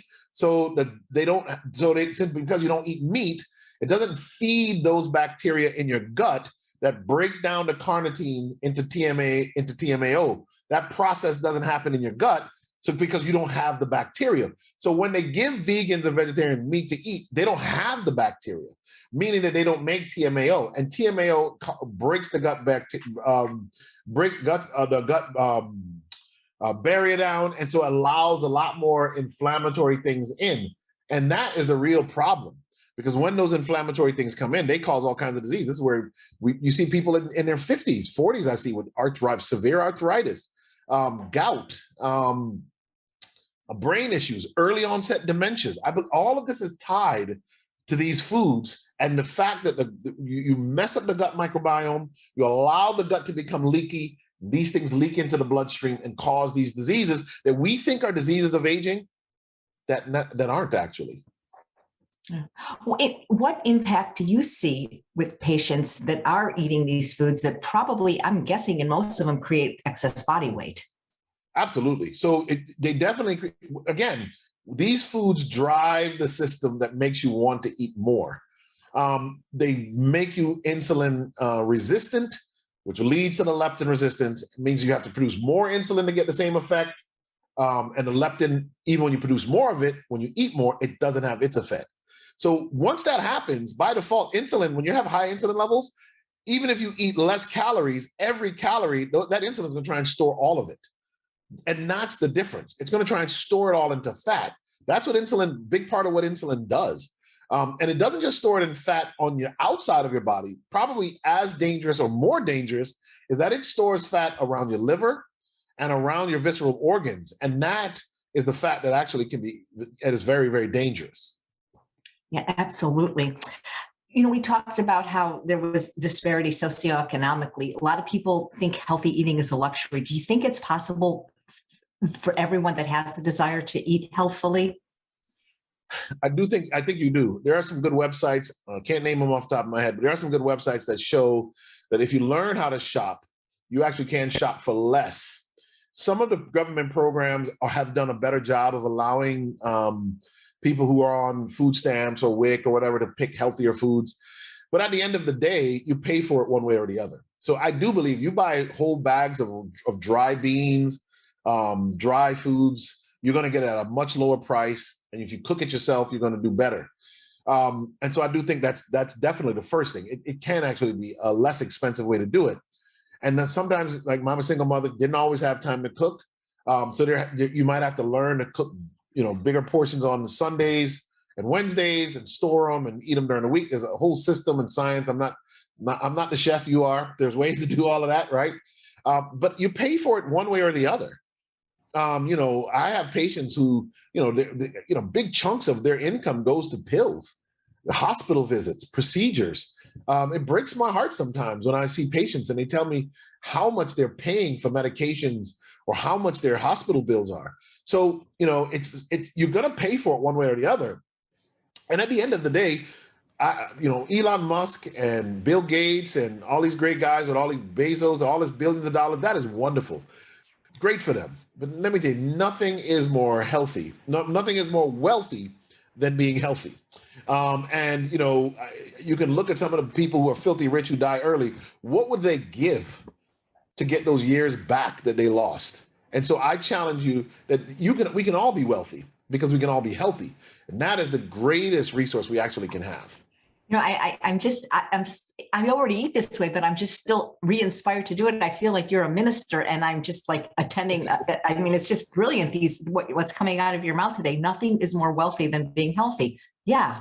Do your patients ever make the association between their excess weight and lifestyle diseases and what they're eating, or do you have to point it out to them? I think a lot of times you have to point it out. I think what's sad in America, especially when every time we have a presidential election, it's all about healthcare systems and who's health insurance and Medicare for all. And those arguments need to be had. Those are important things. I'm not discrediting it. There's very little discussion about actual health. We live in a country where the average person actually has no idea the connection between what they're eating and their diagnoses. I see people who I talk to them about their high blood. Let's just use high blood pressure as an example. And we talk about what they eat. Oh, I eat fast food so many times a week. At home, we eat these processed things that are easy to make, high in salt. And I say, have you ever made the connection between the fat in the food you're eating, the sugar in the food you're eating, and especially the salt in the food you're eating, and your hypertension? And I say, no, I've never made that. I've never made the connection. So there's a lot of work. And this is why what you're doing is so important. There's a lot of work that needs to be done. The American people, it's difficult to tell people to choose to eat healthy if they actually don't have the information they need to make the choice. And I think that is because when you look at how medical schools historically were funded by some of these industries or in part funded by these industries, even going all the way back to elementary school, I remember there were posters all over the place promoting dairy products. And we now know the casein, the fat in milk, these things aren't good for you. Yet this is what we were all trained. Milk, it does a body good, and it doesn't. And so we have to unlearn that. People have to learn that milk is not the best way to build strong bones and muscles, that spinach is a far better way to do that. But the average American doesn't know that. And there are many of them who say they don't care, but I would rather they make a decision. They say, listen, I don't care if meat is bad for me or if donuts are bad for me, I'm going to eat them anyway.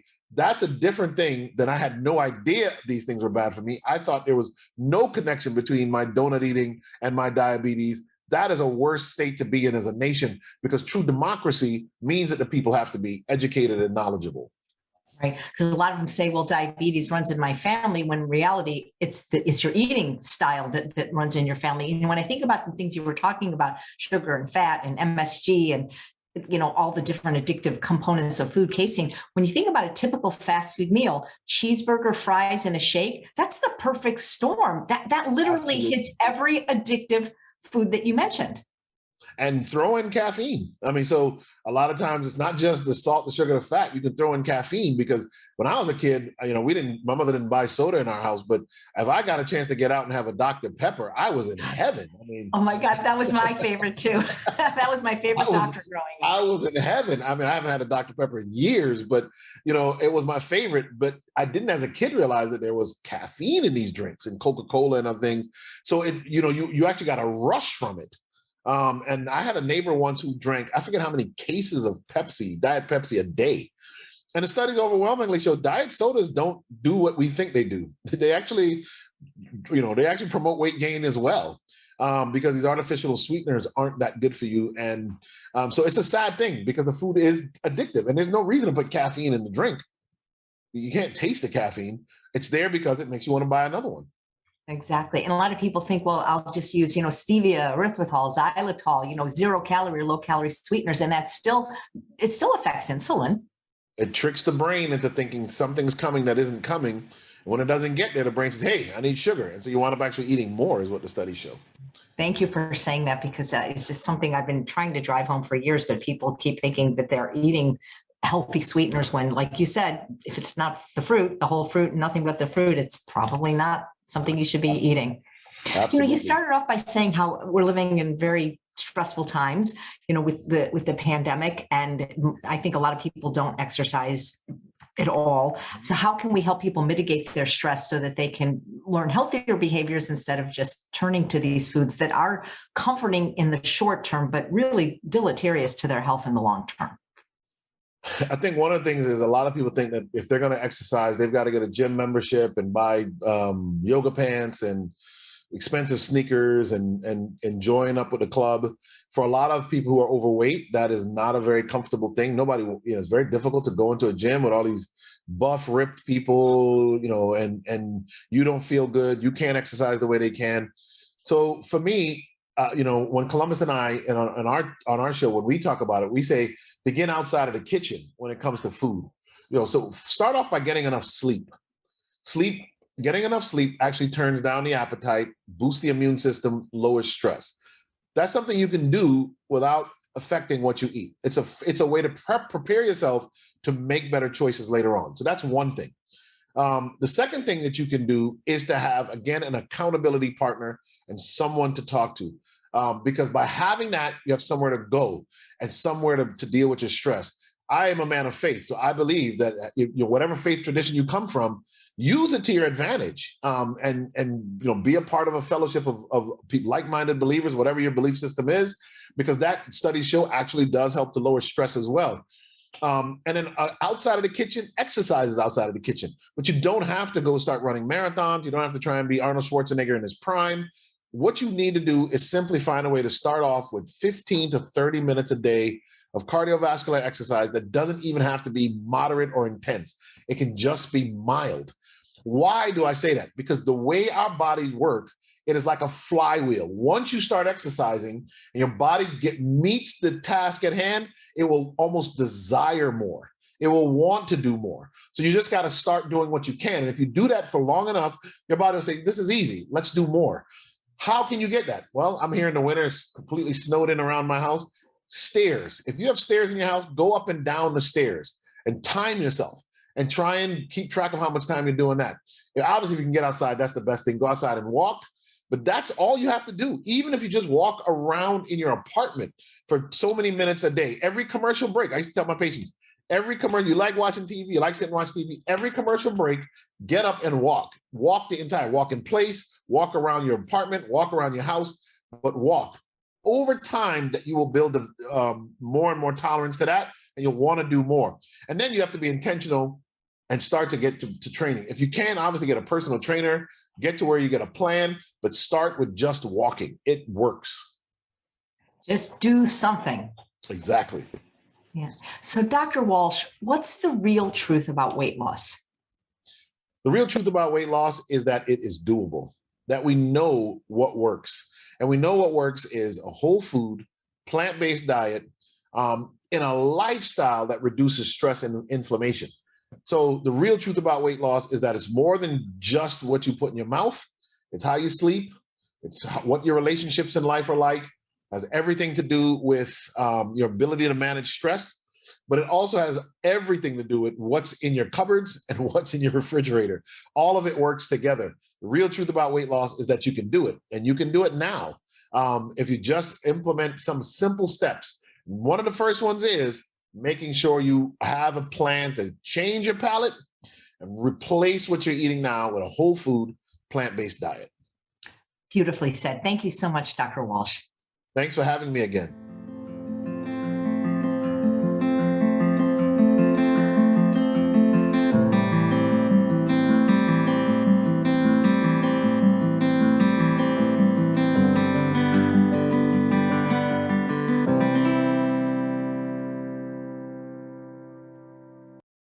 Don't you just want to hug Dr. Walsh? You know, I was so close to meeting him when we both lived in Los Angeles, but he was a public health official. And every year when I did my annual Healthy Taste of LA conference, he was always invited because Dr. Columbus Batiste would always come and support us. And we just never met, but I'm so happy that I get to talk to him now. I mean, he's a very busy guy. He's working, you know, running an urgent care, and he takes time to do this, and we so appreciate it. So we talked about our brain on food and how food can, yes, it can be addictive, but is it really food? That's the question. The brain's reward pathways can be hijacked, and food can be engineered to be addictive. And I'm hoping that whether you're addicted to processed food or not, you'll at least educate yourself on this. You know, Michael Moss wrote a groundbreaking book many years ago called Salt, Sugar, and Fat, How the Food Giants Hooked Us, and more recently Hooked. And when I read those books, I was so angry that I just didn't want to ever give any more money to processed food, whether it was vegan or not, knowing what they did. Yeah, another great book is The End of Overeating by Dr. David Kessler, about how the processed food industry, because of the fact that they use food scientists, knew that sugar, fat, and salt were addictive. So they created the most hyper-palatable combination to create these bliss points. And once I learned that, it was much easier to give these foods up. So the brain's reward pathways can be hijacked. And are you eating foods that feed your body, mind, and spirit, or are you feeding a craving? Stress plays a role. The pandemic has greatly increased stress, and these foods have designed to be, quote, comfort foods. When you're stressed, you are pulled more into eating these foods because then they taste better, and because you need some kind of a support, but you're not going to find it in a box of chips, I promise. Learn the lessons and from, you know, any types of past slips or failures, and get back up one more time, because that might be the time that is your last time having to get up. Relapse is part of recovery. That's a theme in any kind of recovery program. Sometimes it can be the holidays, but more often than not, it's the company you keep or the environment you live in. And don't expect to get it right the first time. Dr. Lyle talked about how you're going to be better today than you were yesterday, and next month better, and next year, and in 5 or 6 years even better. It was a long process for me, guys. If you don't believe me, read my book or watch my YouTube From Fat Vegan to Skinny Bitch. I only got it right after doing everything wrong for 50 years. Learn each time you fall. If the kids have friends over and they want to normally order a pepperoni pizza, make healthy burritos instead. He showed slides about what your brain looks like on these foods. You know, now there's a Dunkin' Donuts on every corner where he lives, and there's no commercials on television for fruits and vegetables. He says stress will drive you to the donut, not the apple. And this is the third time it's come up in this summit, but stress spelled backwards is dessert. One of the best things we can do when stressed is exercise. You know, McDonald's had a billboard, or has a billboard, crafted for your cravings. So at least there's some truth in advertising there. You know, when they say, once you pop, you just can't stop. And unfortunately, there is a great disparity where these unhealthy foods are marketed even more heavily in low-income neighborhoods. They talked about this on several of these interviews, where just going 9 miles, you had a whole different rate of obesity, you know. Bondage in a bag. Yep, that's great. The average restaurant meal today is 4 times larger than it was in the 1950s. Soda went from a serving of 7 ounces to 42 ounces. But of course, you know, you can get a 256-ounce soda now at 7-Eleven. $2 billion marketed to children. These foods marketed to children. It's $2 billion. The food companies make intentionally their products addictive. MSG, for example, casein, all these other things are added that are known to be addictive. They're engineered for maximum taste and minimum nutrition. When you have high insulin levels, you're more likely to gain weight and acquire metabolic syndrome. Dopamine is the I've got to have it chemical. And that's why you don't want the foods in your environment, because Dr. Rifflin says having them there will start you secreting dopamine. He talked about vanishing calories. You never get the satisfaction of the fiber or the filling effect you do from like a Cheeto than you would if you ate some whole natural food.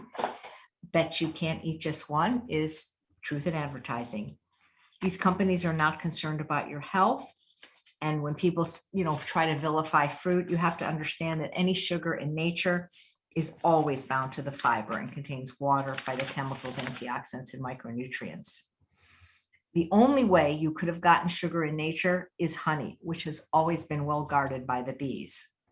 We are never meant to eat sugar without the fiber. The only sugar he would recommend is date sugar, as it's still a whole food. Date sugar is dates that have been dehydrated and ground. He said the challenge is to retrain the palate. He realized he could live without salt and oil, and having an air fryer helped him. Fructose is even more diabolical. That was the theme of Dr. Lustig's talk, fabulous talk. It was cheaper and even more addictive, and it was subsidized. You know something is wrong when you can buy soda cheaper than you can buy water. You begin to absorb sugar in the esophagus. It messes with your mood and your temperament. And that's why I always say to my clients, you never know who you really are until you've been abstinent. Because a lot of things when people complain about medical problems to their doctor or, psychiatric or emotional problems to their therapist, get them off sugar and flour and alcohol and caffeine for a month, and you find out who you really are and what was the drug. Low-income people of every race are targeted. Someone with less resources has a lot more stress. Public health doesn't have the resources to influence the government. Nabisco's ability to influence policymakers, however, is very great. And let's face it, people are trying to self-medicate. You don't have to smoke or drink, but you do have to eat. Every time you eat, you have to make a decision. And we have to make the healthy choice, the good choice. It has to be the easy choice. He does not like Beyond Meat and Impossible Burgers because they remind him of meat. We need to retrain the palate. And he talked about accountability, and he uses the system with index cards. And it takes about 21 to 28 days to make the change. When insulin levels are chronically high, you become insulin resistant and leptin resistant. You will eat, and then you will eat when you are physiologically not hungry. Dr. Furman talked a lot about that, the true hunger versus the toxic hunger. A diet high in fat and sugar causes changes in the gut bacteria and cognition and the way we make decisions. You need more and more to experience the same amount of pleasure. And then you begin using not just to feel good anymore, but just not to feel bad. Vegans produce less TMAO. Fat lubricates the appetite and drives the appetite up. That's why a low-fat diet can be so effective for trying to recover or manage food addictions. Fat blocks the insulin receptor when insulin sensitivity is high, when leptin sensitivity is low, and you'll probably crave the food that got you into trouble in the first place. Reducing the number of calories from a food that caused you problems is not going to make the problem go away. That's sort of like if you're an alcoholic, putting it in a smaller shot glass is not going to make you non-alcoholic. So let's repeat that. Reducing the number of calories of the food that caused the problem is not going to make the problem go away. And that's the problem with things like Weight Watchers, where you can have pretty much any processed crap as long as it's within the point system, or weighing and measuring programs where you're still eating unhealthy foods. The foods drive the appetite up and the food addiction up, these foods. Nothing is a greater wealth than being healthy. Diet sodas promote weight gain. It's one of the things I see even in the chat. Well, is this sugar okay? Is stevia okay? Is erythritol, xylitol, monk fruit, I don't even know these things, because the fact is, as Dr. Nicole Avena said, the problem with the addiction is the sweetness.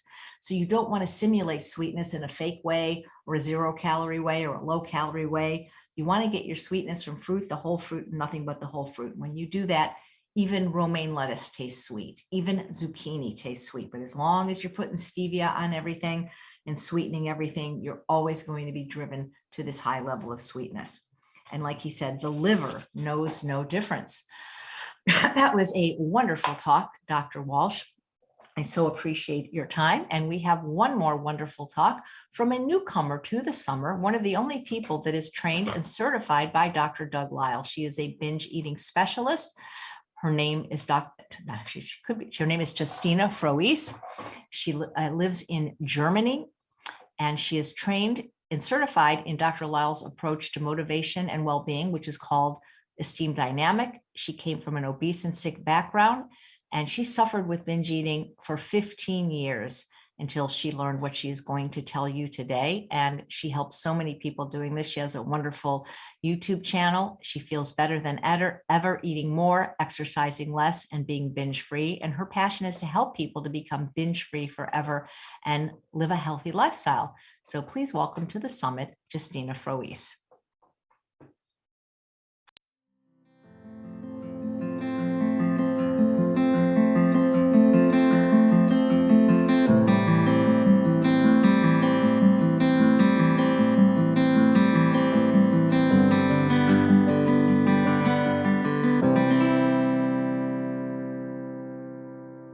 Hi, Justina, and welcome to the Truth About Weight Loss Summit. Thanks so much for being here.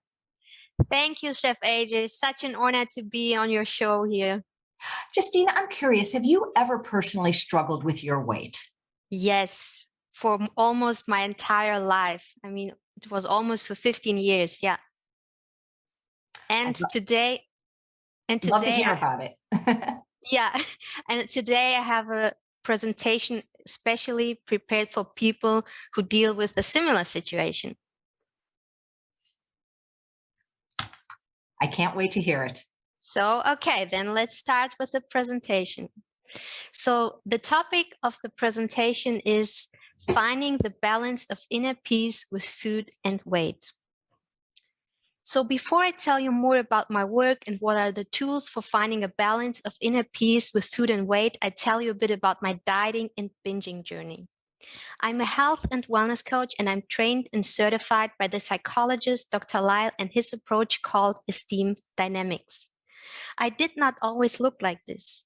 I was not only a chronic dieter, but also a binge eater for 15 years. I can tell you it was a hard road, and when you experience something similar, you know what I'm talking about. There wasn't supposed to be kids left, and then there was one more, me. My mother was 40 and my father was 50 when I entered the world. This is me, a happy, chubby little baby. As the frost blossom, I hadn't only 2 parents, I had 5, because my siblings are way older than me. I was pushed to eat high fatty meat and Russian-rich dishes.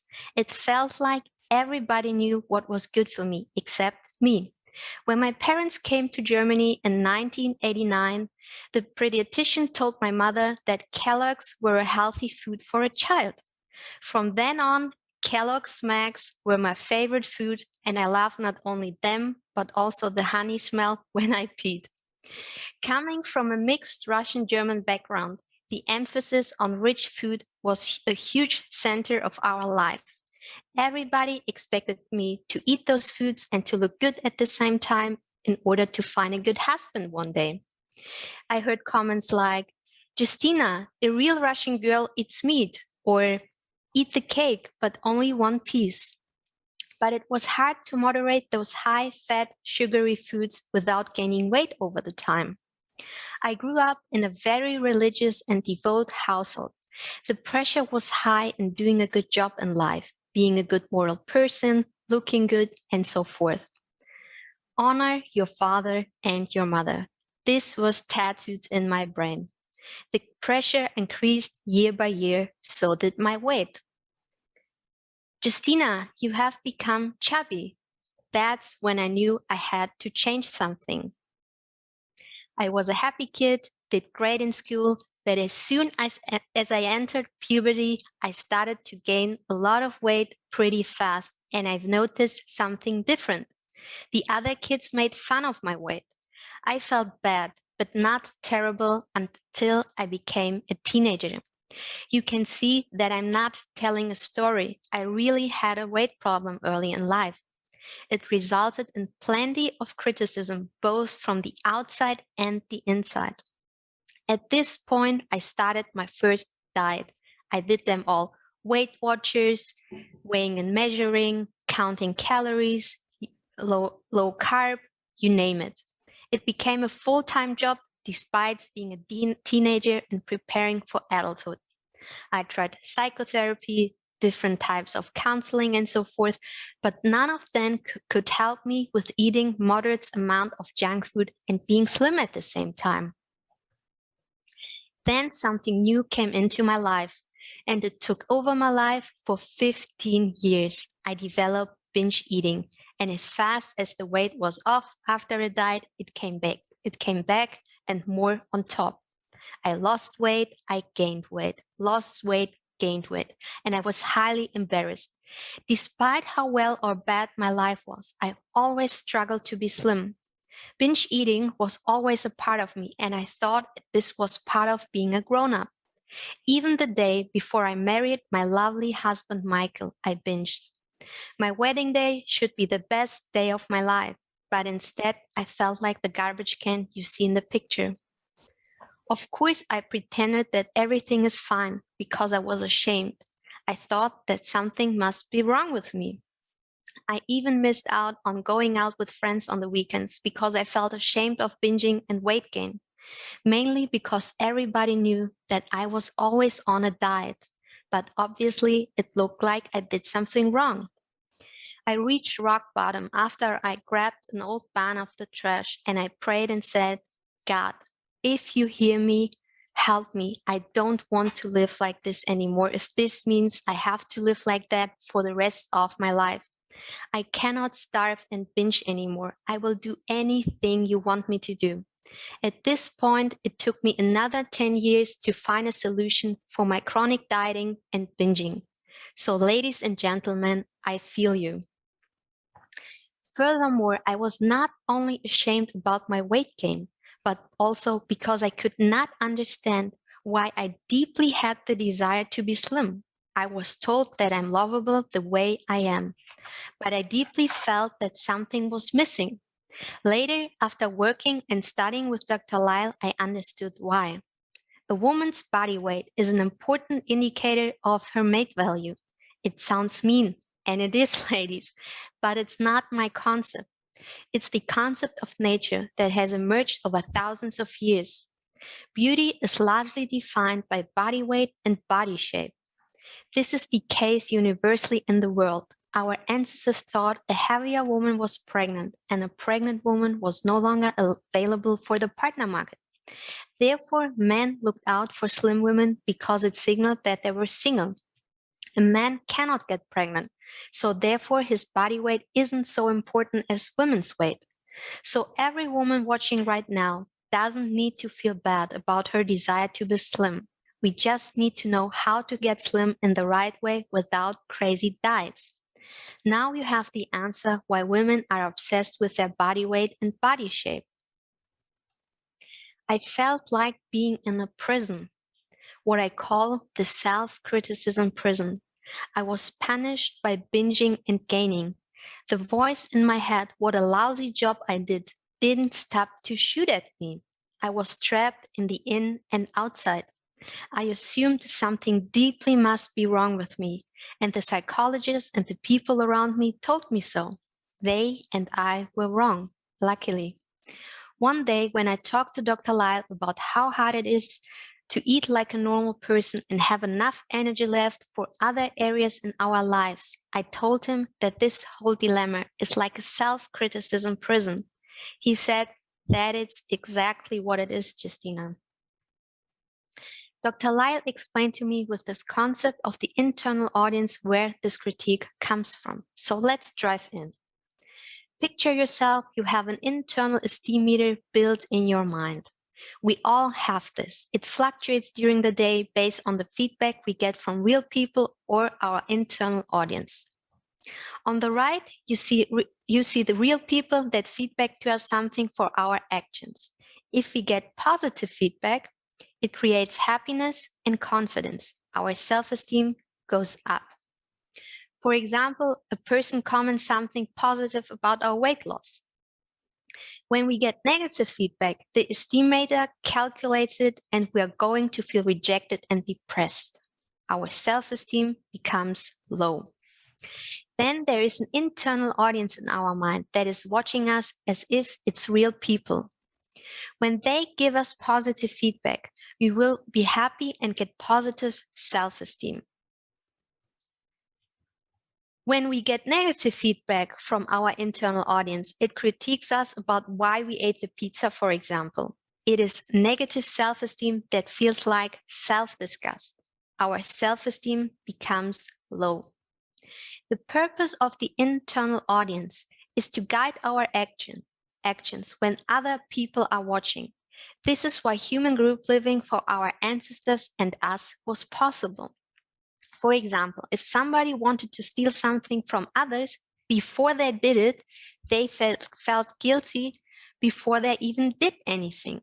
So the internal audience is very much what we would consider our conscience. Effectively, it is a moral guidance system, and this includes us deciding whether or not we will be indulging in food. If we do that with junk food, our self-esteem gets a hit. Now you understand why you feel bad when you indulge in unhealthy food. Besides that, some people have a more critical internal audience than others depending on their personality. However, we all have an internal audience. A real-life example of feeling self-disgust by the internal audience is a dirty room. We all hear those voices in our head when the room is messy. We feel the pressure to clean it, although we know that we don't expect guests the following days. A positive example coming from the internal audience is when we listen to music, dance around the house, but nobody is watching us. But we imagine how real people are watching us and comment it like how well we dance. But why is it so difficult in the modern world to eat healthy and stay at a healthy weight? I was so confused about why I could not just master this problem through my hard work, because I was willing to work very hard, but I was always in a mess. And often the harder I tried to manage my food intake, the worse it got. The answer is that this is not a normal goal, because you go completely against your instincts that are deeply rooted in us. It is not a natural problem to be overweight and to be surrounded by rich food all the time. I'll explain this more clearly with the following example. So blame it on Dr. Lyle, it is his example. Dr. Lyle told me one day, suppose that you are learning to ride a bicycle and every time you fall, you have an orgasm. So how hard would it be to learn to ride the bike? He said that this is so hard because trying to beat the pleasure trap is like trying to ride the bicycle, and when you fall off, you have an orgasm. And what exactly is the pleasure trap? The pleasure trap is a concept by these two guys, the psychologist Dr. Lyle on the left and Dr. Goldhammer on the right, the founder of the True North Health Center. Here you see them as teenagers, and I guess the time the picture was taken, they didn't know that they would come up with a revolutionary approach like this one day. Okay, maybe Dr. Goldhammer did. And I guess Dr. Lyle was thinking of becoming a basketball star and not a psychologist. Many of Chef AJ's audience is already familiar with the concept of the pleasure trap. However, I'll shortly explain what it is all about for those who aren't, because it is super important.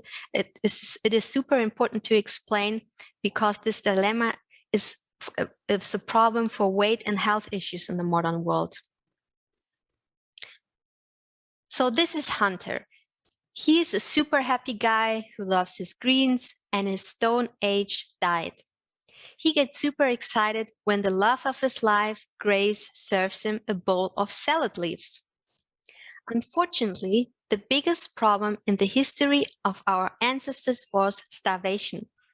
For this reason, our nervous system developed to seek the most calorie-dense rich food in the environment to make sure we get the most of our calories and the chances of our survival. Because our ancestors never knew when and how much food was available the next time. This is Homer, an average guy of the modern world. Burgers are one of his favorite foods. Greens are something he doesn't like and avoids. Despite in his burger, he tolerates the salad leaf. Today in modern life, we face the complete opposite of starvation. We have abundant food and not enough. The food we eat is highly processed and high in calorie density. It is a problem because modern foods hijack our nervous system and we lose interest in natural Stone Age food like fruit and vegetables. That's a problem because we still have the same nervous system as our ancestors had. We long for high calorie dense foods. We know that greens are healthy, but our nervous system doesn't care. It wants the rich food instead. As a result, we become overweight and obese of those unnatural rich foods. And this creates further problems that have an impact on our other areas of our life, such as romantic relationships, career, health, etc. Modern foods have a snowball effect and are something our ancestors never dealt with. One important message you need to know is that you cannot control how susceptible you are to modern processed foods. This is very individual, and we are all addicted to those foods to some degree, but some more than others. The reason for that is found in our genetics. People who were more susceptible to rich food made it back then. This wasn't an issue when only whole natural food was available, but now it has become a huge problem having rich food available all the time and not only occasionally. So the pleasure trap has a few phases, and one of those phases are drugs, cigarettes, alcohol, and one of those phases is the unnatural rich food. We call them supernormal stimuli. Our body was not designed to get naturally stimulated by them. Of course, some pleasure traps are much more dangerous than others. But today we are concerned about the food that keeps us in the self-criticism prison that makes us look like we are total failures because of being self-indulgent and with a lack of self-control. So the other pleasure traps are dangerous and important for experts to understand. But the pleasure trap I'm talking about today is all about the food. Never in history have our ancestors faced a problem like that. We humans in the modern world created it. I like to call the pleasure trap the problem where the feedback system is upside down. Because of that, it creates an interesting problem unlikely any other problem of human achievement. This is a unique problem for humans. If something feels really good, that is bad for you, that is not a natural problem. In short, when we do the right thing, it feels right. When we do the wrong thing, it feels right. And when we do the wrong thing, and when we do the right thing, it feels bad. So do you understand now why it is so hard to beat the pleasure trap? Falling off the bicycle and having an orgasm, how on earth can we become a good rider? It was impossible for me to have a healthy weight by eating moderate amounts of processed foods. Furthermore, it was difficult to eat those processed foods moderately without being tempted to eat the whole package. So no wonder I gained weight over time, slowly but steadily. What is the best solution to beat the pleasure trap? The easiest way out of the pleasure trap is total abstinence. Just let's get rid of something we weren't designed to have in our lives. But how on earth should we master it when unnatural food is available on every corner? Every gathering with other people is surrounded by unhealthy food. That makes it completely bizarre and extremely difficult to do when we add on top of it the expectations that we should be able to do it. So now we have another dilemma on top of the pleasure trap. Dr. Lyle has come up with a term that describes something that many people had observed and we all felt. He calls it the ego trap, and it helps us to understand the mystery of self-destruction in beating the pleasure trap. I'll explain you this concept with an example. So this girl here on the left, let's name her Cindy. She has the goal to lose 8 pounds within 4 weeks because she wants to look extra good on her best friend's wedding day. And maybe she will find her future boyfriend or husband on this day as well. She tells every friend that she's on a diet.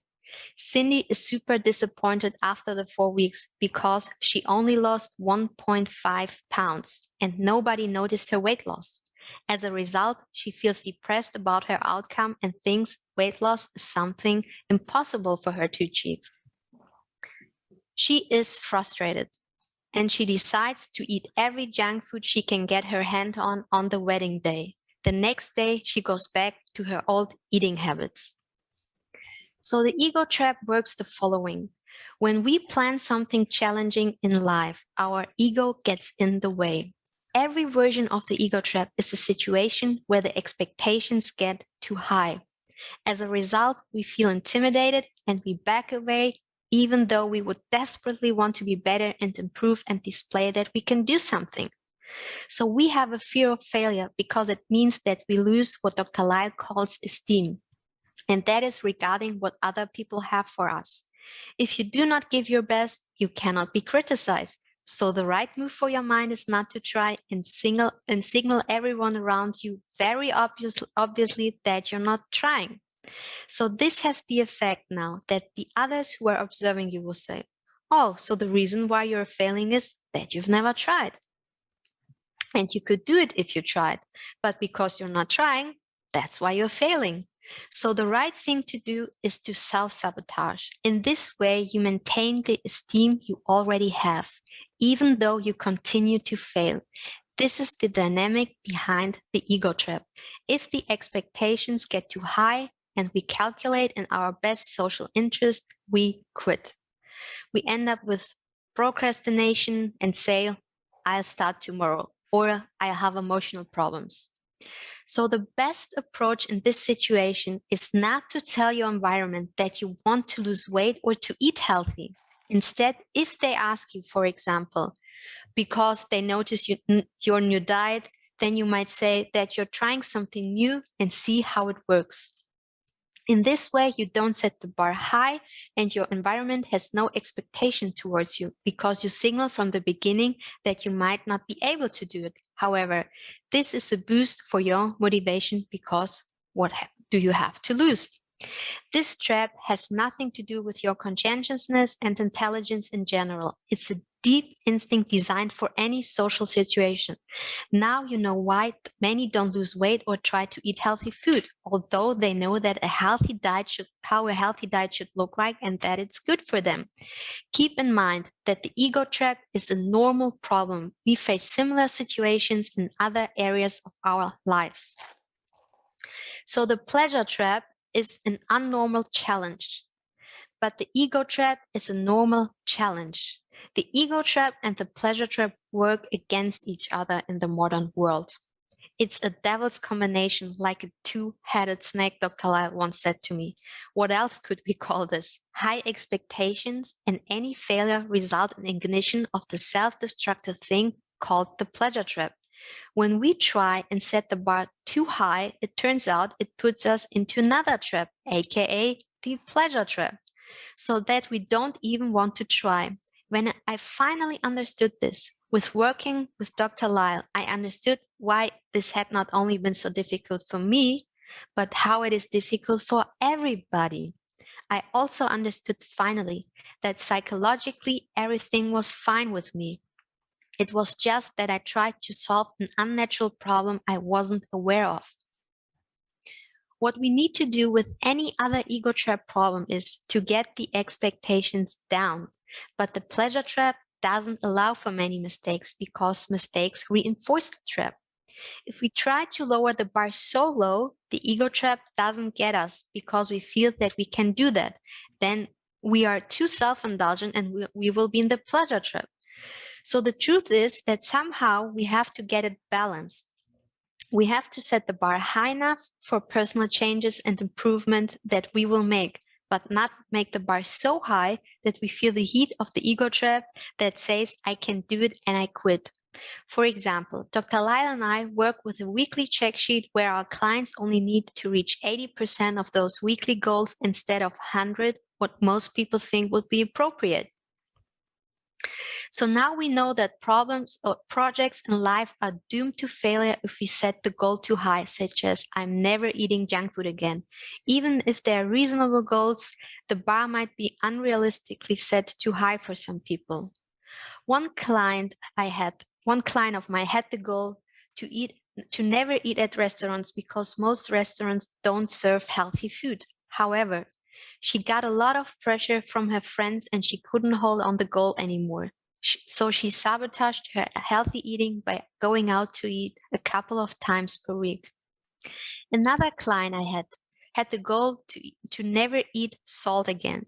After a few months, she noticed that she could not do it anymore and said, screw it, I go back to eat everything I want. My client felt intimidated and as a result avoided eating healthy completely. So what might be a reasonable goal for one person might be unrealistic for another. This is also important to know. For example, some people can have a tiny amount of salt, others don't. Others can go out once a week and others it reinforces into the pleasure trap. Furthermore, we all have a different set of genetics and how susceptible we are to those rich foods. Here is an example of realistic goal setting. Many women want to reach the lowest BMI possible. We now know that 80% of our weight is heritable due to our genetics. This means that while eating a healthy diet, everybody gets to a healthy BMI, but at a different range. Some might land at a BMI of 19 and others at 22. Both are healthy. However, a big trap I see all the time in my coaching is women trying to get to the lowest BMI possible without even knowing where their genetics might them lead to be while following a healthy and sustainable diet. So my goal is always to get you to the leanest weight possible that you desire, but what is at the same time the healthiest one, and that is not always the lowest BMI for every person. Women who try to set themselves up in the ego trap and on top of that may suffer from health issues like losing their period, starting to binge because of the food restriction and so forth in order to be able to keep a certain weight. Because of unrealistic goals, they eat an unsustainable diet and as a result fall back into the pleasure trap. In this example, we would adjust her diet in a way that is sustainable for the woman and see where the weight settles. Furthermore, we don't always need to change only the diet. We might include some resistance training to change the body composition. We need to set the bar high enough to keep you motivated, but not too high, otherwise you fail. Another woman was stuck in the pleasure trap and had a hard time following a whole food plant-based diet, for example, like Dr. McDougall's one. She ate a standard Western diet and tried to do an A+ diet all at once, but she had a super hard time doing this. She had a lot of weight to lose in the first place, therefore only a tiny little change was needed to A, see weight loss results, and B, to keep her motivated. So instead of going all in healthy diet, the goal was one change at a time for her. We changed her breakfast first. So she only replaced her breakfast into a healthy oatmeal and started to lose weight and got motivated. I heard the same dilemmas for someone else and we set the bar, but it was too easy. They were not proud of themselves when they cheated too often. Even though we were trying to set it at a place where they didn't feel the pressure of the ego trap, They told me they had to set the bar higher. So we did. We made a higher commitment, and she made progress when she started to meet those check sheets we made. Until here, this is the story you need to understand in terms of healthy eating and weight loss. But this problem is not like so many other problems. There are so many facades to this. There is binge eating, there's cramming, there's the pleasure trap itself, and there is the self-criticism.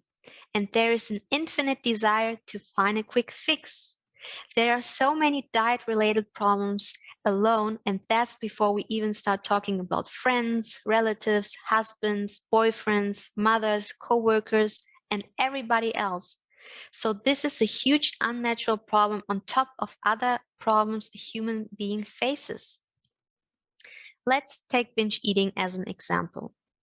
Binge eating is always a result of some form of restriction. Typically, this is something many chronic dieters experience, for example, skipping breakfast or dinner.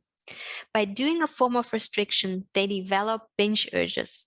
Those urges are sent by the nervous system, are a famine defense mechanism that makes sure we don't starve. So clever mechanism, I would say. Therefore, these urges are completely normal to experience and nothing we can really control in those specific moments. Binging gets over a human's being life. Binge eaters may start isolating themselves, try to compensate the binge calories with hours of exercise daily, and may have difficulties finding a partner. They spend hundreds of dollars on food each month on top. They constantly feel that critique in their head from the internal audience and the real people and gain weight year by year. They start to feel a lot of shame and guilt. They cannot understand why they cannot control their eating and weight, although they're hardworking. Oftentimes, these are very intelligent people, but this just one thing takes over their lives. To sum it up, binge eating becomes a full-time job, but the worst you can imagine. Welcome to modern world. This is a job we never experienced before in human history. Thank you, modern food industry that hijacks our nervous system. This is not my quote, but it explains it pretty well how it is. So when you have 6 problems and you binge, you have 7. And I know firsthand how that feels. It is frustrating. But the good news are today that everyone can recover from diet-related problems by learning and implementing the message I share with you today. However, if there is one message that I could give you today is that the magic key to escape the self-criticism prison is going to be for you to find your balance of inner peace with food and your weight. You will need to learn how to figure out how to balance the pressure of the ego trap and the destructive nature and the allure of the pleasure trap. So the ego trap versus the pleasure trap is like a two-headed snake I already mentioned, which makes it one of the most difficult problems that people have ever faced. So the consequence of it is a chronic sense of personal failure. The internal audience gives a constant signal of alarm and disgust. It leads to chronic low-grade self-disgust. So the solution to that problem is that we need to understand we have 2 problems at once and that they're working against each other. And the solution to the ego trap is that when we work on a problem, we start with tiny little solutions. But the problem is if we do that and don't set the bar high enough, we don't escape the pleasure trap in this case. So how should your diet and weight loss goal look like? It will be different for everyone because everyone has a different starting point. However, it is important not to set the goal too low, otherwise you will not achieve your maximum success. We need to set the bar somewhere between too easy and too difficult. When you do this, you will reach your personal balance of inner peace with food and weight. Oh, look at that cute guy on the right. That's the peace we desire, right? Here are the tools we need for balancing your inner peace with food and a healthy weight and a calm mind. So we have to set the bar high enough, as I already mentioned, for personal changes and that our taste buds get adaptive and we start to build our life around healthy foods and we start making progress and start to lose weight in a sustainable way. We need to eat a healthy diet, but not a perfect one. Food restriction in terms of not eating enough from whole natural plant foods are a thing of the past. Some people ask me sometimes if we restrict oil or other junk food, isn't that a form of food restriction? When I talk about food restriction, I mean restriction from healthy food. Avoiding unhealthy foods like oil and junk food is not a restriction because it's not categorized as a health food and therefore wise to avoid. Many people underestimate the power of meal prepping. My most successful clients said that meal prepping was the tool that helped them to stay on track. Become good at it or hire someone that does it for you. If it's in your house, it's in your mouth, Chef AJ keeps saying, and therefore we need a clean environment filled with lots of healthy food. And we all have different personalities. Some are introverts, some are extroverts. For some, it's easiest to stay away from restaurants, and for others, it's more difficult. We all have a different heritability of weight and so forth. Not everybody is designed to be at the lowest BMI possible, but somewhere in a healthy weight range. Therefore, this is important to consider as well. These are some of my tools for what I call the balance of inner peace with food and weight and what I experienced for years. That is one of the biggest milestones for people who try to lose weight. Focus on the process and not on the result. We don't care about winning because success comes from knowing that you've done the best you can. This is a quote by John Wooden, a famous basketball coach. Dr. Lyle uses this one sometimes, and I love it as well. Perfectionism is not needed on this lifestyle and your weight loss journey. With an A- or even a B+ diet, you will still eat a way healthier diet than almost everyone out there in the Western world. Even if you haven't lost as much weight as you want, but you achieved 80% of your goals, your internal audience will give you positive feedback. Therefore, you don't rely only on the feedback from others. Be sensitive to the positive feedback from your internal audience as well. That feels great, and that's the key what motivates you to keep going. Furthermore, only a few people know that you can only lose about 1 or 2 ounces of fat per day. Losing weight is a marathon, guys, not a sprint. Remember that. When my prayers finally got answered after 50 years of lifelong searching for being slim, at a healthy weight and binge free, I was open and willing enough to try everything possible. Sure, I had my ups and downs, but in the end, I surrendered to the process and trusted it. I let go of areas I couldn't control, like my hunger drive, and instead I controlled where I had the power over, for example, what food entered my house. I was okay with making mistakes. In fact, I made hundreds. It's just that most of the time, people see only the end result. Therefore, be open to make experiments on your health journey that works best for you. Most overnight successes are thousands of hours of preparation behind the scenes. Harry Belafonte said, "It took me 20 years to become an overnight success." Sustainable weight loss takes time, guys. The slower you lose it, the easier you can keep it off. You will live this lifestyle for the rest of your life, so therefore we don't need to rush. I cannot promise you quick results, but I can promise you long-lasting results. Keep in mind that if you decide to go on this journey, that this is not another diet. By the way, I don't like the word diet because it includes the word die. Instead, I like this to call a lifestyle. This peace that comes from finding the inner balance of food and your weight is priceless, and I promise you, you will have more energy, strength, and joy to focus on your other areas in your life. All the things I talked about today, especially the ego trap and the pleasure trap, are what I needed help with, and I got it. I studied with Dr. Lyle for a long time to understand how to help others with this. I worked with him for years to map out methods to try to make this easier for women. I can tell you it's not an easy road. It took me some trial and errors, but it's one of the best things that I've ever done for myself. I'm binge-free for years and at a healthy weight. One thing I did not mention in the beginning was that I promised to help others with this problem when I got the solution for this problem. This is my life purpose, to help you to find the balance of inner peace with food and your weight and create a situation where your internal audience is applauding you. We live in the best time ever, even if you struggle with weight loss and healthy eating.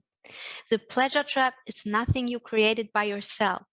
What I shared with you today is the solution for weight loss and healthy eating. By learning about these concepts, you learn how to dance around the pleasure trap and live the best time of your life. The modern world creates imbalances in some areas of our life. We just need to know how to correct it properly. Dr. Hawk keeps saying, it's not your fault, but your responsibility. If you want free materials and tools to help you on your journey, check out my YouTube channel or Instagram. And if you need extra help and want to work with me, check out my website. You will find me on esteemdynamics.org. It's Dr. Lyle's and Dr. Hawk's website, which is full of amazing content. Thank you so much for watching, guys. I'm honored to share my personal experience and knowledge with you.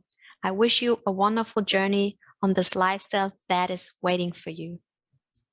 So Chef AJ, let me know if you have any questions. Yeah, this was wonderful. And it was so nice hearing your whole story. I knew bits and pieces of it, but I didn't know the whole story. It must be wonderful having peace with food. If you'd like to stop your share now, we can see you in full screen.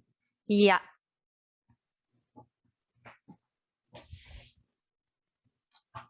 So here I am. It must be nice having food freedom.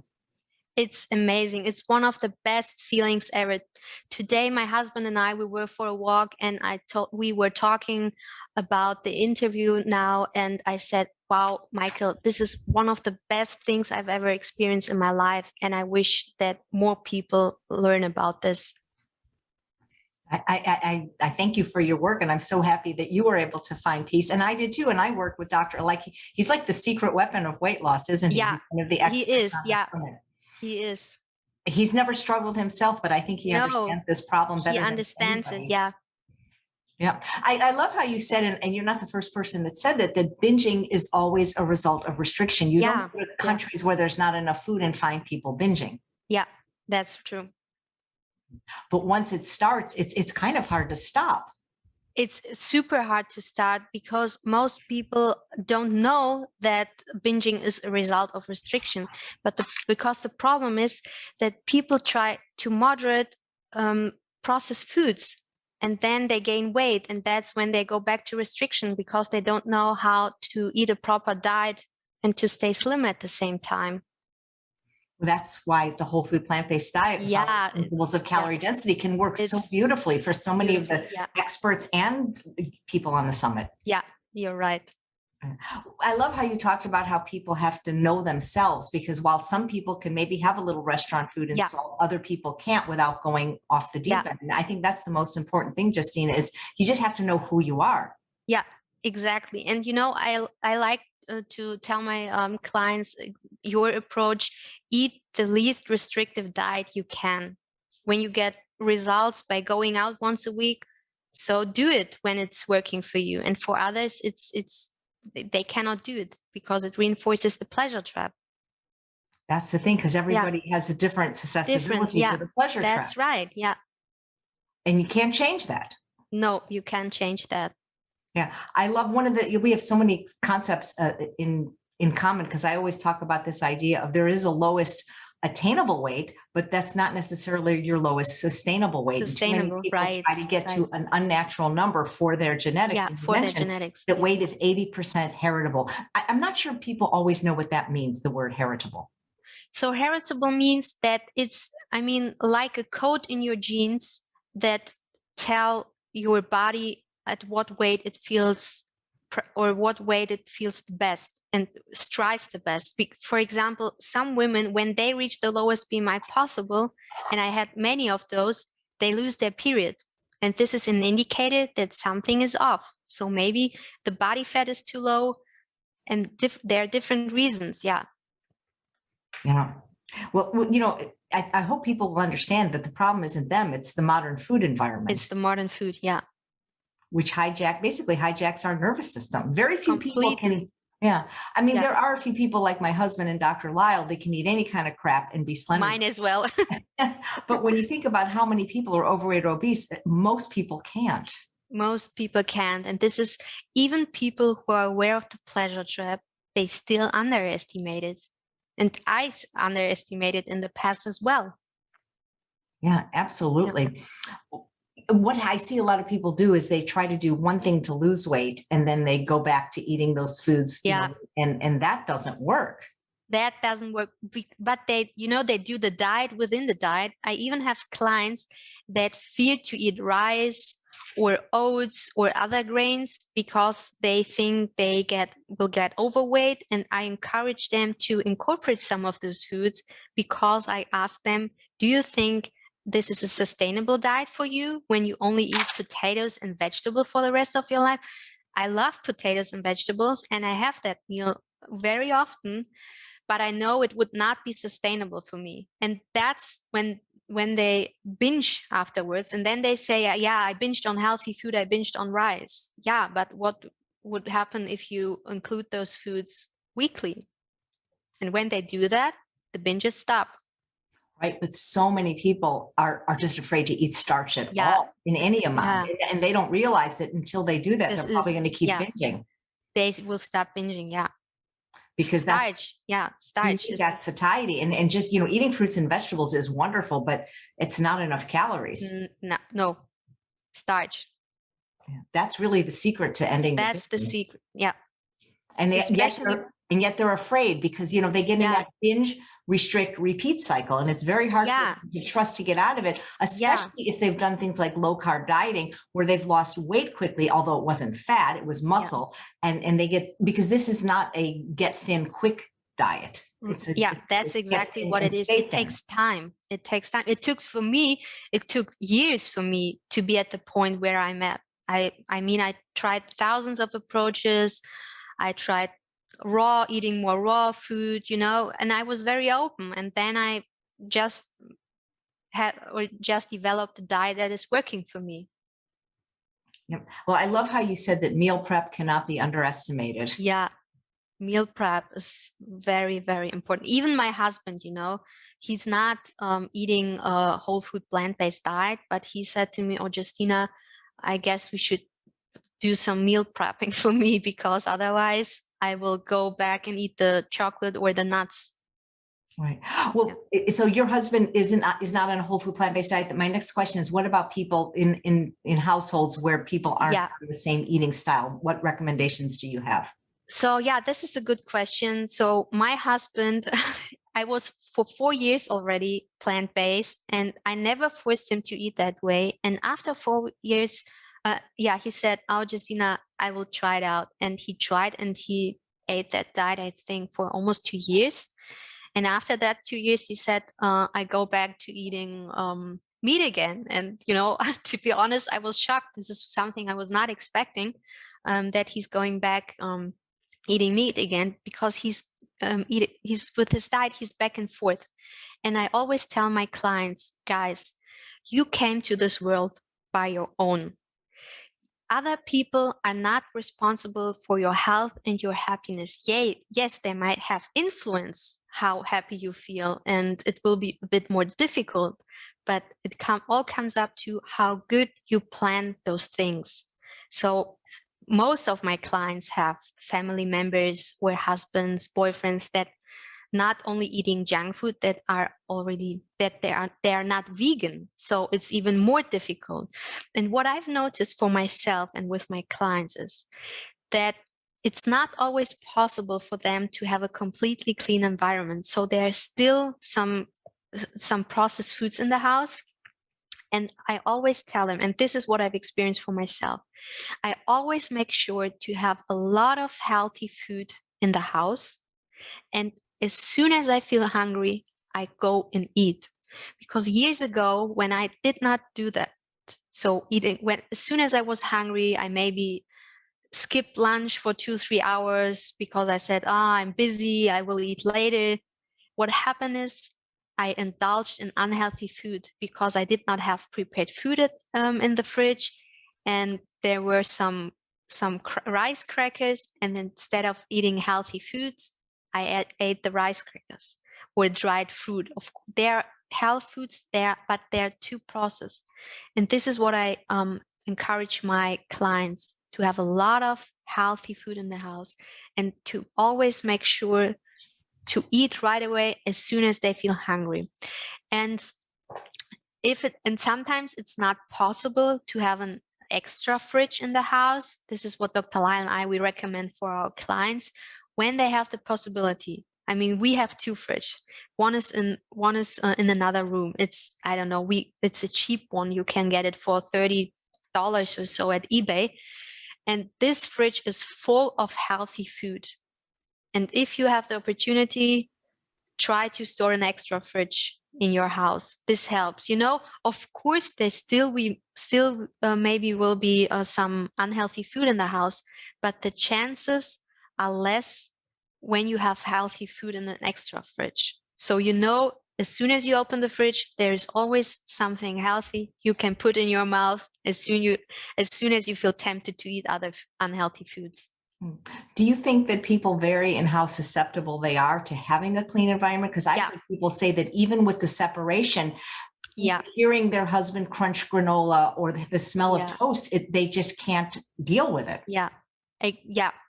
That's so true for many people. I mean, I'm as a health coach.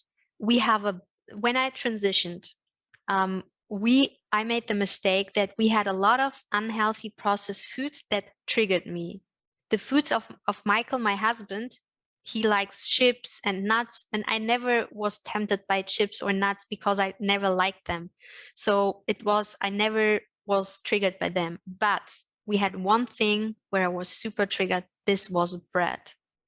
And we had bread in the fridge frozen.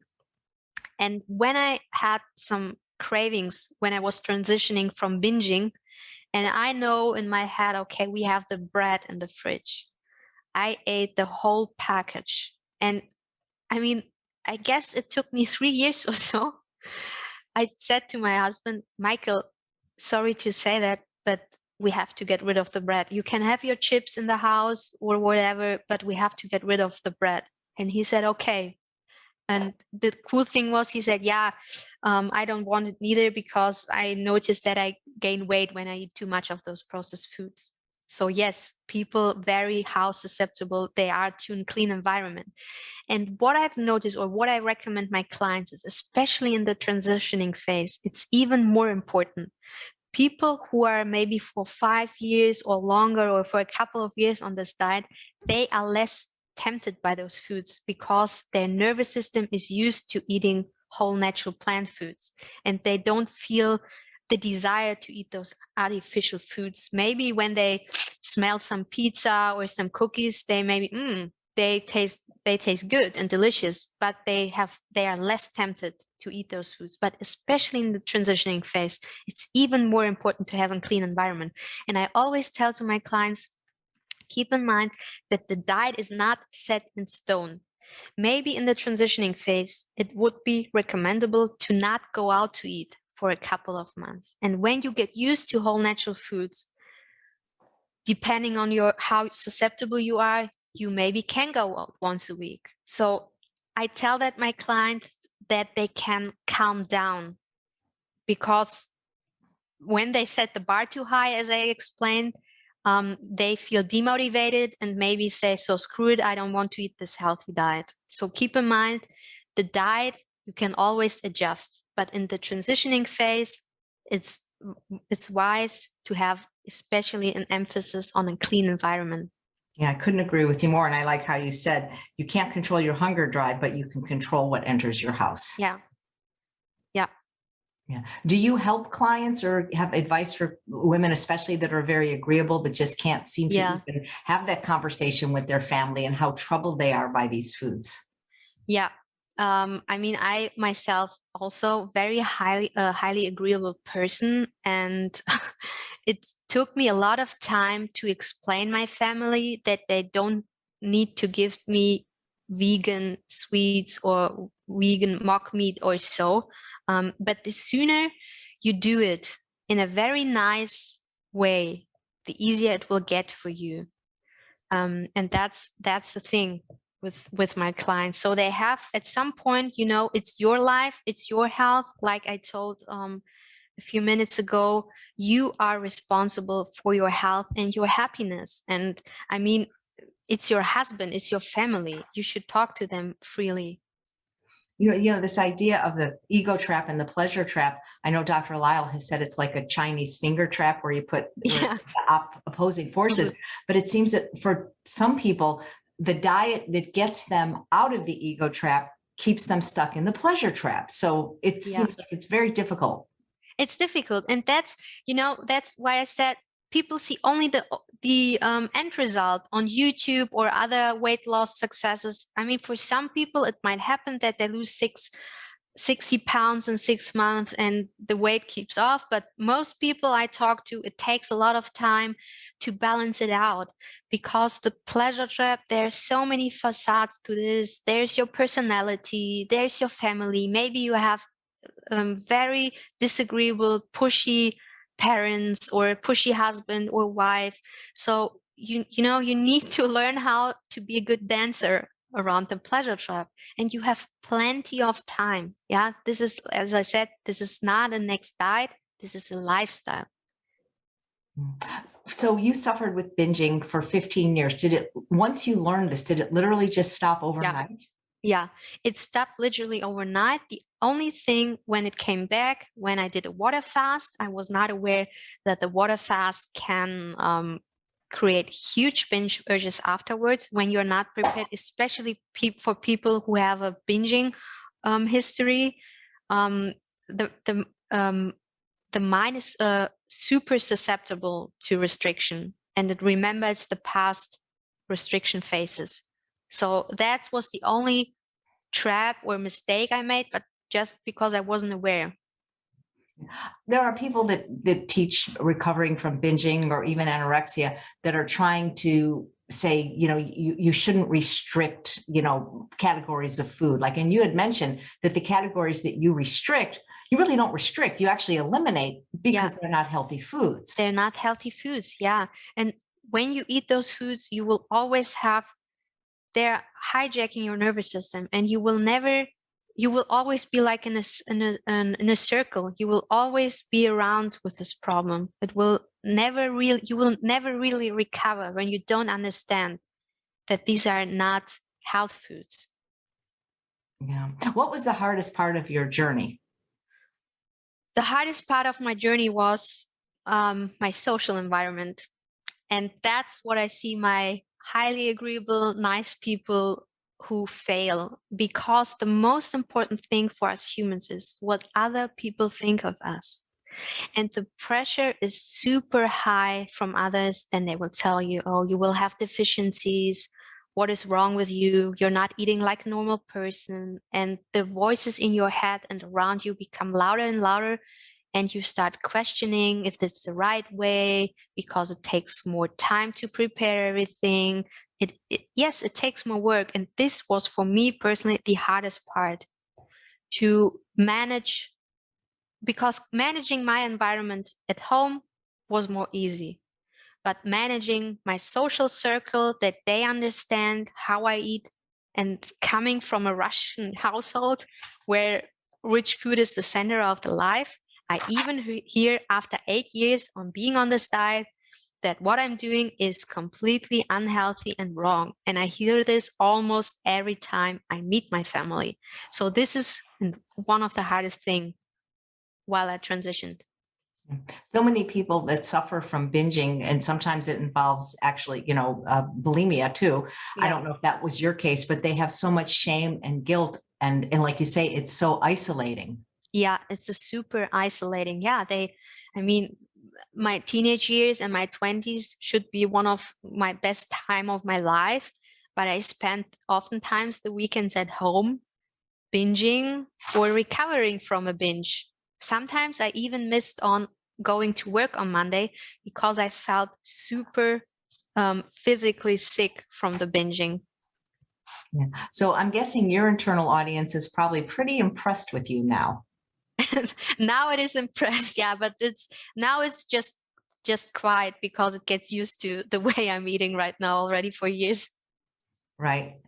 So I guess it's just really like you say, a dance where people have to set the bar. If you set the bar too low, you're going to trip because and if you set the bar too high. So some people can do that. I think just knowing where they fit in this dance is going to be the most helpful thing. And like you say, this idea of experiments is probably how they're going to figure it out. Yeah, it's the only way. Yeah.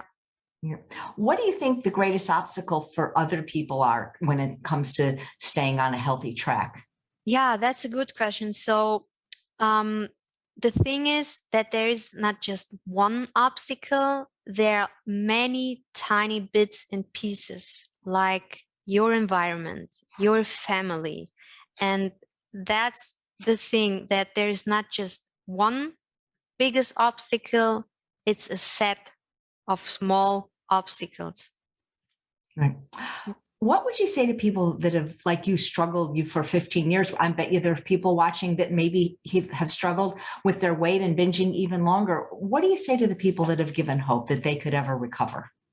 Yeah, I have clients that binged for 30 years. I had a client, she was in her 70s, and there is no expiration date for any diet-related problem. And this is why this is why it's one of the coolest and best things in life, because this is not only achievable for Chef AJ or for Justina or for some people you see on the internet. It's possible for every person out there. But I totally understand that at some point when you do this for 20, 30, or even 40 years, you lose hope. But the thing is that what I explained to you in the presentation, that is very complex. It was maybe just 30 or 40 minutes what I explained, but you have to know the details. You have to chew it through, like a cow. You have to get it in your veins, in your brain, the knowledge. And when you understand all those concepts, recovery is really possible and doable. Everybody can recover. I'm 100% sure, because you cannot break your nervous system. That's the cool thing. Right. I think I wrote that down as one of the best lines I've ever heard. There's no expiration date for diet related problems, because I was almost 52 years old when I started having success, and like you say, when people watch these YouTube channels, they're not getting the whole story. They're not getting. And I mean, watching the trailer, excuse me, watching the YouTube, it's like watching a trailer instead of watching a movie. Yeah, I mean, this is social media. Nobody wants to share the bad things on the internet, and I understand. And when I watched your story from fat vegan to skinny bitch, what impressed me the most was not your weight loss. Yes, it was impressive, but at what age you recovered. For me, it felt like Chef AJ is experiencing her second youth, and that was one of the points or moments when I thought, okay, you can recover from this or experience a relief at any age. Nice. I've heard people say that the urge to binge, that they work on like the mental aspect, that they're just trying to work on the urge to binge. But does that really work if you never change your food? No, I worked with a client and she read Brain Over Binge. So the psychological part is very well explained in the book.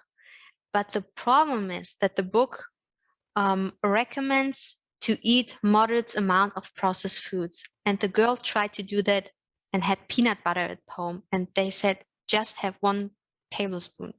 So guess what happened after a couple of days? She ate the whole jar. And she said, that it was impossible for her, and she felt horrible because she thought, okay, when the book is telling me that this is the solution, then something must be wrong with me. And as soon as she stopped having those junky foods in the house and stopped the restriction, magically the binges stopped. She was so surprised. She said, Justina, I could never believe that this is so easy. Wow, great. So, Yeah. Justina, what is the real truth about weight loss? So the real truth about weight loss is finding the balance of inner peace with food and weight. Thank you so much, and congratulations on your success, and thank you for helping other people achieve success. Thank you so much. It was such a joy and pleasure to be on your show here.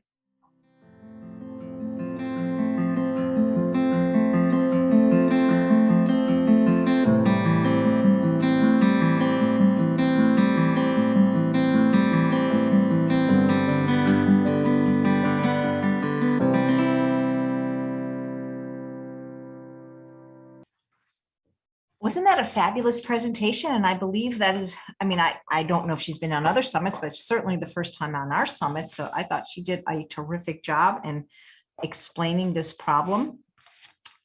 I really enjoyed the talk, and I hope you did too. And here are my takeaways. I do want to read a very nice comment that came in from Claire from Virginia.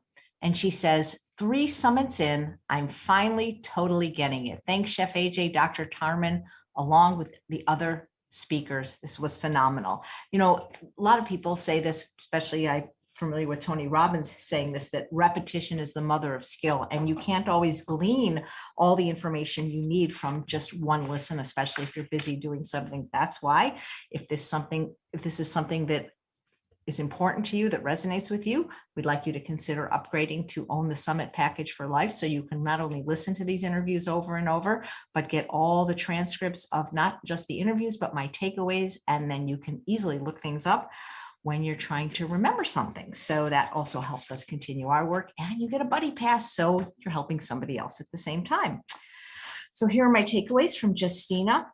Finding the balance of food and peace with weight. And that's so important. And you've heard from some of the other speakers that even though weight loss was a side effect, that it was this calm, stable brain. It was the being out of that place of food compulsion and constant cravings that was really what meant so much to us. And the bonus was just also losing weight at the same time. Justina is trained in the esteemed dynamic approach by Dr. Doug Lisle, and she spent 15 years of chronic dieting and binging. She has a wonderful YouTube channel if you'd like to learn more about her and watch her videos. She was pushed to eat high-fat food and Russian dishes growing up, and she loved Kellogg's cereal. Her Russian background had an emphasis on rich food, yet also an emphasis on finding a husband. And it was hard to moderate the rich, high-fat, high-sugar foods, and she became chubby.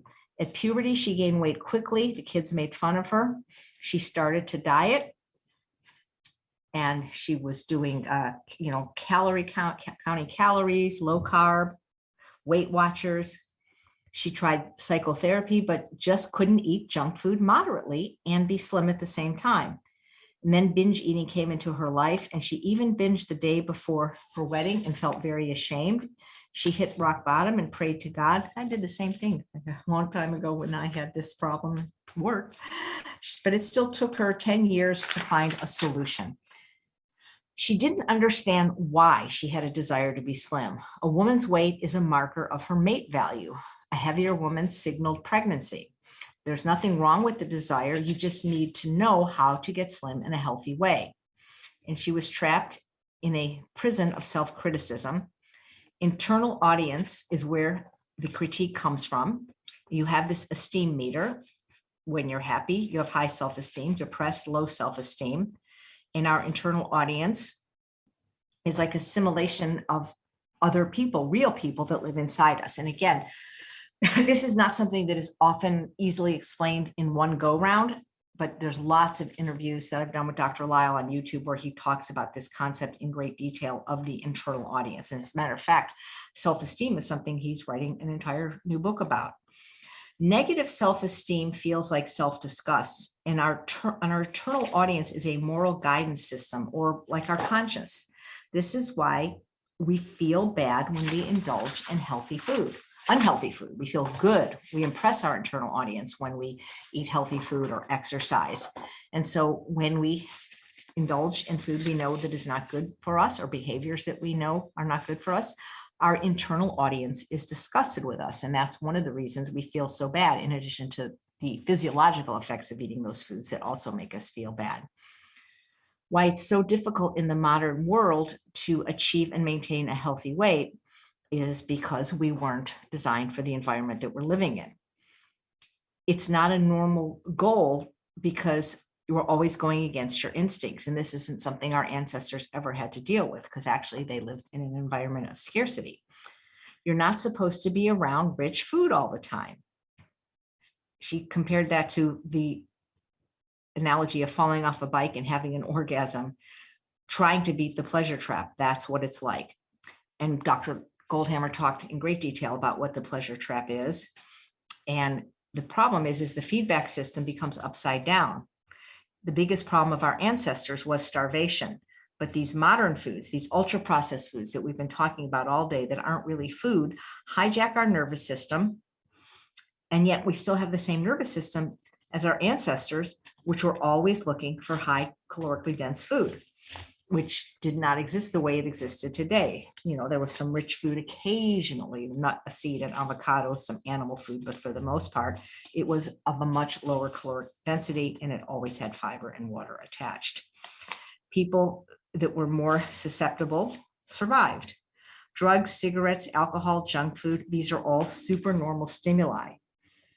The problem is it feels good, but it's actually very bad for us. When we do the wrong thing, it feels right. And when we do the right thing, it feels bad. The easiest way to get out of the pleasure trap is abstinence, but it's hard because we're constantly surrounded by unhealthy foods. The ego trap is a normal problem, and she went into an explanation of what that is. But the pleasure trap is an abnormal problem that we were never designed to solve. And unfortunately, they work against each other. Dr. Lyle talks about the little children's toy that I used to get in birthday party goodie bags. It's called a Chinese finger trap. And it was, you put one finger in one way and the other finger in the other way and pull, and it never came out. And that's kind of like the opposing forces of the ego trap and the pleasure trap, because often the diet that you need to get out of the ego trap still puts you in the pleasure trap. So it's very complicated because they work against each other. The pleasure trap doesn't allow for very many mistakes, especially if you're very vulnerable to the effects of processed food addiction. The key to winning the pleasure trap and ego trap at the same time is not setting the bar too high. Justina talked about how 80% of your weight is heritable. And wanting to get to the lowest BMI possible is not always possible based on your genetics. And this is something you may have heard me talk about, that a person's lowest attainable weight isn't often their lowest sustainable weight. You want to set the bar high enough to keep you motivated. Know yourself. So for example, if you're somebody for whom a little bit of salt is going to cause you to go off the rails, maybe for you, no salt is best. For some people, no restaurants are best, but not all exclusion or abstinence is right for every person. That's why I always say, I've been saying this for 12 years, but nobody seems to hear this, because they look at me and my diet and say they can't do that. I never tell you to eat like me. I tell you, do the least restrictive diet you can do that will give you the results you seek. Binge eating is always from some form of restriction. There's no third world country or anybody eating whole natural food that binges. It's a famine defense mechanism. It sends binge urges, and it's very isolating and causes the person experiencing it to have a lot of shame and guilt. People can't understand why they can't control their eating and weight, and it becomes a full-time job. But it's always because they're eating super normal food or processed food. It doesn't happen with whole natural food. Is restricting oil and junk is not actually restricting. See, that's the problem with a traditional treatment for food addiction, because they will say, well, you know, you have orthorexia if you're vegan. But the reality is when you're restricting something that's addictive, it's really not restricting, it's eliminating. It's like telling an alcoholic, well, you're restricting alcohol. No, you're eliminating it. Because when it's not a healthy food, it's always wise to avoid it. Meal prep can be underestimated. And we need a clean environment. I can't emphasize that enough. When people say, oh, Chef AJ, you have so much willpower, you're able to do this. No, I have two things. I have a clean environment. It's a non-negotiable. Not a drop, a morsel, or a crumb of non-compliant food is allowed in my house. And I have excellent batch cooking techniques. That is what I have, and that can be available to all of you. Losing weight is a marathon, not a sprint. Remember what Dr. Lyle says, you're going to be better today than you were yesterday, and better in a month and a year and in 5 years. You cannot control your hunger drive, but that is why these weighing and measuring programs are completely counterintuitive, nonsensical, and most people do end up with an eating disorder and gaining more weight because you can't control your hunger drive. All you can control is what food you put in your mouth. And if you put it in your house, it's going to go in your mouth. And this notion of being an overnight success, that is a myth. Justina talked about how we should be open to experiments, and there's no expiration date for diet-related problems. I sure hope you enjoyed today's lectures, and I hope that each day, if you're taking notes, you'll implement at least one thing, if not from each speaker, but at least from each day that you can start doing right now. And don't even bother to take notes if you upgrade to the Summit package, because you will have the complete written transcripts. Well, tomorrow is day 8. I can't believe this wonderful experience has been coming to an end, but there's still time to share the Summit. It's free. You can share the links for all these interviews with your friends, families, and loved ones. We've got 10 more talks that are all brand new coming up, and we sure appreciate you sharing it and participating in the chat with us. Tomorrow on day 8, we're going to talk about exactly what to do and what not to do to lose weight. And we have, 7 speakers, but don't worry, there's only 5 sessions. One of them is a family of 3. And we're going to start out with Dr. Hana Kalyova from PCRM. She actually does the research and talks about how to optimize your diet to boost your metabolism, even without exercise.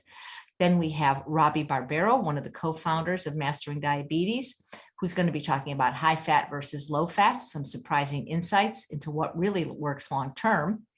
Then Dr. Frank Sabatino will be discussing 8 modalities to recover and heal from compulsive eating and why they work. Dr. Sabatino is the one that always says food addiction is the only addiction we can do in broad daylight with a bunch of people watching, and it's true. And then first time, we welcome to the Summit Dr. Herman Ponsner, who wrote the book Burn and actually lived with the Hadza tribe, one of the last hunter-gatherer tribes on the planet. And we'll be discussing how this African tribe busted the weight loss industry's biggest myth. Quite fascinating, his research. And then we have the Lajani family. And Josh has been on before, and I remember everybody was crying at his success story. But this time, he's coming back and doing a cooking demo with his mom and brother. This is a family that lost over 1,000 pounds and turned down having gastric bypass surgery. And they did it by reinventing their favorite Southern comfort foods. So you will not want to miss any of the sessions tomorrow. And I thank you again. This is Chef AJ from the Truth About Weight Loss Summit, now in its 4th year, 2022. And on behalf of Toby and Better Life Summits, we wish you a wonderful rest of your day and look forward to seeing you bright and early at 8 a.m. Pacific time tomorrow for day 8 of the Truth About Weight Loss Summit. And remember, there's still plenty of time to share these wonderful interviews. Thank you, everyone.